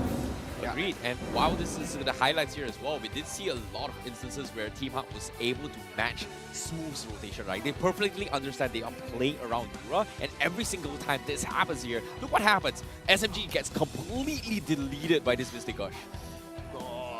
So close. I mean, but honestly, I have to give it to Sasa. He's been playing like a really hot game this time, and usually, like during the laning phase, he does the worst. But I think he's played not only the laning phase well, he's been playing these team fights as good as it can get as a marksman. And we forgot about this Lord, right? Remember, it was a 50-50 Lord. And this gave so much advantage to SMG, and Smooth played perfectly. Look, he just zoned out Panda, he got side, and then this was where things started to go a little bit haywire. The Electro final blow, right? Yep. It doesn't connect at all, but it forces a majority of the members of Team HAQ to move towards that left side. But it was a little bit positioned a little bit better. I think it could have been Yura would have been just dead by that. Well, I mean, to be fair, Smooth does have the Petrify at the same time. So yeah, even more reason to believe so. Man, it's difficult. I think that you're right. I think that they do need to start adjusting to give Smooth a much better matchup. My God, look at Yura's positioning as well. And like Smooth was trying to go for the dive. He actually flickered backwards to actually extend his Mystic Gush. But this was a big clutch moment right here. Like Noir, he got the ult on Stormy as well, and forcing Sasa to focus on him kind of allowed Gary as well as Panda to get out of safety because of that play. Time and time again, these choke points are just so dangerous to fight around. But you can see from each and every one of these clips that either Team HAQ or Team SMG learn from the mistakes and then continue to apply the same logic for the upcoming fights. And then remember what I said earlier in the series, right? This game is about proving that you can stand on top. It's not really, obviously winning means a lot more because you know your standings and blah, blah, blah. But you need to showcase that you are here to win. And both teams did show a little bit of pedigree. I think SMG needs to dial back a little bit on the aggression. Every time. Okay, one thing I'll say, they were playing really well as a unit. What I mean by that is that when they made a call, everyone did the same thing. So when they went to the fight, they couldn't fight. But there was sometimes, I think they missed out on making the best possible decision. Like at that last team fight, they could have just cycled back, finish up Lord. They had prime position over Lord. There was no way Team HAQ was going to go for it. But because they jumped in, then Yura just had a free ultimate. And Gary was just being that mid. It was a perfect setup for Team HAQ, and that's why they lost the fight. I agree. And on top of it all, I like you actually brought up this point, right? This is very, very top level plays coming from both teams. Everyone was understanding that, hey, they need to do these things in order to achieve a certain result. But the question here is that it came down to one small mistake. It felt like that one miss coming from Smooth or not getting Yura is pretty much what forced SMG to be put in more awkward situations to get punished by Team HAQ. I guess, but I'm taking a different angle here. I feel like Team SMG have been in this position with like, oh yeah, we can win games out, no problem if we just play it cleanly. The question is, how do we go above and beyond to elevate ourselves to that international stage where everybody is playing like a 10 out of 10 and they continue to push the envelope every single time. I think considering the position of Team SMG being #1 in the standings so far, dropping the game doesn't mean much to them. So I think that making the attempt is by far more important. Yeah, I think the more thing about this is that SMG just wants to use this as test, right? Because they've really sort of locked in, I wouldn't say top 2. They've qualified. They qualified, you kind of want to lock in top 2, but they want to win games convincingly. Remember, I think if just one or two things went differently, we would have been speaking the other way around. Right? SMG would have taken up that game, they would have ended the game by maybe like 5 minutes earlier, and then we'll be talking about, oh, how great SMG, how clean SMG is playing. So it's a game of inches, you're right, and they want to use this game to tweak it before they reach the playoffs. And I mean, considering that they've already, well, they adjusted to make sure that they're fighting for these neutrals, right? Saksa, what is at #1 when it comes to Lords? He's only #4 when it comes down to Turtles. So if we're talking about closing out games, Team SMG is definitely one of those teams you want to kind of put a magnifying glass on. You know, to be honest, I think it was #3 just now for Turtle coming from Saksa. Oh, but you're right, yes, nevertheless here, let's talk about the previous game one as a precedent, right? Saksa versus Gary, when it came down to the 50-50 trade, a majority of time, Saksa pretty much won that trade in this Retribution battle. So it just shows you that, hey, maybe, you know, Saksa is the real deal right here. And so far, to be honest, game 1-on-1, it should, even though SMG kind of lost, right? Saksa was the reason why the game kind of dragged out so long for SMG in their favor, if you think about it.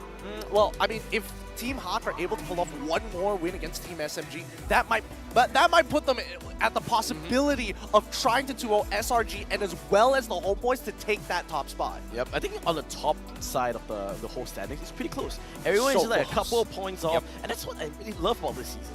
You don't really know who's going to come out on top yet. Yeah, it's really a battle of like the top 4 and then the bottom 4. The people in the middle are like trying to like qualify into one of those 2 categories. It is going to be very, very difficult to do so here because competition in Season 12 has been very, very tight here. And speaking of which here, Team HAQ currently 1 game away from actually taking the 3 points here in order to try and fight the top 4, right? So I feel like top 4 is going to be the way to go for Team HAQ. And SMG is like, yeah, I agree. You know, I don't really care if I lose this game. But of course, making sure that they got every single ground covered and prepare for themselves for the playoffs is going to be the bigger picture that Team SMG might be eyeing for. Okay, I want to say something, right? No matter what position you are at the standings, okay, you want to win a game. Okay. All right, that you there's no such thing as that. You know what? I'm happy to lose.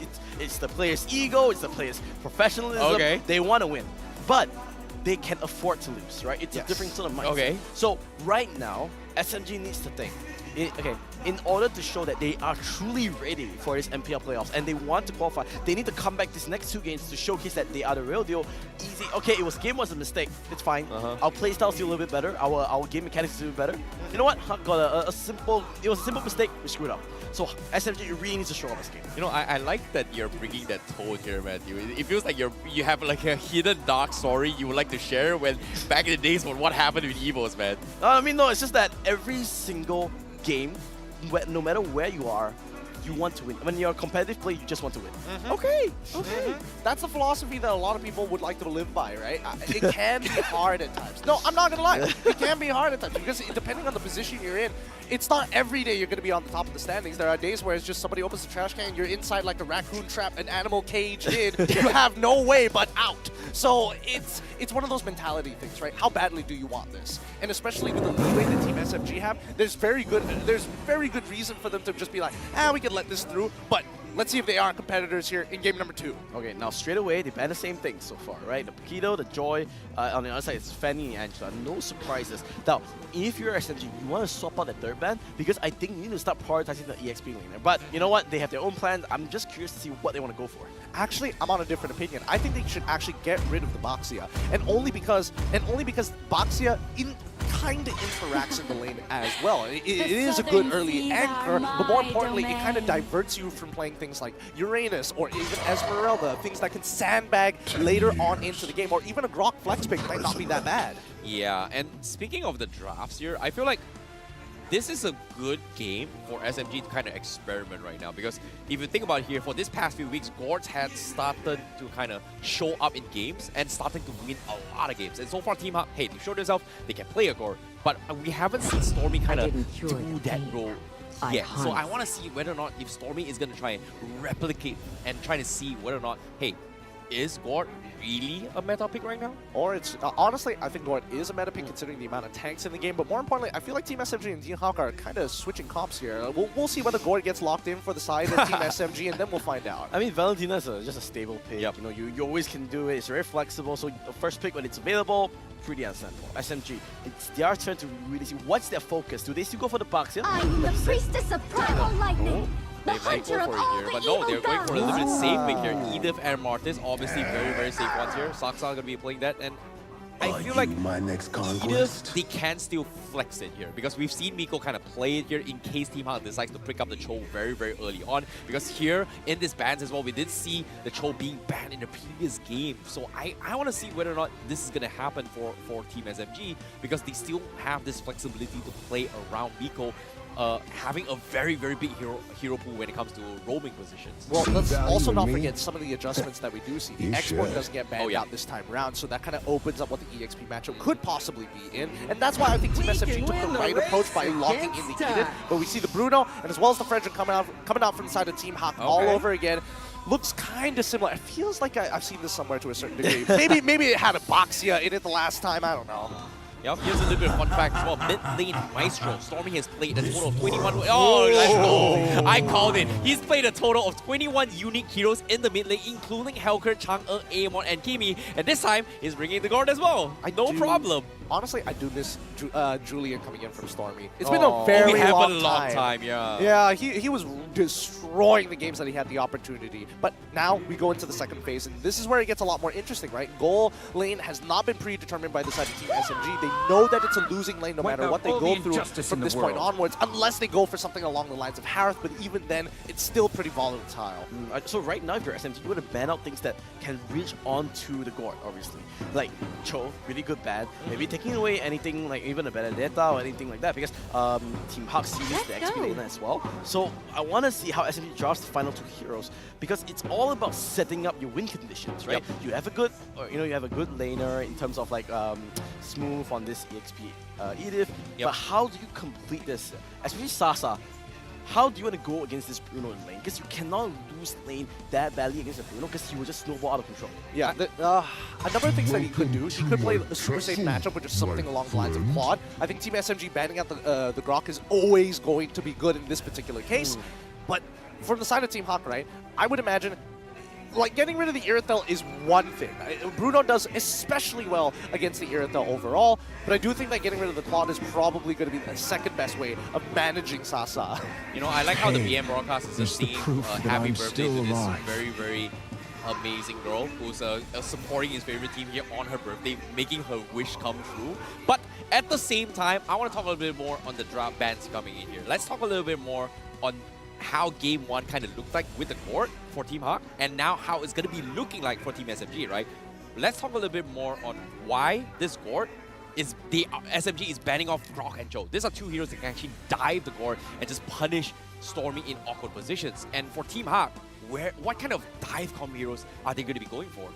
Well, I think at this point, the only dive heroes that they have left, things could be borderline alongside the Yuzong. That's always a great way to guarantee yourself into that back line. We see, Team SMG. They deny it. They deny it this time. And it's good to see that Smooth actually might get a matchup that is in his favor. Yep. And I think Yuzong is one of the highest like pick ban rates in MPL Malaysia, if I'm not mistaken. Sorry, that's Terizla. That's Terizla. Yeah. You and your factual stats. You know. But yeah, I mean, Yuzong is a good counter, and he also controls the team fight really well, right? With so much havoc, he's going around, especially with the Black Dragon. Then Gord has a free reign to it. Yeah, it also provides an out for the side of Team SMG, right? Because again, it feels like it's almost guaranteed to be Claude at this point, and then they can actually have a more flexible composition in terms of, we can peel backwards, but if you make a mistake, we can dive your backline straight away. Now that you think about it here, Grok is like the perfect hero for Sasa right now, considering that Cho and Grok is also out of the equation. 2 knockouts that can actually disrupt it here.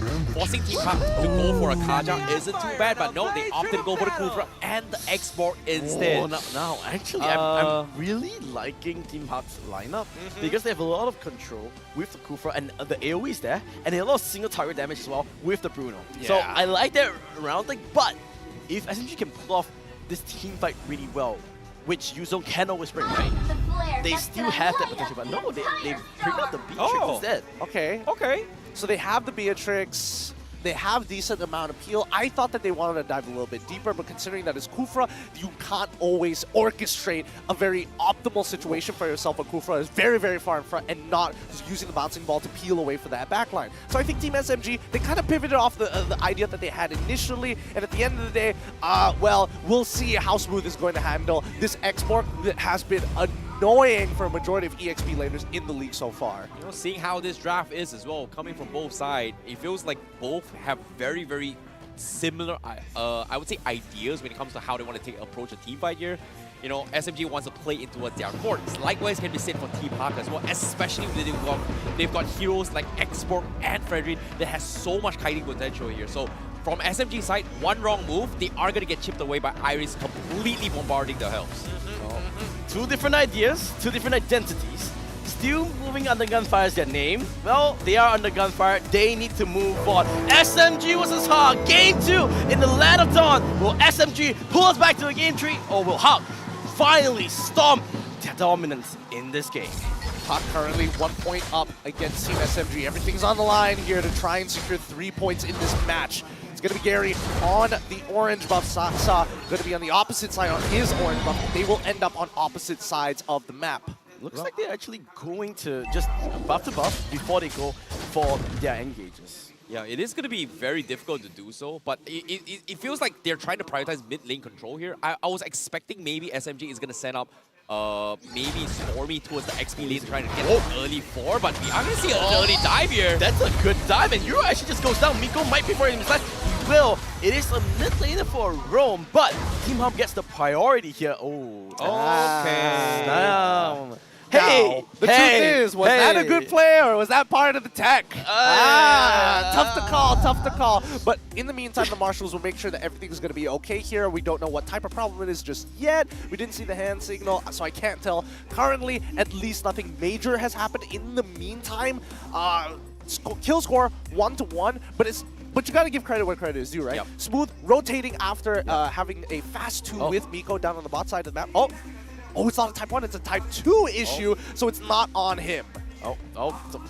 Enlighten me. Yes. What a Type 2 issue is? So Type 1 is more for like lags and pings. Type 2 is when there's actual tech pauses, whether it be like, oh, your audio isn't working, or if like your phone isn't charging for whatever reason, because we are recording them to make sure that we can look back at it in case people try to do some shady stuff. Yep, it is going to be taking a little bit more time here, but at the same time here, let's talk a little bit more on the rotations here. Like, I feel like Smooth rotating down mid, it felt like a little bit of a surprise element to catch up off guard, but considering that they trade off 1-1 with Team HAQ as SMG, it feels like Team HAQ won the better trade because there's so much space that Iris has gotten on the XP lane in this first wave. Well, and we also gold plating as well. I mean, true, but we also have to consider the fact that who actually got the kill at the end of the day. The fact is Gary was able to secure the kill back, and I think for him at least, the EXP and gold is far more valuable in these earlier stages of the game to accelerate him. So we'll see whether he's able to kind of I wouldn't say translate's not the right word, but convert it into something that is actually malleable, like a lead for their gold laner. Well, I mean, when at that exact moment when we did stop the game, I think they had priority over the Leaf Wanderer. Yeah. So then, you know, as a jungler, you kind of want to translate back slowly going on top, but looks like there's an update. Well, we are going to be going into the game. Well, Marshall's going to send us there. And yeah, we are going to be jumping back into the game here. That would have freaked me out if it was just like, it's a Type 5 problem, guys. Like, I thought all hell was about to break loose here. But in the meantime, at least Smooth didn't lose too much of his too much EXP. And the fact that he was able to secure the kill, no matter what he lost, it balances out against Iris this early on in the game. Oh, whoa. You need to be careful here, Miko. It's actually really, really low. What? Oh, Noir! What? Oh, no way! Noir! He freestyled on him! Noir! I love it so much. Can we please get a highlight of I need a replay right there. Oh my god! That's a TikTok moment right there. Fraud. Wow. Okay. We don't ask for replays at all, but man, that deserves one. That was so fun to have. I mean, on the grand scheme of things, it didn't really mean much, but it was. It looked cool. It was so cool. The fade away shot as well. Nico, there goes the team fight here. So he does have the ultimate. Can he get the target? Noir just a little bit out of range. He could have went for it, but it was just a little bit out of range. So it was a little bit hard for them. But Smooth, finally level 4. That's how the Black Dragon finally unlocked. SMG has priority over this turtle. Contributions are both available. Black Dragon to the Black Dragon form. Can they go for it? They want to go for this. Specified. Really low. Here comes, will they get it? Dang, Iris will take it up. Now, there's everyone that's so low. Yura prompts the ultimate. They get one. Smooth full land onto one. It's going to be a 2-for-1 exchange. It's a little bit messy on the team fight, but overall, I think it was a 2-for-2 with the turtle going over to Team HAQ. Yep, still, Team HAQ does walk away with a favorable trade on their side this time around. So the early game, it's really back and forth between the two so far, but I think people need to start respecting Iris, especially when he's using that last insanity. It does so much damage. Yep, and I think like Xbox has slowly made a comeback within the picks recently. He's been really, really dominant, you know, in lane, and I think there's just some slight changes that made him so viable. Oh, it's the MU emblem. Yeah, that's right. It's like Brave Smite on this wall, like Brave Smite is already good enough. Take it one step forward where you can be a little bit more aggressive. Add it with some movement speed and your agility, plus the Impure Rage. It's ridiculous because if you don't have mana and you use Impure Rage, you get 1% of your max HP back. Yeah, that's scary as well, considering how much sustain he actually could be bringing to the table. And I personally like how Xbox is in a situation where you know, depending on Iris, on how he wants to build this item here, is he going to go for Immortality or is he going to go for Bloodlust? Like, it's solely up to him, but so far the trend has been first item Ice Queen 1. And so far now, seeing that Stormy has gotten it first, Team HAQ needs to set it up in a way where Iris has it in order to kind of keep Miko in check to allow Team HAQ to kind of peel away their front lines. And currently, you can see that Sasa is going to be the point of interest, but considering that they're having so much emphasis on objectives here, I don't think they can actually do much here coming from SMG. Yeah, it becomes a little bit more passive, but I like the fact that Gary is just going into bushes, just second ability straight into Energy Eruption. He's just like, I do not want to get caught off guard. Yeah, that was actually a really coordinated like bush check both from Noor and Gary. So looks like now both teams slowly anchoring their ways over to his turtle. I would say the game's still 50-50. No one really has an advantage. Who gets the next big engage? That's going to be the main kill. Yeah, I agree with that. I think right now Stormy can actually set something up. He's got the Ice Queen 1. But Bruno, this is going to be a 4v5. They need to be careful. Oh, what? Mr. Gush was used. They completely whiffed this. Oh no, I think Team HAQ can just like take his turtle, but now Black Dragon doesn't expand it. And oh, Yura, he says, you know what? What's one better than one dragon? Why not two dragons? Saksa needs to back up. He will go down. No more retribution. And Team HAQ has full control of this team fight. Smooth needs to get the hell out of there. He needs to back off. Full control for HAQ. They get the turtle, they get the kill, they get the turret, and oh, why not one more for the road? Noir into the welcome hands. Sasa, can he stay alive? The unkillable Demon King. Oh, he's still alive despite all of that.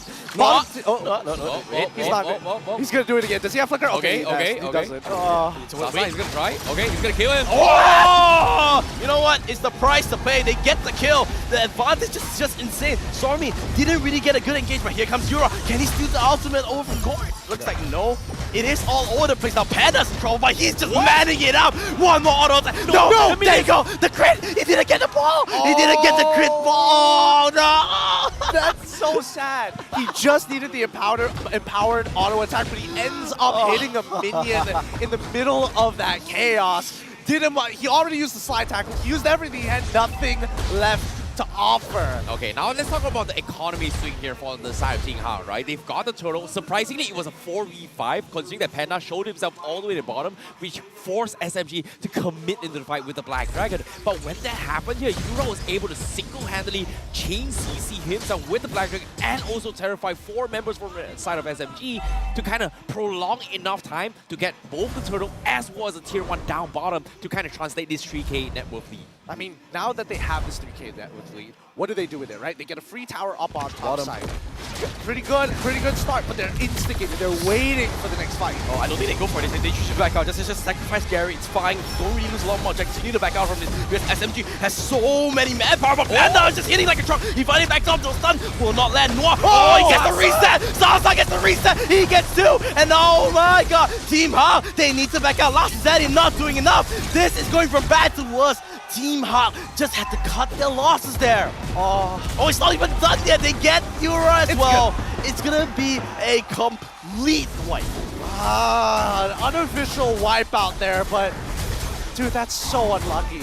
I understand. Ditching Yeri there probably was the best play, but the fact is, Noir thought he was about to outplay the entire situation. He was like, oh, you know what? I'm gonna flicker right at the very end as the decimate animation was going on, and that led him all the way to Panda's face. Oh, they were so unlucky. But now, because it wasn't really that big of a deal. Yeah, the Ghost Ring is there. This turtle means a lot. Smooth doesn't have Black Dragon, so that's gonna be the advantage. Iris does have the last standing, so he's going to the back line. They're waiting for Smooth's ultimate. Isn't it, man? Smooth trying to do whatever he can. It's pretty low. Who's gonna get the turtle? It's gonna go with the Saksa. Last Insanity. How many is gonna hit? Everyone on Team HAQ is gonna go down. Where is Bruno? Panda wasn't even in the fight. They didn't have the damage. Saksa and Decimate will get another one. It's not gonna be enough. Panda trying to dodge everything, but you cannot outmaneuver 5 people. HAQ just continuous bad sequences for that. Yep, it's just they're trying to recover. They've overheated in this case, right? They've overworked the engine despite getting that early game lead, and now Team SMG finally actually have a decent lead for themselves. 2k with a mid turret underway. Hey man, Gord wins game. It seems like Team HAQ is going to be poised that situation where how do they deal with this Gord? Because as of now, he's got the glowing on to kind of chip away at the damage coming in. But the bigger threat here, I don't think it's not just Stormy. It's actually Saksa suddenly pulling up a very, very big W on this Martis. And to my surprise, Martis, if you time those Ashuras well, you can ignore the fears coming in from Fura. You can ignore the calls coming from Gary, and it all comes down to those micro execution. And so far, Saksa has not missed a beat yet. Yeah, he has been holding on to his mortar coils for as long as he possibly can. Usually holding the second charge and not just wasting it, because then you have to wait for the full cooldown. But in this case, Team SMG now will start to activate a typical siege composition style strategy, having your members kind of cover the areas that you need. Panda. No. I think he's dead. He's dead. Oh no. Oh no. Oh wow, Smooth even popped out the Black Dragon just to ensure it. Noir going to need to pop the Flicker and even... Oh, That's Petrify. That's what I think we don't go for this. Like, Yeah, just keep chasing him. right, it's fine, but again, SMG, clean cut, easy kills, and then they go for it. Okay, we don't see any expansion. Nico not flickering in crazily. He still has 13 seconds to wait. But in the meantime, at least for Team SMG, this should be an easy out of turret take, and they probably want one more up on top side. But the wave is not in position just yet, so they'll just take the jungle. I think you siege for Lord now. You just prepare for Lord. You already have this advantage of 4.6k goal lead. It's quite insane. And Saksa, he's slowly just snowballing right now. Yeah. And top wave is even prepared for them at the same Yep. time. So this is like a perfect moment to actually bait out this fight. Yep, this is the perfect time as well. On top of it all, Miko just got his immortality, so technically he can try and throw his body for the back lines to try and force a fight, but Iris full body is here. Iris gets caught up. Yep, Iris gets caught out. He does have that immortality, so it's not the end of the world. He's not the worst one being get caught out. Gary is 2 levels behind Saksa, so the retribution is going to be a little bit messy here. Panda, look, I don't think there's just enough damage from HAQ. I think he's going to see this one. Yes. Right, just back off, like Smooth pops the Black Dragon form. Lord is really low. Yeah, just back off. Like, you don't do anything here. SMG will secure it. Don't give SMG more foot to go, but they want to go for this fight here. They do catch up to Smooth. Where is Saksa? Oh, the ultimate Saksa doing so much move. Will actually go down. Wait a second. The script did not write this here. Saksa needs to be careful. SMG, everyone is so low. Miko waiting in the wings. Yura is going for the flank as well. Everyone is flanking their flanks, and then they flank the flank. Wait. Wait, it's just a bait. Here comes Zuko. He gets the kill. Panda gets the snipe. Sasa, not enough damage. The flank on flank inception, my guy. It just doesn't. When you think, you know what, I'm gonna go back in. Guess what? The flank has already arrived, but the flank of reinforcements have arrived. You thought that was the flank? It was the flank of the flank. But honestly speaking, SMG once again overzealous. They could have backed off and just prepare for this Lord. They could have gotten at least some chip damage on the inhibitor. They could have gotten a lot, but I think at this stage of the game, right, it's both sides are very hungry and outplaying their opponents right now. And I think they're hyper-focusing on it a little too much. Because if we talk about cutting losses, Team SMG could have easily said, you know what, I could have backed away, reset the Lord, and let the waves kind of do the work to get this tier 2 for free, and then re-engage afterwards. I agree, and in that fight as well, it seemed like, you know, Team HAQ, they were trying to wait up on Iris' Firaga armor, right? They lost it relatively early here. They're trying to reset it with the orange buff. But when that kind of happened as well, SMG was in a prime position to steer on and just completely back off. But the moment they pick a fight where, hey, Stormy can't position his Mystic Gush on everyone from Team HAQ, that is where Team HAQ was able to just win on all their individual fights. And I feel like that's pretty much the go-to plan that Team HAQ needs to capitalize on in order to kind of kill off everyone from side Team SMG. Or they can hope for Stormy to just have no trigger discipline and just whiff all his abilities, right? True. I think that's why Team HAQ was able to kind of capitalize on the early game. It has swung into Team SMG's favor, but I think now it's a little bit more polished. They have a much better idea of how to actually approach Team HAQ in these upcoming fights. If you look at the items so far, we see that Sasa is in great position. His 2.1k lead is really doing him a lot of favors in these fights. I feel like Yura is having a very, very difficult time this game, right? He's got Enchanted Talent, he's got the Clock of Destiny and the Lightning Stroke. We're expecting a lot more burst coming from him here, and so far Yura has been setting his focus on trying to kill off Stormy or Saksa. And these two heroes so far are very, very difficult to do so, especially when you've got Saksa and Miko in your face, looking to say like, hey, you know what, Yura, if you come near me, I'm just gonna completely chain CC you and take you out of the equation. Yeah, I mean, even if he wants to take out Saksa, it's very dangerous to stand in front of him, considering how big of a lead he has. And even if you want to go for someone like Lord, how do you close that distance, right? They're traditionally playing in front to front. Iris could look to dive with the help of Noir, but even then, Panda is the main damage dealer here.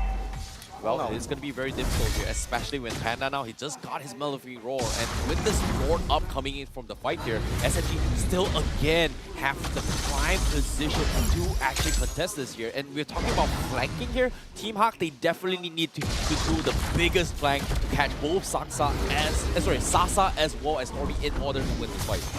Lord's going to be really important. And now, actually, the thing is that remember Team HAQ, the last Lord, it was such a big deficit, they could even go toe-to-toe. Now, it's an even smaller lead over the SMG. So I want to see how they go for the fight. If I'm SMG, I would just trigger, you see the Valentina all the way in the mid lane. Why not go for this? You have 2 levels over this Gary. You need to take risk. I think they need to just fix their waves first, right? They just want to make sure that they don't lose the Lord unnecessarily to the side of Team HAQ. And I think if they kind of set their waves up, because it's not in their favor, I think top side is about even, a little tough to say with the overlap. Yeah, it's 50-50 on that side. Bottom side is pushing. Mid side, a little bit more favored towards Team HAQ. Okay, Gary, like you can see the jungle just trying to keep tabs on it, and then you reach to a point where it's so low that one team needs to just pull the trigger. Yeah, and it's going to be difficult. It feels like they need to go ahead and reset this here, especially for SMG, right? They're not playing into their turf here. If they try to make a desperate play like this, they are going to get punished by Iris. And look at this, Miko getting chipped away, but no major plays here. But Smooth is going to jump the gun right now. Okay, they want to go for it. Now what's going to be a team fight? The Lord. Down the 7 comes out. Gary comes ultimate. Saksa will win the round. Team HAQ needs to back the hell out of here. Iris didn't really get much damage. A beautiful stun. Stormy just shuts down the engage of HAQ. They need to back up. They get the Lord. They get the win. And now they want to march down and get every single piece of Team HAQ's base. Oh, thank God for Smooth's Black Dragon form to open up the map just enough. And Noir, he wanted to jump right on in to affect that Retribution fight. He gets blocked and shut down entirely by the Black Dragon form. Hey, did you guys not see how Stormy was able to catch up 3 men with his stun and a Mystic Blood? That was huge because Team HAQ, even though they were caught off and distracted by the Black Dragon committing to stop the Retribution, Stormy just got the biggest Mystic Gush of his life, man. That's crazy. He's playing a different game, that's for sure, right? He's looking for main targets that he can melt down because everybody is susceptible. He just needs a little bit of help to keep them still. Okay, looks like the Lord will come in. I don't think it's ends this. No. They're just gonna get all the inhibitors and as many inhibitors as they can. Smooth, going a little bit overzealous. They just need to back out. Looks like, it's a good defense, honestly, from Team HAQ. They only lose 1 inhibitor. They can just reset a little bit from here. Yeah, the second waves are going to be collapsing relatively soon, but I think, again, nothing to really worry about here, right? They're all very, very staggered. They're coming in 1 by 1, and Team SMG has no way to really synchronize them in time. Yeah, but at the same time, I like how Stormy is just abusing the fact that he's got so much range with his stun, but look at the Black Dragon here trying to slow them out. Yeah, but I think Team HAQ, they actually want to go for this fight. They actually pop no, they can't really find anything. Look at how desperate they are. Oh my God! Oh, forced to flicker out. Miko needs to be careful. The taunt does land. SMG now, they fancy a fight. They want to counter. It's just a counter engages for days. Gary finally a little bit overstepped his welcome. Just out there. Team HAQ. You can see both teams really close. It's close, but why do they want to fight immediately after this one, right? They end up losing another inhibitor, so that's all inhibitors down for the side of Team HAQ. It's Team SMG. In the next 54 seconds, it's going to be tough, right? Because with the map playing against them, Team HAQ have to not only dedicate resources to defend, but still have a person in position to disrupt the Lord. Oh, SMG looking for Miko misses. Now this could be a big trouble. Miko forced to flicker out. Saksa should be able to walk away there. Last insanity does get poked. Sasa! Oh, the flicker does finally save his life. That was a little bit too close for comfort. Big hatch here coming from Team HAQ. They're actually scared them off. Mistakes coming in from Stormy there. Because of that play coming from Miko and Stormy, Sasa was forced to act as the second aggressor to try and stall them back, and because of that, they lost so much map control. And because of this, especially with the Lord now 10 seconds before spawn time, Team SMG will lose advantage when it comes to positioning, and Team HAQ, they definitely need to capitalize on this right now. A bit unfortunate that they ended up losing their mid-tier 1, but it was going to fall down regardless. Team HAQ now posturing, right? They have the Bruno so far away to just maintain these waves, and Team SMG, they can technically push Team HAQ around a lot. man, right now, Team HAQ is just finding it really difficult to actually just enter into the team fight because SMG is so disciplined. Look at how they're engaged now, like how they are set up. Right, Mako on the bottom side, Saksa is the one that's really going around on the floor. They know they just need to wait for their waves to come in. They don't need to rush them. Yeah, they definitely don't need to, especially at this stage, right? They still have mortalities, they've got all the lanes in their favor, economy lead as well. And the longer this time drags on and Team HAQ coming in here, they're not getting any kind of economy value to kind of scale back to the game, right? Even though now it's 80 minutes game, right? We talk about, hey, 7K is not much of a difference, but if you think about from Team HAQ's perspective, their supports here, they're not 6 slaughters yet. And before they can actually get that kind of farm, it is going to spin them off. And right now, SMG, they saw the Valentina down mid, they are going to make an attempt on the lore now. Oh, they need to be careful because remember, Iris does have that last insanity that does a huge burst. That's why they're just a little bit careful. That bottom lane, it's what they're looking at. They're waiting for those creeps to come in. It's go time. Oh, they need to go. Black Dragon Ball finally gets popped up. They see the Valentina. Looks like Team HAQ is just going to concede. They're not going to go try for it. That is textbook play coming from SMG. Beautiful stuff coming out from the side of Team SMG. I thought they might want to go for the approach again to like chunk out Iris enough to break the Firaga early, Firaga armor early so that you don't have access to the last insanity. But considering that nobody was dealing with the bottom wave, Team HAQ eventually had to concede this up, and Team SMG, they were very aware. Yeah, very, very nice trigger discipline coming from them here. But now with the Lord crashing in here, Team HAQ, even though they've got immortality, they have to throw everything for this. Oh, would it be enough though? Mako doesn't get a lot of the stun. Beautiful mortal lands onto 3 members, but Team HAQ, they're actually staying up. Noir on the backline, he finds Stormzy. He was just waiting there for anything. There comes the Lord marching in. Can they actually clear this? Iris is doing what he can. The Lord is bringing down really, really low Alter of Zomzi. Yura will go down. Panda trying to focus every single thing, but it's not going to be enough. SMG will bring it home. We are going on to a game changer. A Maniac picking up the Savage. Stormy will take it out. Game 3 underway. Woo! There we go. Team SMG answer back to the aggression of Team HAQ in game number 1, pulling and tying up the score 1-1 for a grand final showdown like game 3. What a way to start things off here for week number 5, especially on Friday. Full game 3s all the way through. And guess what? Gord wins games because as of now, SMG has shown themselves that they can play a mean Gord. But honestly speaking, I was quite impressed by Team HAQ. Like throughout the game, even though they were behind, you were making good plays. They were making proactive plays, and that's what you want to see. Even though you're losing games, you are keeping in, at least being competitive. Yeah, and I like that aspect coming out from HAQ. Even though it does come off as a little bit desperate at times where they get very overzealous as we've seen before, going for engagements where they honestly shouldn't. But I think it's a good showing from HAQ, a couple of fine adjustments, and I think it would be an even closer game between the two. Yeah, it is going to be a very, very close one here, especially when it comes to adaptations, right? I feel like both Game 1 and Game 2, both teams kind of understood what needs to be done in certain situations, right? Game 1, it came down to one wrong move. Game 2, it felt like Team HAQ didn't have the necessary tools to catch the back line, right? We've talked about how the court is designed to be a sentry where he's going to be standing there doing so much damage, but what can they do? In this case, SMG, they came up on top here, and I'm excited to see who is going to be the MVP for game number 2. It is going to be none other than Stormy, of course. It is going to be Gord. Gord wins games. Gord wins games. His early game was a little bit, he wasn't warm, cold fingers, the traditional stuff. But coming in towards the later half of that game, he was really stepping up. He was finding his momentum once again. He was being very polished and very sharp on his stuns. I think in short, it was that one team fight. I'm not sure if you remember where it was just everyone lined up. I think he landed like a 3-man stun. Yeah, 3-man stun. That itself opened up the entire game. And it allowed him to kind of breathe as well, to catch up in that goal that he lost early, and more importantly, kind of reminding the rest of Team HAQ how true damage works, because their techs melted so fast. Their Praises of Wrath getting cancelled multiple times. Yeah, it's so difficult here. And I want to see how the item builds are going to be looking like here, especially coming in from SMG, because so far it feels like they just didn't have the tools to actually make a comeback, especially for Team HAQ. Because SMG, all they got to do, textbook items here, just go in for the traditional here, farm your way through, and eventually Team HAQ, they have to make a play. In this case, Yura has made those kind of attempts before, right? He stole the Black Dragon, tried to use Smooth's ultimate against Stormy, but that's the thing, right?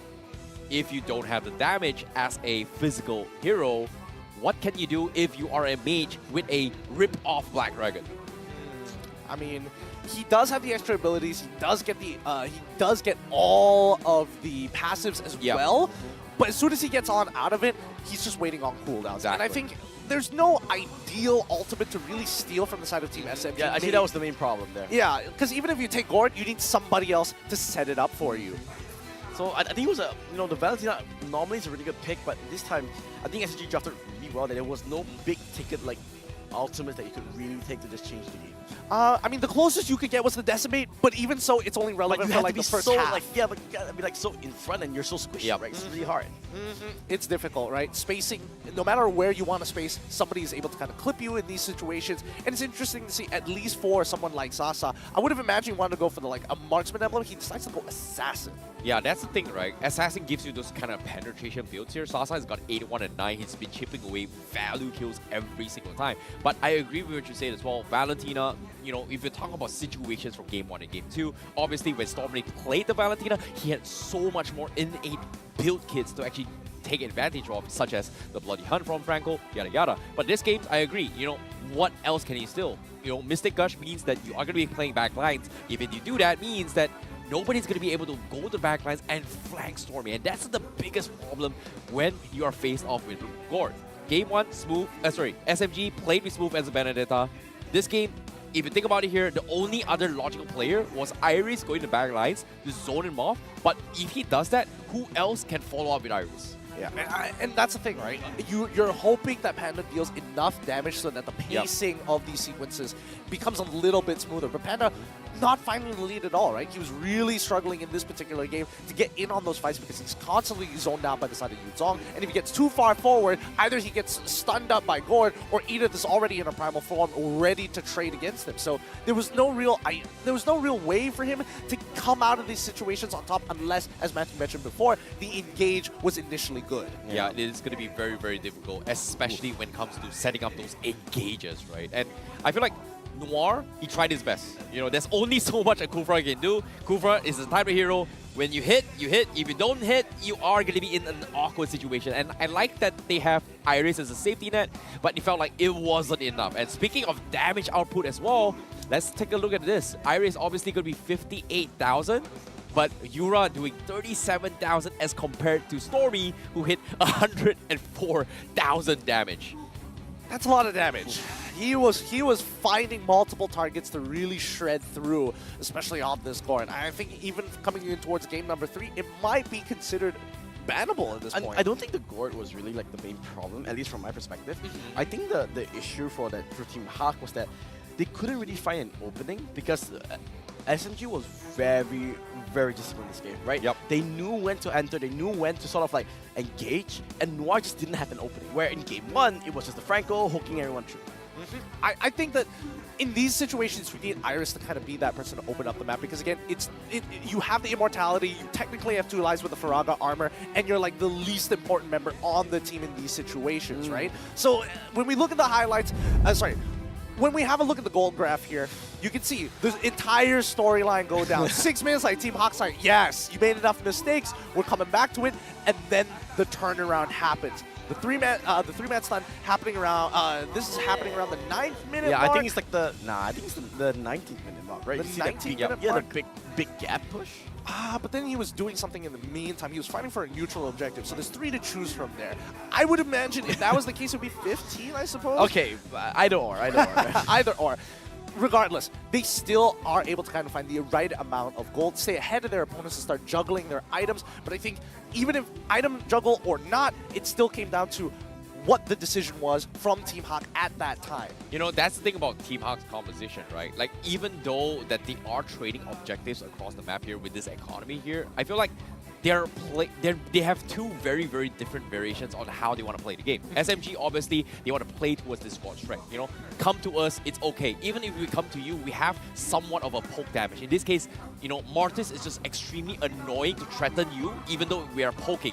Whereas a Fredrin, you don't exactly poke too much because you are going to be in a position where you're taking a lot of damage, and then if you hit your appraisals round, it's great. If you don't hit it, your HP doesn't get regenerated. So that's going to be a problem where you can see multiple times Team HAQ are struggling. Obviously, this first run, yeah, great. I don't know what the hell Smooth was doing there. 1-1. Great start for Gary. But when the fight comes into the situation, this is a perfect example here. Gary goes in, you are going to get a punish from SMG. Whereas if Saksa goes in, he can safely get out. This was the fight that they should have just backed off. Like, there was no reason for them to even stay there so long. Like, they got the turret. Gary was going to die no matter what, but they just felt that they were strong enough for that fight. Yeah, I think it's just a lot of confidence in Panda specifically. It's like, yeah, if we trade enough and then we drag this long enough, Panda is eventually going to whittle them down because that's what Brutos are supposed to do in the earlier stages of the game. But as it starts to progress, right, we can see the adaptations for both sides every single time they meet up at the turtle. Initially, it's all about, okay, we're going to lock down Gary, and then we should be able to secure at least a neutral objective, which worked out for Team SMG's next upcoming one, with Smooth opening up the map to ensure that they don't find that angle again. You know, this was pretty much the start of how SMG got their early lead, right? Initially, they got into a mistake here. They saw Panda all the way down bottom, and then they kind of capitalized on this. But even though they had this lead, I don't know how Team HAQ was able to get all these individual fights, right? It felt like SMG was on top of their heads here, like, hey guys, we've got a 4K lead. We should be very, very strong. It was this one, but right? the moment they choose the fight block. where Stormy was in the position, they're out. They were just very, very awkward. Oh, look at the gore. Look at Stormy, right? Yeah, this one is like a 3-man stun. 3-man stun. Oh. Beautiful. And I think that effectively won the game. Yeah, it really did. 14 minutes, 50 seconds was the timer on, on that. So, yeah, we were doing a bit of estimations, but I think we all got it right this time around. Game number 3 is where it's going to matter for either side. And Ban the Gord. I feel like, as much as I hate to deal with Gord overall, I do think that the Yuzong did provide a lot for the rest of the side of Team SMG. So it kind of devolves back to Team SMG's problem in game number 1. It's like, maybe they should pick something better for their EXP later. Maybe Team HAQ should pick something better for Iris, unfortunately, because as much as he wanted to be that blocker as he did before, this time round, it was just really difficult to do so, especially when you are playing Export. Yeah, I agree. And on top of it all, the denial pick with the Yuzong was just so huge here, especially coming from SMG. So I feel like the drafts coming from Paolo was just very, very spot on coming from SMG. And I'm really excited to see what kind of grades are going to be coming through for game number 3. Thoughts? I think the draft will mean a lot, and I want to see how they kind of adapt their draft into game 3, where game 1 and game 2 has shown me that both teams are showing up today. All right. Game 3 should be the most perfect, like the crescendo of today. Well, let's find if it's going to be the crescendo of today, but in the meantime, we're going to go on a short break. When the teams come back, it's going to be game number 3.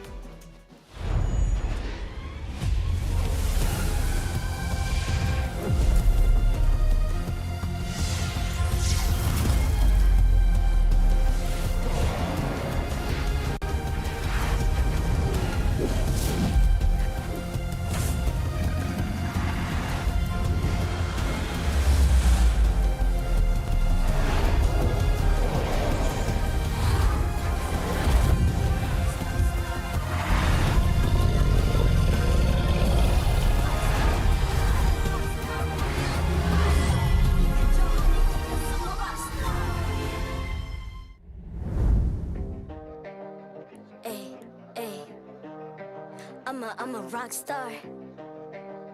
Yeah, rock star. Ay, ay, ay. I'm a rock star, baby. I'm a rock star. I'm a rock star. I'm a rock star. I'm a rock star. Panggil aku rock star. Ini kejohanan kita semua orang rock star. Kita rockstar, kita buat saja gaya kita. Makin panas apinya sudah membara. Macam mana pun kau menempuh segala. Demi negara kau buat semua bangga. Step into my world, you know I'm always in my zone. You know I got my team, no I'm never alone. Bring out my best, buat yang terbaik. Jadi juara perlahan kita naik. Aku nak push, naik-naik jadi lebih bagus. Jadi hero, ku ada skill. Berapa banyak musuh aku dah kill. Ramai cuba mencapai, cause they envy me. Tiap game aku pasti jadi MVP. Easy. I'm a rockstar, baby, I'm a rockstar. I'm a rockstar, I'm a rockstar. I'm a rockstar, panggil aku rockstar. Ini kejohanan kita semua orang rockstar. I'm a rockstar, baby, I'm a rockstar. I'm a rockstar, I'm a rockstar. I'm a rockstar, panggil aku rockstar. Ini kejohanan kita semua orang rockstar. Tengok nanti siapa yang juara. Ni peluang kita bawa pulang piala. This is my game, this is my time. Menang semua, everything will be mine. Kalau jatuh kau pasti kembali. Bangun balik, ku tegak berdiri. Kuatkanlah tenaga. jarang diperoleh. Ni kejohanan kita, Malaysia memang boleh. Rise up to the top, kita buat bersama. Semangat kita kuat di bawah satu bendera. I'ma go hard for the win. On the battlefield till the end. Trying to beat the greatest anyone has ever seen. Stand by, I'm coming in for the win. I'm a rock star, baby, I'm a rock star. I'm a rock star, I'm a rock star. I'm a rock star, panggil aku rock star. Ini kejohanan kita semua orang rock star. I'm a rock star, baby, I'm a rock star. I'm a rock star, I'm a rock star. I'm a rock star, panggil aku rock star. Ini kejohanan kita semua orang rock star.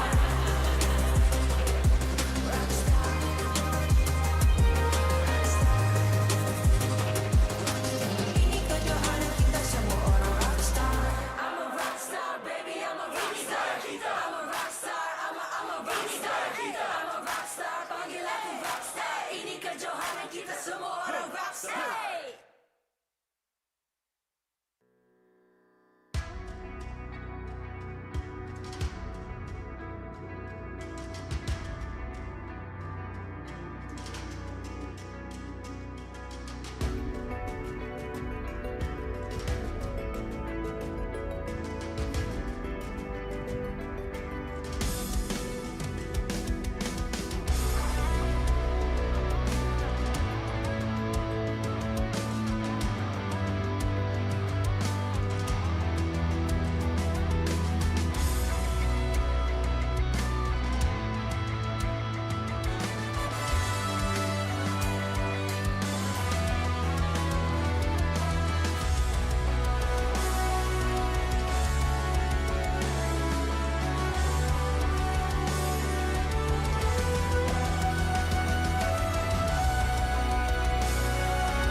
I'm a rock star. Yeah, Rock star. Ay. I'm a rock star, baby, I'm a rock star. I'm a rock star, I'm a rock star. I'm a rock star, panggil aku rock star. Ini kejohanan kita semua orang rock star. Kita rockstar, kita buat saja gaya kita. Makin panas apinya sudah membara. Macam mana pun ku menempuh segala. Demi negara ku buat semua bangga. Step into my world, you know I'm always in my zone. You know I got my team, know I'm never alone. Bring out my best, buat yang terbaik. Jadi juara.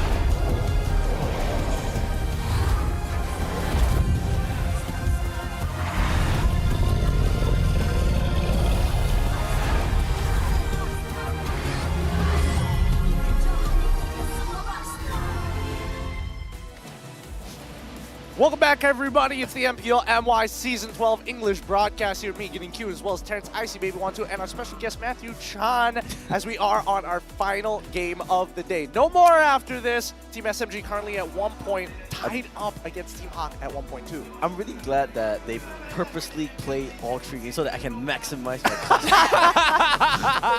Like, all the teams are so nice to me. Yeah, no, they are. They throw back the Todak, to the Todak that I know. Well, and then now the SMG that I know, and the HAQ that I know. It's perfect day. Look, once you were announced that they were a guest, I mean, with the help of Monton, of course, and MPL officials, we sent out the brief to everybody else to be like, oh, you gotta make sure he's casting in this game, extend it just a bit longer. And you know, to top it off as well, they actually provided him some amazing chairs. Yeah. Because speaking of the games here, if you guys want to secure victories, victory calls for rest. And with rest here, you have to try out the OSIM U-Tron B here. What are your thoughts on the chair? I mean, every time, if you guys realize, right, after every game, I like keep quiet for like 5 minutes or so and they just talk. It's because I'm just like chilling because I need to catch my breath. And then like, you know what? I'm too old for this. So that the young guns can take over. So I just like sit down on this OSIM chair. It's just really comfortable. It is comfortable, and if you're a fan of Transformers, they've got that on the back too. I would show you guys, but the table is a little too high. Yeah. Go for it. Because they got an Optimus no, you Prime can't see on it. the Okay. back. You know what? No. Basically, they just lift it up. They trans. Okay, look at the Transformers. It's That's so cool. sick. That's sick. I didn't expect you to be able to lift up that chair. I'm not gonna lie. Low key, I think IC Baby wanted to just wanted to show that he could lift. That's another thing I was gonna bring up. But overall, a chair that's worthwhile, especially if you are one of those with sore muscles all day long, but still want a game in style. In the meantime, though, this matchup, the adaptations, we had 5 full minutes to really think about this. And Matthew was asking me just before we even went onto the live, which side is going to take this game? Whichever side that has Gord right now, because 100% win rate for Gord today. I mean, one thing I guess I want to touch on before we talk about the game, right? This crowd is insane. It's a Friday evening, and I think we're almost full packed. We can see ourselves there. Waving in the back real quick. I mean, I think we wanted to touch on this, right? From the day that we started casting until today. All right. It's insane. We didn't even have stages back then. Okay. We were casting in a small... When was this? Like, what? 2019? 2019, Yeah, 2018, right? 2018, 2019, right? So it's been what, like 4 years now? Okay. Didn't you guys remember, right? We casted in front of like in a small white box. Yes! With a standing air condition. Oh my goodness, this is so real. Gideon in his shorts. Yes, in my shorts, in slippers as well. In slippers. Yeah. And then own not even a suit. Now you own a suit. Now I own a suit. Things are changing. Things have evolved. You still don't shave, so that doesn't change. But like I just have to say, like MPL Malaysia has really come a long way, and it's really nice to see. Right now, we can fill up stadiums. We can fill our stadiums. I mean, it's been an exciting time for Mobile Legends as a whole, and I think, especially for us locally in Malaysia, we're very glad to see that not even just the crowd evolves, the teams themselves are providing competitive matches. It's not as much of a landslide as it was in previous seasons. This time round, like, I don't know, anybody playing Fantasy MLBB, good luck with that, because it won't be. Who did the MPL predictor, right? You guys filled MPL up? predictor? Yeah. Did we fill it up? Yeah. Let's not talk about it right now. We don't talk about that. But of course, for those guys at home here, we are going to be having a little bit of announcement of who's going to be winners by the end of today. But before we get to that stage here, 20 seconds left, game number 3.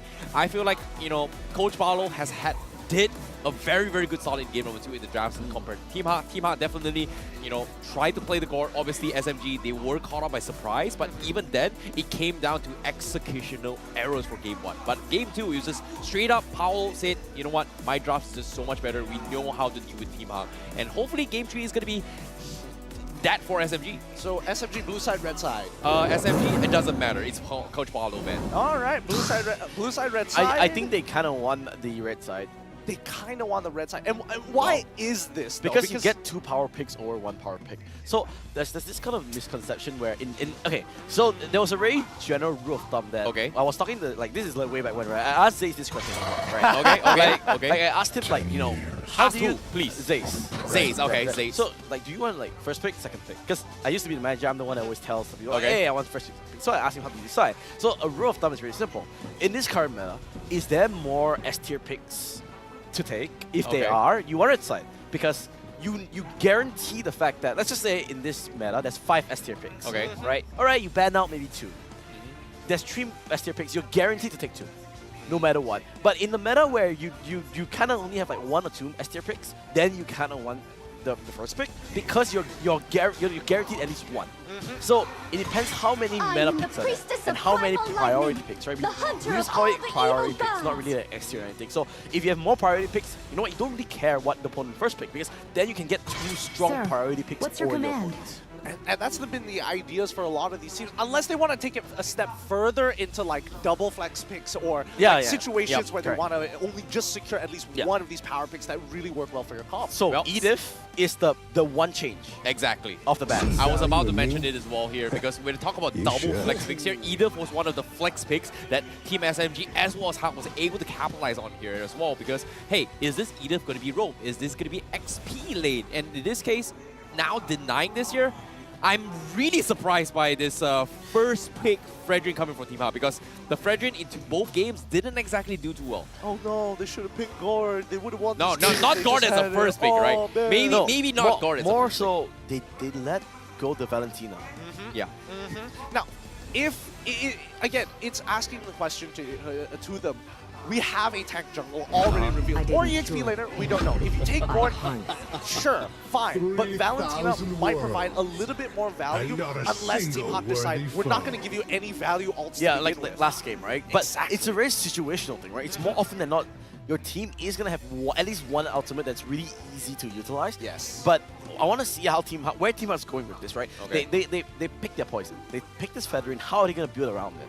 To be honest, I feel like they can still lean on the export once again, but this time they can pair it up with the Gord or Valir. But so far, we haven't seen a single Valir yet, and so far, I feel like export works really well if you play this slowy style composition, playing around the Ice One. Do you think Valir that Bruno is great here? for that.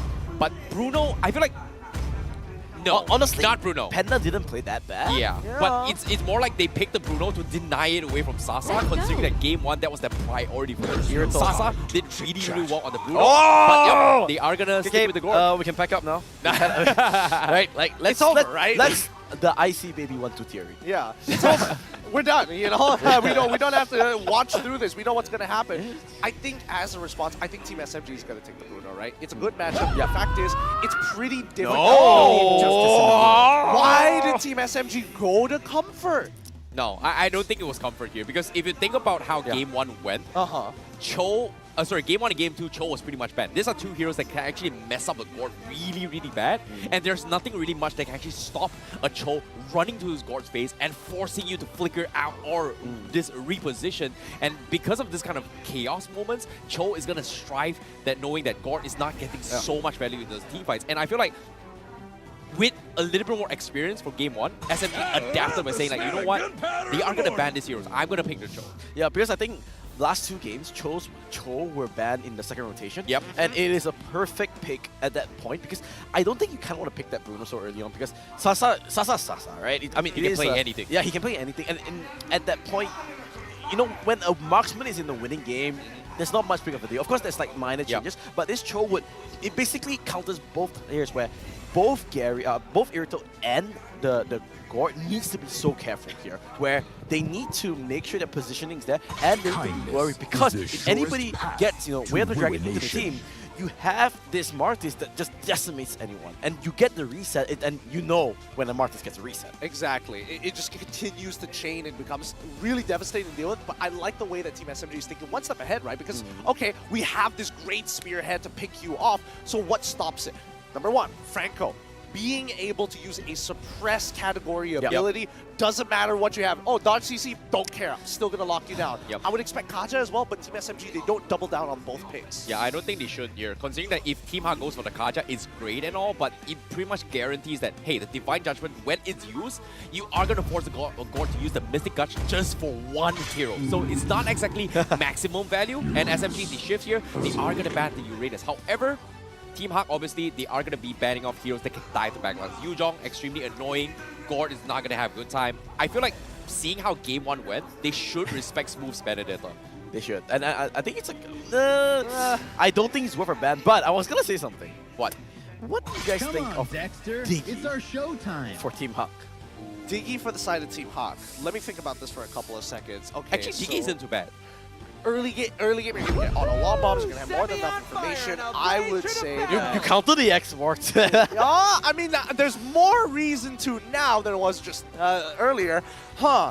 I feel that right now Team SMG is positioning themselves for like more towards a dive composition more than anything else, right? Because unless it depends on whether this is a quad. Oh no, quad's already banned now, so it has to be Beatrix, right? Yeah. That's the thing about this, right? Like game number 2, you know, Claude was completely ignored. Sasa didn't really play it here, but I feel like against a Gord, Claude is like the perfect hero to actually dive the backlines and chunk out massive amount of damage. But even then, I feel like Sasa doesn't like. It doesn't matter what heroes he plays, he's still going to find somewhat of value. It's more like, can he do enough to challenge it, both the Irithel and Gord at the same time? And I feel like Beatrix isn't too bad. Melissa, not the greatest. But I think the biggest problem that Team HAQ should be facing right now is who can protect the Gord. And this time, Lancelot and Kufra as a denial. I like that they're stealing the Lancelot away, to be honest. I really like this, but I don't think SMG would have flexed the Mortis and XP. I don't think that's gonna happen. I think the Xbox is gonna be XP. It's gonna be a jungle, jungle mark. Jungle mark. So for sure. yeah, it's gonna be a Beatrix thing. It's pretty standard pick. Whoever we picked that wasn't really gonna be the big of deal. Yeah. But I like this where the flex from Fredrin actually went to the XP, because when they first picked it, I had this strong suspicion that you wouldn't pick Gary's hero so early. Oh, for sure. Yeah. So it was good flexibility, and to be fair, I think this Fredrin in the in XP helps. You know, it's much better because you can pick up Flicker, where you can flicker taunt or anything like that. When you're juggling, obviously you're guaranteed you have to take the Retribution, so it's a big mobility spell that you can add in. It helps the kit a lot. I am liking Team HAQ's comp a little bit more. Really? Even though Iris just has to take it from this export? Yeah, I think so. Right? I think that's fair. What about you, ICBaby? Even though I like Gord a lot, I feel like SMG's got this. Like SMG's draft is way much easier to play. ICBaby abandoning his own theory. That doesn't work, but you know what? Theories aside, predictions aside, all those 10 players, they're going to decide their own fate. It's Team HAQ against SMG. Who's going to be the crown of today? Who's going to take on the W? And who is going to go top on the table? It is going to be HAQ versus SMG. Welcome everybody to the land of Dawn. Team HAQ on the blue side with Team SMG on the red. Starting things off, Gary's going to be... Miko! He gets the small creep as well! Yeah, that's a little sad. That's a little sad. Let's see. Force out that Retribution out of Gary. Yeah, there we go. I mean, you have to force it out. But, you know, and see, Kufra's doing the same thing here in Noir. Did he force out? Yeah, he forced out Zaxxan's Retribution as well. So, for a tit for a tat. Tip for a tap, slight more EXP for the side to show it at least, but let's look at the emblems, see if there's anything that's outstanding here. Well, it seems like, you know, from Smooth's perspective, he's not going to go for agility. He's going to go for a little bit more sustains, as well as Impure Rage and Festival of Blood. So that means he is going to compensate his movement speed with sprint instead of flicker, which is kind of surprising for me, but I guess, you know, you kind of want to be in your face here. You don't really want to commit the flicker and, you know, let someone from your opponent team kind of sidestep. So the sprint is going to be making sure that the insanity is going to be in your face a majority of time. So that's going to be a little bit of integration coming from Smooth. Aside from that, Iris is going to... okay, he's going to get it. Iris, there's no way he's going to be able to contest X-Ball. Yeah, personally, I like this. You know, show some love to your EXP laner. Saksa usually would invade on towards the bottom side because of where he started, but more importantly, he wanted to make sure that he covered his entire jungle first. Let's Move get slightly ahead, and now look, Gary currently, he's not a level 4, even though both sides were thinking about giving the Lethal Wanderer over to their mid laners. Yep, I think this is going to be quite interesting because Saksa, as you can see, he's in prime position to actually go for a dive. He wants to see like whether they will overstep it. They are setting up for the first turtle, but I think Iris is not going to bite. Yeah, they have to play this very, very safely as well, especially when there's no very big lead on both sides. They're sending up Stormy to get his pre-4 very, very early for this fight. So with this level 4 coming in, he is going to be able to one-up Yura unless Yura gets his 4 first. He's so close to it, but he's not there yet. SMG's just playing this perfectly, honestly. Like, everyone's on level 4. Even if you get the stun, it's not a big deal here. But Iris, he is finding level 4. Scoop does have the last Insanity. Does he want to use it? Look at the turtle. Noir is going to get taken out. There goes first blood. Gary wants to try and get onto this turtle. He does get it. Perfect execution's out. Honestly speaking, not too bad of a trade. 1 for turtle. I think HAQ is pretty happy with that. Yeah, HAQ is, well, I mean, they were still able to get the turtle at the end of the day. I think that Team SMG, they don't mind this too much at the very think least. Tyrant Rage wasn't available as well, right? Yeah, Tyrant Rage was not available. Oh, he's not even well. 4 yet. I'm sorry about Exactly. So I think that for Team SMG, it's a little bit of a bummer because they want to get this early snowball as soon as possible, because especially in this like really difficult matchup of Mardus versus the Lancelot, generally Martis' favor in the earlier stages of the game, but if that snowball doesn't translate into the mid, that's when you see Gary get a lot more comfortable when he gets his items, and we don't know yet whether he's building full damage or if he's going to hybrid tank it. Agreed, but as of now, the bigger problem here is going to be the level advantage disparity, right? Like SMG has pretty much focused on both Stormy and Miko getting those early level 4s, and because Noir was a little bit delayed in this fight, now they are going to try and set up a play, but even if they do so, they are going to have a little bit of damage problem. There goes the fight here, but look at the counter engage. HAQ is prepared for it. Sasa tries to go for his ultimate, doesn't really do much. That's a clean engage. Yep, really great gank coming in for the side of Team HAQ. Team SMG were clearly not ready for it, and Miko did not have time to respond. Again, they are playing. I think he's gone.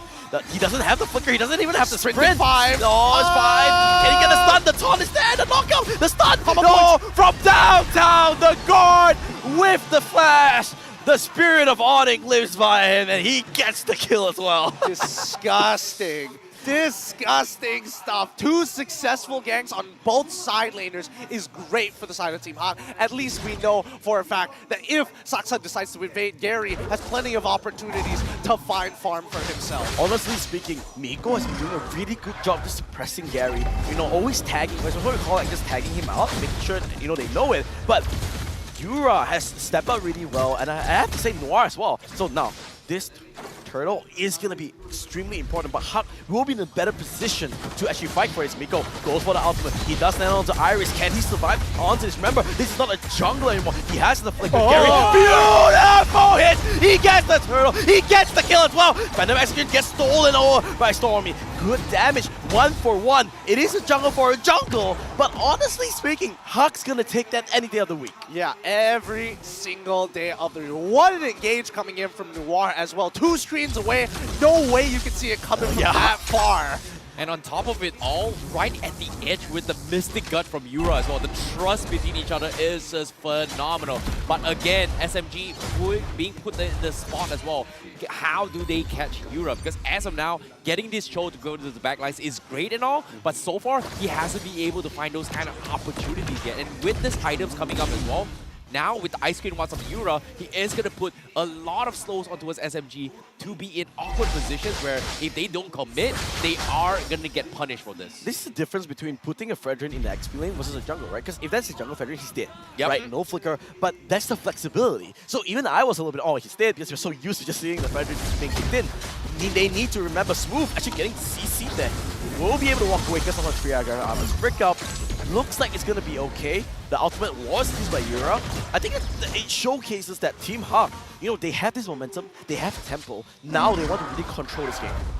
And I think if they were to control the game, they need a breakthrough fight for them. Something that really kind of secures their lead. All the tier 1s are still available, but you can even see that Sasa, he's very wary about walking up to the lane. Okay.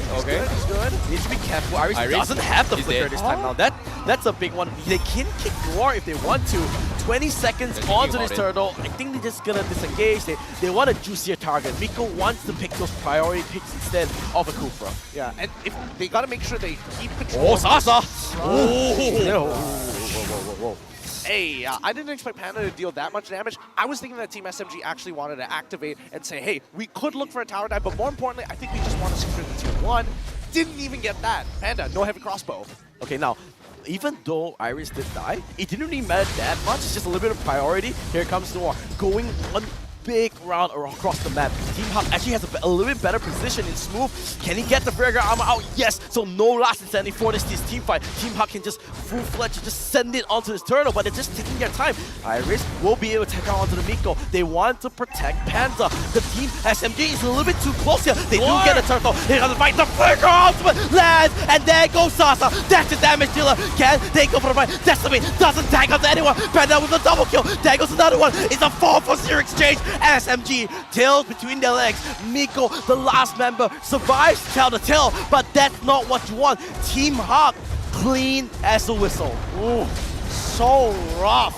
And this was the breakthrough fight that Team HAQ was looking for, right? Killing 4 of their members, putting them at a clean 3K gold lead. These outer turrets are now at risk as they slowly crumble one by one, starting with top tier 1, moving down to bottom tier 1. Man, You know what? This feels like 2021, man. Everyone's playing so well. I know, right? Noir is just playing absolutely crazy as well. The flicker catches have been on point, and this time he caught Sasa, one of the biggest damage dealers from SMG. And knowing this year, if you want to base off to this game number 1 here, Stormy was just there as a playmaker, but the main damage contribution is going to be Sasa. And Team HAQ, they identified the weakness of SMG, just shut down Sasa, and they're all good. Because as of now, there's absolutely nothing Sasa can do towards Yura as long as Yura's position is great. But now Miko is going to try and make a little kick here. I don't think that was a good trial, but he's going 1-for-1. Sasa's pretty low. There goes the landslot. Good flicker, but that's just going to be inevitable. Last Sunday, will tag on to Gary. He needs to do all his own. Stormy, he's trying to go for the kill. Gary now's the one in trouble.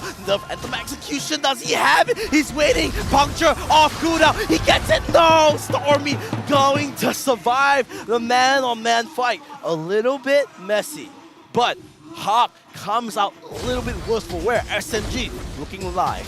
4 for 2 trade. Again, they commit to this combination of getting Iris first. We were all questioning it still, whether he would be able to make it out. With no flicker on his side, there is no means of escape. Every single time, the flicker is the key spell for this Fredrin.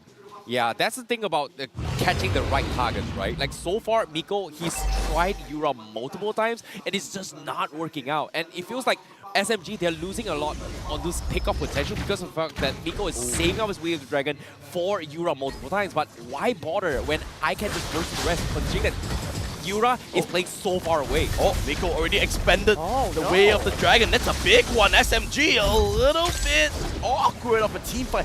No big spells. You can see Yura positioning himself way back. I think you just want to reset this Lord. Yeah, you want to reset this Lord if you're SMG. No Way of the Dragon, and now HAQ fancies a go at the Lord. Okay, They go for this. They want to break the Freyaga armor of Smooth. They want to see if SMG's gonna just a little bit panicky, right? But so far, no big deal. Stormy's there. Everyone, it's just a game of inches right now. Yeah, they're really posturing and, you know, poking and prodding at each other just to instigate something to make that first mistake.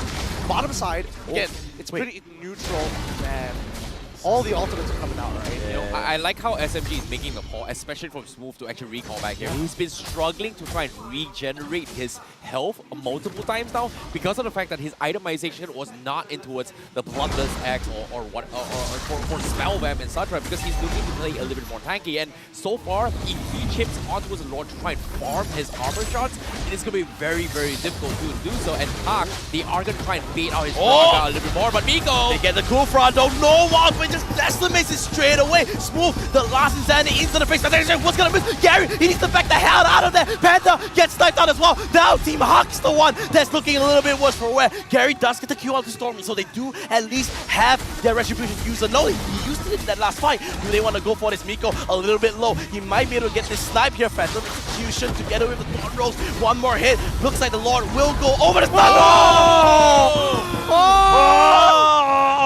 Get behind me, Mr. President. Miko not gonna go down today. Once again, Smooth just jumping in front, hands in the air, feet off the ground, able to tank it just in time. Look at the differential between the two. It's even, but all the gold is distributed so differently. Yep, it is indeed here, but let's talk a little bit more on Smooth's items here. He's got the Radiant Armor, he's looking to go for the Dominance Eyes later on to deal with Panda's attack speed. So as of now, he's got no Spell Web, and he's not looking to go for those Immortality to abuse with the Freyaga armor. So he needs to be very, very careful on how he approaches this fight. However, Miko, what an absolute sidestep god. He is a ninja in and out when you need him coming from SMG, and Team HAQ is going to have a very, very big trouble trying to deal with this show right now. Well, I think we also have to talk about the fact that Team SMG need to convert. The fact that the Lord is already pushing in their favor. You might as well start taking the outer cards and develop the lead for yourself. And I think at this point, people who have been struggling in this match, who don't have that gold lead, in this case, Sasa, might actually start to get him. We saw the Winds of Nature already complete. Great item for him. Stormy, on the other hand, probably needs his fourth before you really see him try to 1v5. Oh, they want to converge onto this. They see Noir. Wait a second, Smooth. Smooth, he does pop the Last Insanity. He will go over the wall. He will proc it completely, so I don't think they're going to lose much. But this mid turret, they're putting so much emphasis on it. They want to make sure they protect this. They prioritize it over the inhibitor. What? It's funny to imagine that you would prioritize a tier 1 over your inhibitor in some of these cases, but I think, you know, Team HAQ, they need a place to fall back to, right? They need a kind of safe haven, because if you compare it to Team SMG... Oh, wait. They want to fight here. Miko's the one being caught. They need to be careful. Look at Panda's damage. The gosh, doing so much. Smooth, does he have the last insanity? Yes, he does. He's waiting for a time. Todd doesn't let. Gary's on his own. He's going to go down. That's a big pickup. And now, SMG, they can build onto this. All right, they're going to take the recalls. Okay. I don't think they want to go any... Snipe! It's fine. All good. Fine. But all things considered here, considering that Team HAQ, they're trying so hard to focus onto his move, they got distracted because Gary was making a play in the back lines and Sasa was able to keep him apart. But now Saksa is going to look to get out, but he's going to be A-okay because as of now, Noir looking on towards the catch on the side, but I don't think they can do too much if they have a big problem, which is going to be Miko choosing the fights in their favor. I think as of right now, the only person Miko can consider kicking, I mean, Noir is already a great target. Take away the spearhead, that's great, but he also doesn't have flicker. Iris has flicker, Yura has flicker, Panda, I mean, if he's able to close the distance, then sure, but half the time, you would much rather take away Noir because Panda already struggles to get into the middle of that fight anyways. Yeah, it is going to be very, very difficult if this is going to be happening here, especially when now Panda, he needs to play around the fact that he needs to synergize with Gary, because once Gary goes in very, very deep to the back lines, it's very difficult for Panda to kind of connect with him because of the fact that there is so many front lines from the side of SFG. In this case, Saksa going to be one. Smooth now with the Immortality Kit is going to be a very, very big threat. So the bigger question here is that how do they dive the back lines while protecting the bot wave? Yeah, the bot wave, they're just buying time on this Team HAQ. They just need to full send this. They need to fight this. Yep, exactly what they're doing here. Saksa gonna be caught out here. Can they go for this fight? They try to snipe onto Stormy, but Team HAQ, they're a little bit split. Good ultimate on the Stormy. Can they get the kill? Yes, that's one down. Saksa a little bit low. HAQ looking good here. Can they get the kills? Gary trying to just go all around. Miko, the next target. Saksa, his autos is just not shooting the air. His autos are not connecting. It is gonna be a 1-for-0 exchange. HAQ now, prime position, going for the Lord. They have to back away. They have to back away. Saksa, he probably wants the reposture to go back and just try and Retribution. Okay. Does he want to go for it here? He's gotta try. He's too late. It is going to be very, very difficult here, but at the same time, SMG, they tried to get a little bit greedy here. They tried to outplay Team HAQ again on how Game 1 and Game 2 happened here, just because the creep base was shoving down bottom here. But as soon as they showed Sasa down bottom, Team HAQ, they made the call, they punished SMG while they were separated and was able to get a very, very nice pickoff. And Stormy was the most annoying and easiest hero to kill off, and that's exactly what needed. They needed to actually open up the map for the Lord. This is big because that fight was all on Noir. He snuck behind all the way down his backline. He took the Tyrant's Revenge onto it, and a beautiful follow-up from Iris that just decimated him away. And that this just opens up the map. Now, Team HAQ needs to capitalize on this Lord much better than SMG did. Yep, they need to get inhibitors. That's the main point. If Team HAQ don't get any inhibitors off of this, it is a waste of Lord. Tier 2s, it's free.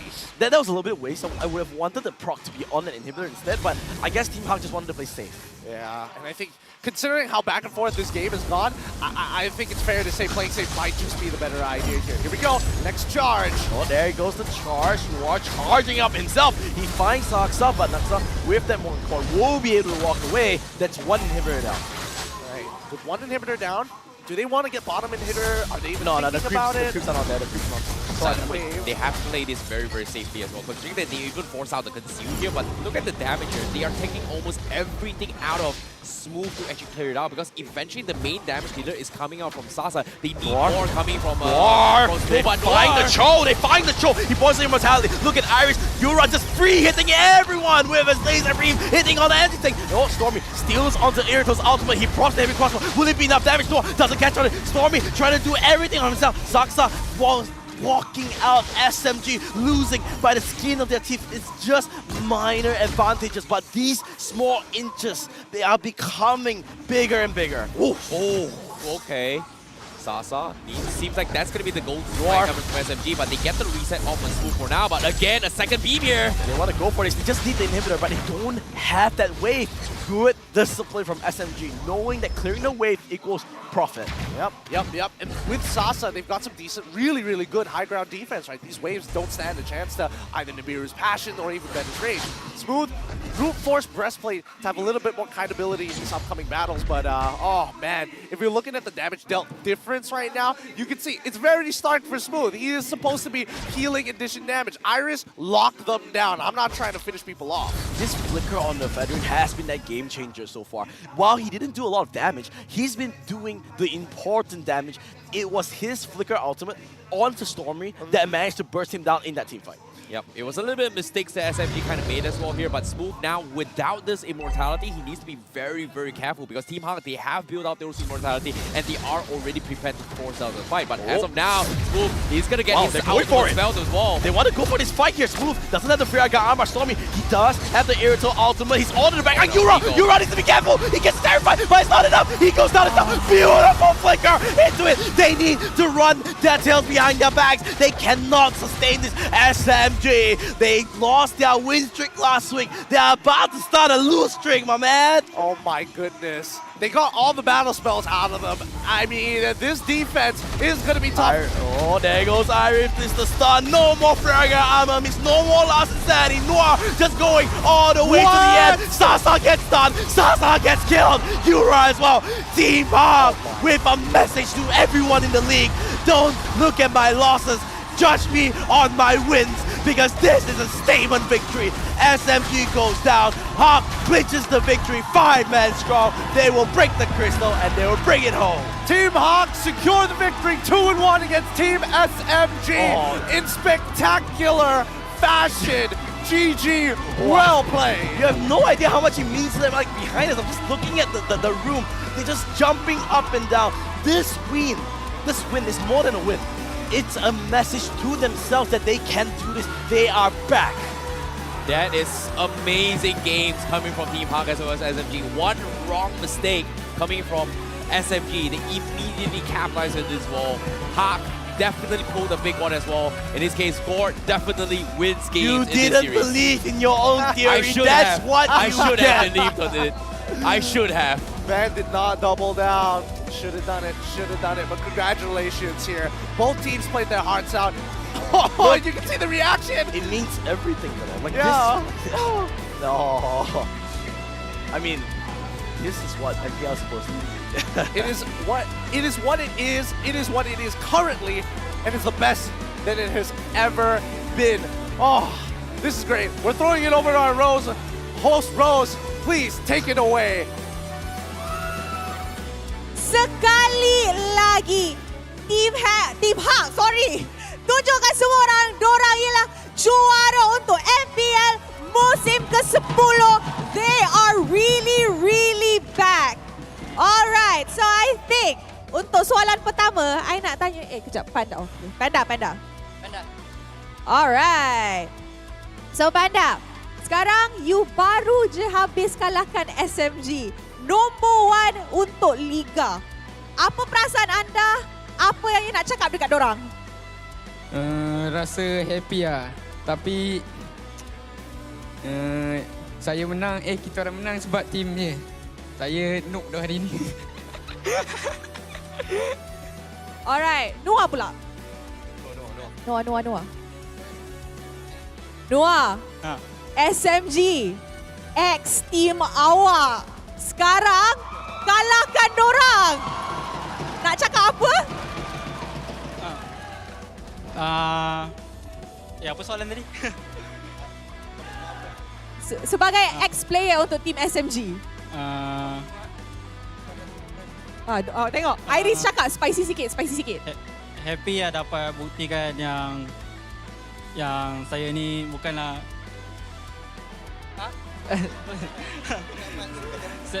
saya ni bukanlah yang patutnya duduk di camat. I rasa untuk game ni Noah tunjukkan dekat dorang that dia bukan player yang sepatutnya jadi 6-man. He deserves to be in the main lineup. dan prestasi yang dia tunjuk, I'm pretty sure semua orang agree he does deserve to be in the main lineup. Alright, siapa nak announce MVP? Yura, okay. Yura, 3, 2, 1, lepas tu MVP akan ada kat sana, okay? 3, 2, 1. MVP kita ialah... Alright, ni tak plan. Serius, ni tak plan. Dora yang pilih Yura, okay? Yura, I nak suruh dia interview MVP tapi macam mana ni? Takkan dia interview diri sendirian. Okay, Iris, interview. Macam apa ni? Okay, Yura, apa perasaan dapat bantai SMG? Perasaannya senang. Yang semuanya perform hari ini konsisten terus pokoknya. Okay, Yura, I nak tanya. Game pertama, Team HAQ menang. Game kedua, Team HAQ kalah. Apa menjadi dekat game kedua? Yang dapat gol yang menang. Jangan. Ui, tengok. Dorang tengah ajar dia. Bagi seru. Dia jangan. Banyak miss-nya game 2 tadi. Banyak mistake. Alright, thank you. Iris pula. Iris dari tadi nak spicy. Spicy sikit lah. So, macam you cakap kan, baru habis bantai SLG, nombor 1 di regular season kita. So, Iris, as a player untuk Team HAQ, kita dah nak masuk playoffs dah. Come on lah, bagi spicy sikit lah. Dari tadi dia tak puas hati. Okay, so saya memang nak target tim kita orang pergi ke M5. So, saya insyaAllah kita orang akan buktikan yang kita orang ni bukan tim belasahan lah. Also, you rasa selepas SMG kalah dengan RSG, momentum dorang jadi lain ke? Nampak jugalah macam lain momentum dorang. Tapi saya rasa dorang boleh reset balik lah. Sebab dorang kan ada, apa orang kata banyak budak-budak jago kat sana kan. Alright, last question. I nak tanya dekat coach. Alright, coach. Sekarang playoffs dah nak sampai. Kita orang dah nak masuk playoffs dah. Satu pasukan yang coach risau nak jumpa dekat playoffs. Kalau untuk risau kita nggak ada ya. Karena tim HAQ ini kita main bukan buat diri masing-masing, tapi kita main buat keluarga sama orang yang dukung kita di sini. Wow! Itu dia jawapan yang sangat-sangat pandai tapi also pedas at the same time. Alright, I'm pretty sure semua is happy tapi let's show it back to the casters untuk mendapat tahu apa yang menjadi dalam game best of 3 ni. Casters, silakan. Thanks, Rose. Our MVP of the match, Yura, coming in big time here. Whoever has Gord, said by the man quoted, Yura 2023. Whoever has Gord wins. You know what? I should have doubled down, but I know like Gord wins games for game 1, game 2. I didn't expect it to be happening this game as well. And I even set it up for you. I know, right? I felt like maybe SMG would have tried to adapt a little bit here. They brought in the Cho as an adaptation here from Miko, but it didn't really work out. And not gonna lie, Yura's positioning was so far back to a point that Miko was so frustrated. Whether or not can we even catch the Gord? To be honest, we can't. Honestly, the problem was that he kept on using, in the early game it was okay to use the Wheel of Dragon on the Kufra, but it would reach to a point where he's tanky enough to take the initial burst and then use the ultimate to counter-engage. So I think Miko had to swap the targets a little bit after that. But yeah, Yura, great positioning, was always really hard to fight. Yeah, no, it was, honestly, I think it was really tough. Even if you do get on top of Yura, there's no guarantee that he's going to die. It's not about the health pool at that point, it's about the follow-up that comes up afterwards. Like, Iris is covering very, very well from the initial damage, and then, whoa, guess what? Kufra, once again, getting multiple people at once, what are you going to do about that? I think my MVP is still Noir. Yes, he was the one that really enabled Yura. Yeah, I agree with you there. Again, both of these players, and more importantly, Team HAQ, just so strong. Let's listen in on their mic check real quick. Main as a team. Main as a team saya. Aduh. Main individu guys. Kecil masuk sama Panda. Oh, nice one! Nice! Back aku. Oh, dia. Tolong. Nih! Saksa! Wow! Cok konten. Mati kau, Tommy! Tengok belakang. Lihat. Stormy. Nice! Sasa. Gas ke? Boleh. Let's go! Woo! Selain smooth. Alhamdulillah ya Allah. Jadi. Nice guys. Alhamdulillah. So much energy. Dude, Iris is my new favorite player just from that mic check. Just him screaming like, oh, this guy prioritized. Let's go. He's already dead, but he's like shaking his hands up in the air. It's like, you die, Story, die! Yeah, he's having just so much fun in these scenarios here. But at the same time, I agree what you said here, Matthew. Noir played a very, very solid game when it came down to those engagements, right? His Flicker Tyrant's Revenge has been very, very on point, catching the right targets multiple times now. In particular, it's pretty much punishing Sasa. I'm not gonna lie, Sasa, even though he's the marksman, he farmed up all his items, but even then, there's only so much a Beatrix can do if everyone from side Team HAQ dives onto him. And in particular here, it was Noir and Gary who make sure that Sasa does his job. And when in the midst of confusion, if SMG decides to clump up together, boom, Yura is going to just completely destroy them with the Mystic Gush. I think the worst part is the fact that the Team SMG's overall composition is very dependent on their ults, right? So as soon as those cooldowns are down, people like Panda can really start taking advantage of the situation, right? So let's look at the item build so far. Honestly, it's pretty standard all throughout the board. Just one more time, just wanted to highlight the fact that Gord, first item, he rushes in for the Ice Queen's Wall. He has the Vitality as well as the Pure Reach to kind of act as the Enchanted Talisman until he finally finishes it up, and then full damage from there on out. Yep, I agree. And I have to say, even though Panda thinks that he didn't play really well, I think Zirito, his damage dealt was quite high throughout the game. He was very consistent, right? He dealt the damage, but this game, he was overshadowed by Yura. His itemization, I think it wasn't just the fact of his ult, it was the CC that he brought, right? Because of the Ice Queen 1, he was able to control zones really well for his team. Especially when he's tagging like 2-3 people at a time. Agreed, and every single time that happens as well, it puts SMG in an awkward position where do they want to try and kite this around, right? Like, if you have this export with Ice Queen 1, it's great. You know, it's going to be like actively engaging in those team fights, but from Team HAQ's perspective, because you have this board, which arguably, quote-unquote, your second skill is pretty far on your screen, but it extends a little bit more because it bounces further than whatever you normally see on your skill. So they're taking advantage of that additional bounce from Yura, and he's been hitting those shots, and because of that, SMG is forced to either commit to this fight or back off, and most of the time, they're forced to back out, which is very, very unfortunate. In this case, pay attention to items coming from Smooth as well. Smooth, obviously, biggest threat coming from THAQ. Chip away at the Firaga armor. Didn't exactly got the Immortality as a first item first. He opted to go for Ice Queen 1, Radiant Armor, and then went for the Brute Force Breastplate, the Dreadnought Armor, and then get the Immortality, which kind of reduces him in a spot where he doesn't have that mobility to kind of poke and weave much more efficiently because of this Gord pokes coming in from Team HAQ.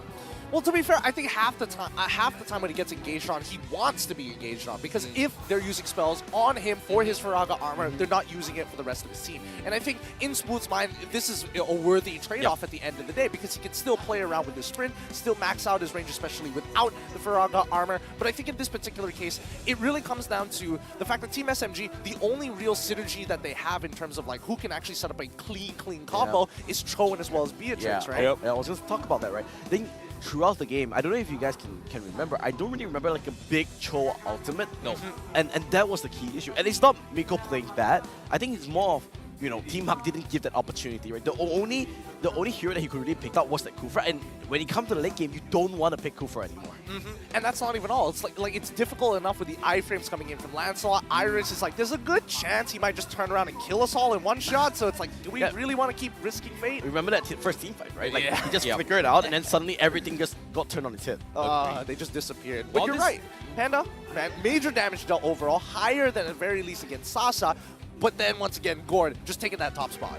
Yeah, at the same time as well, you know, I know Gord wins games here. We haven't really talked about how Gary was playing that game as well. His Lancelot was moving for a little bit of a damage build here. I was questioning whether or not, hey, is Lancelot a great pick to deal with the backlines? But considering that SMG, if you think about it here, the only other hero that can actually threaten the Lancelot is pretty much, what, the Cho or, you know, maybe even Stormy to a certain degree. But in terms of actively just bursting out of landslide, they don't really have that initial burst that they need compared to Team HAQ. Well, you think the lack of crowd control is the main issue?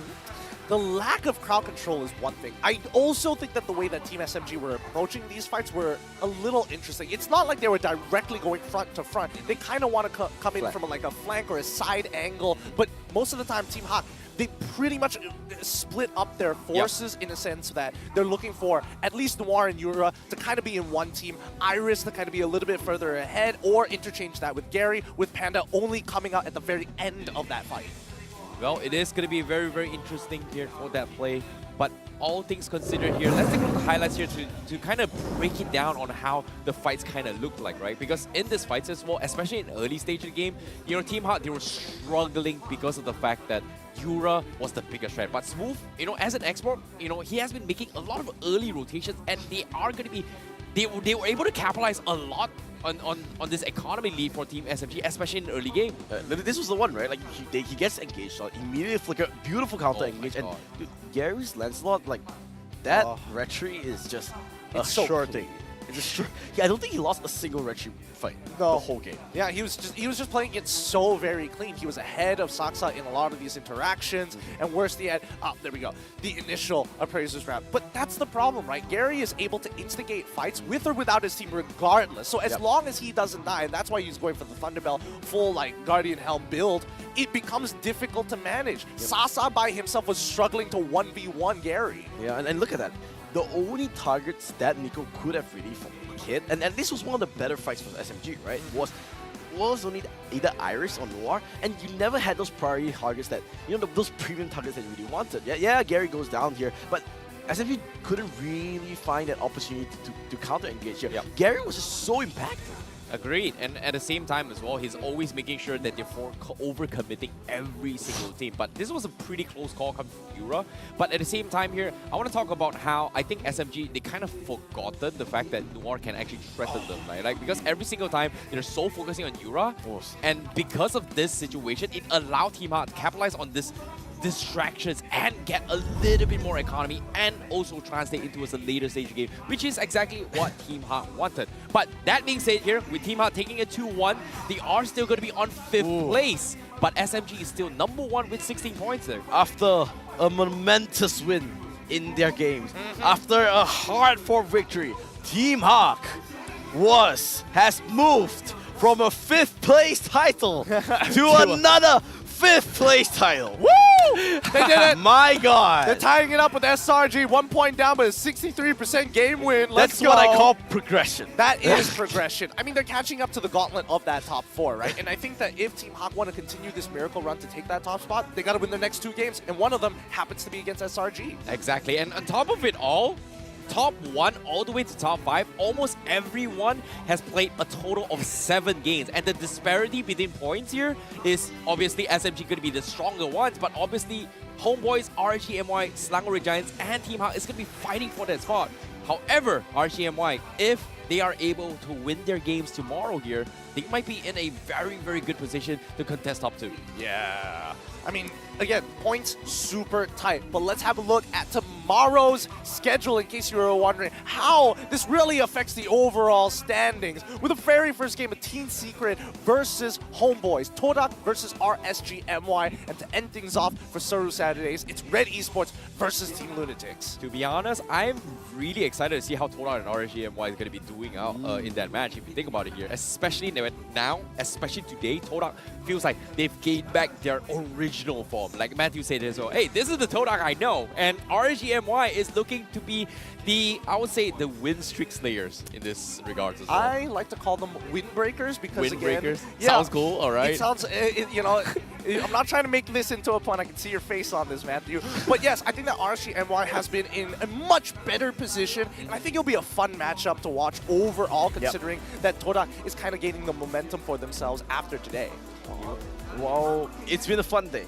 That's all I can say. Wow, that's it? That's all you gotta say? After having 2 of the most exciting matches we've seen in a while here at the league, you're like, oh yeah, it's kind of fun. I mean, the only thing I would really say is that it's... Okay, wait. This is more important. Yeah. First of all, we're announcing the winners for everybody. Match 1 MVP, Zion Senpai. Match 2, our MVP was Yura. All the names are in the slides down below. Pass it by. Go open up the game, check your account, because I'm pretty sure you probably have a special notification lined up for you. Were you guys right?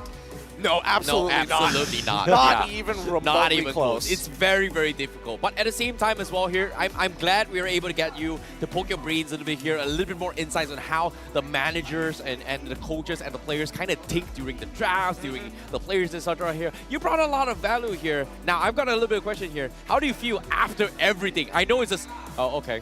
Yeah, it's been fun. Yep. No, obviously, you've got a lot of emotions kind of bottom out, right?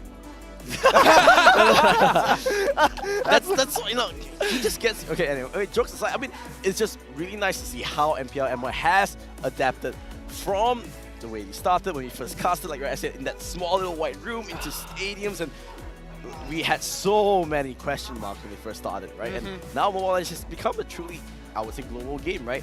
Even though we're called MPL Malaysia, we have the highest sort of like nationality imports. It really shows that, hey, it's really turning into more of a beautiful game more than anything else. Thank you so much, Matthew, for the final words here on the broadcast here on Friday. It's been some great stuff. My name is GinnQ. This is Icy Baby 12. This is Matthew. Go check him out. It's been a great day here at MPL MY Week 5, day number 1 as we close things out. We will see you guys tomorrow. Thank you so much for watching.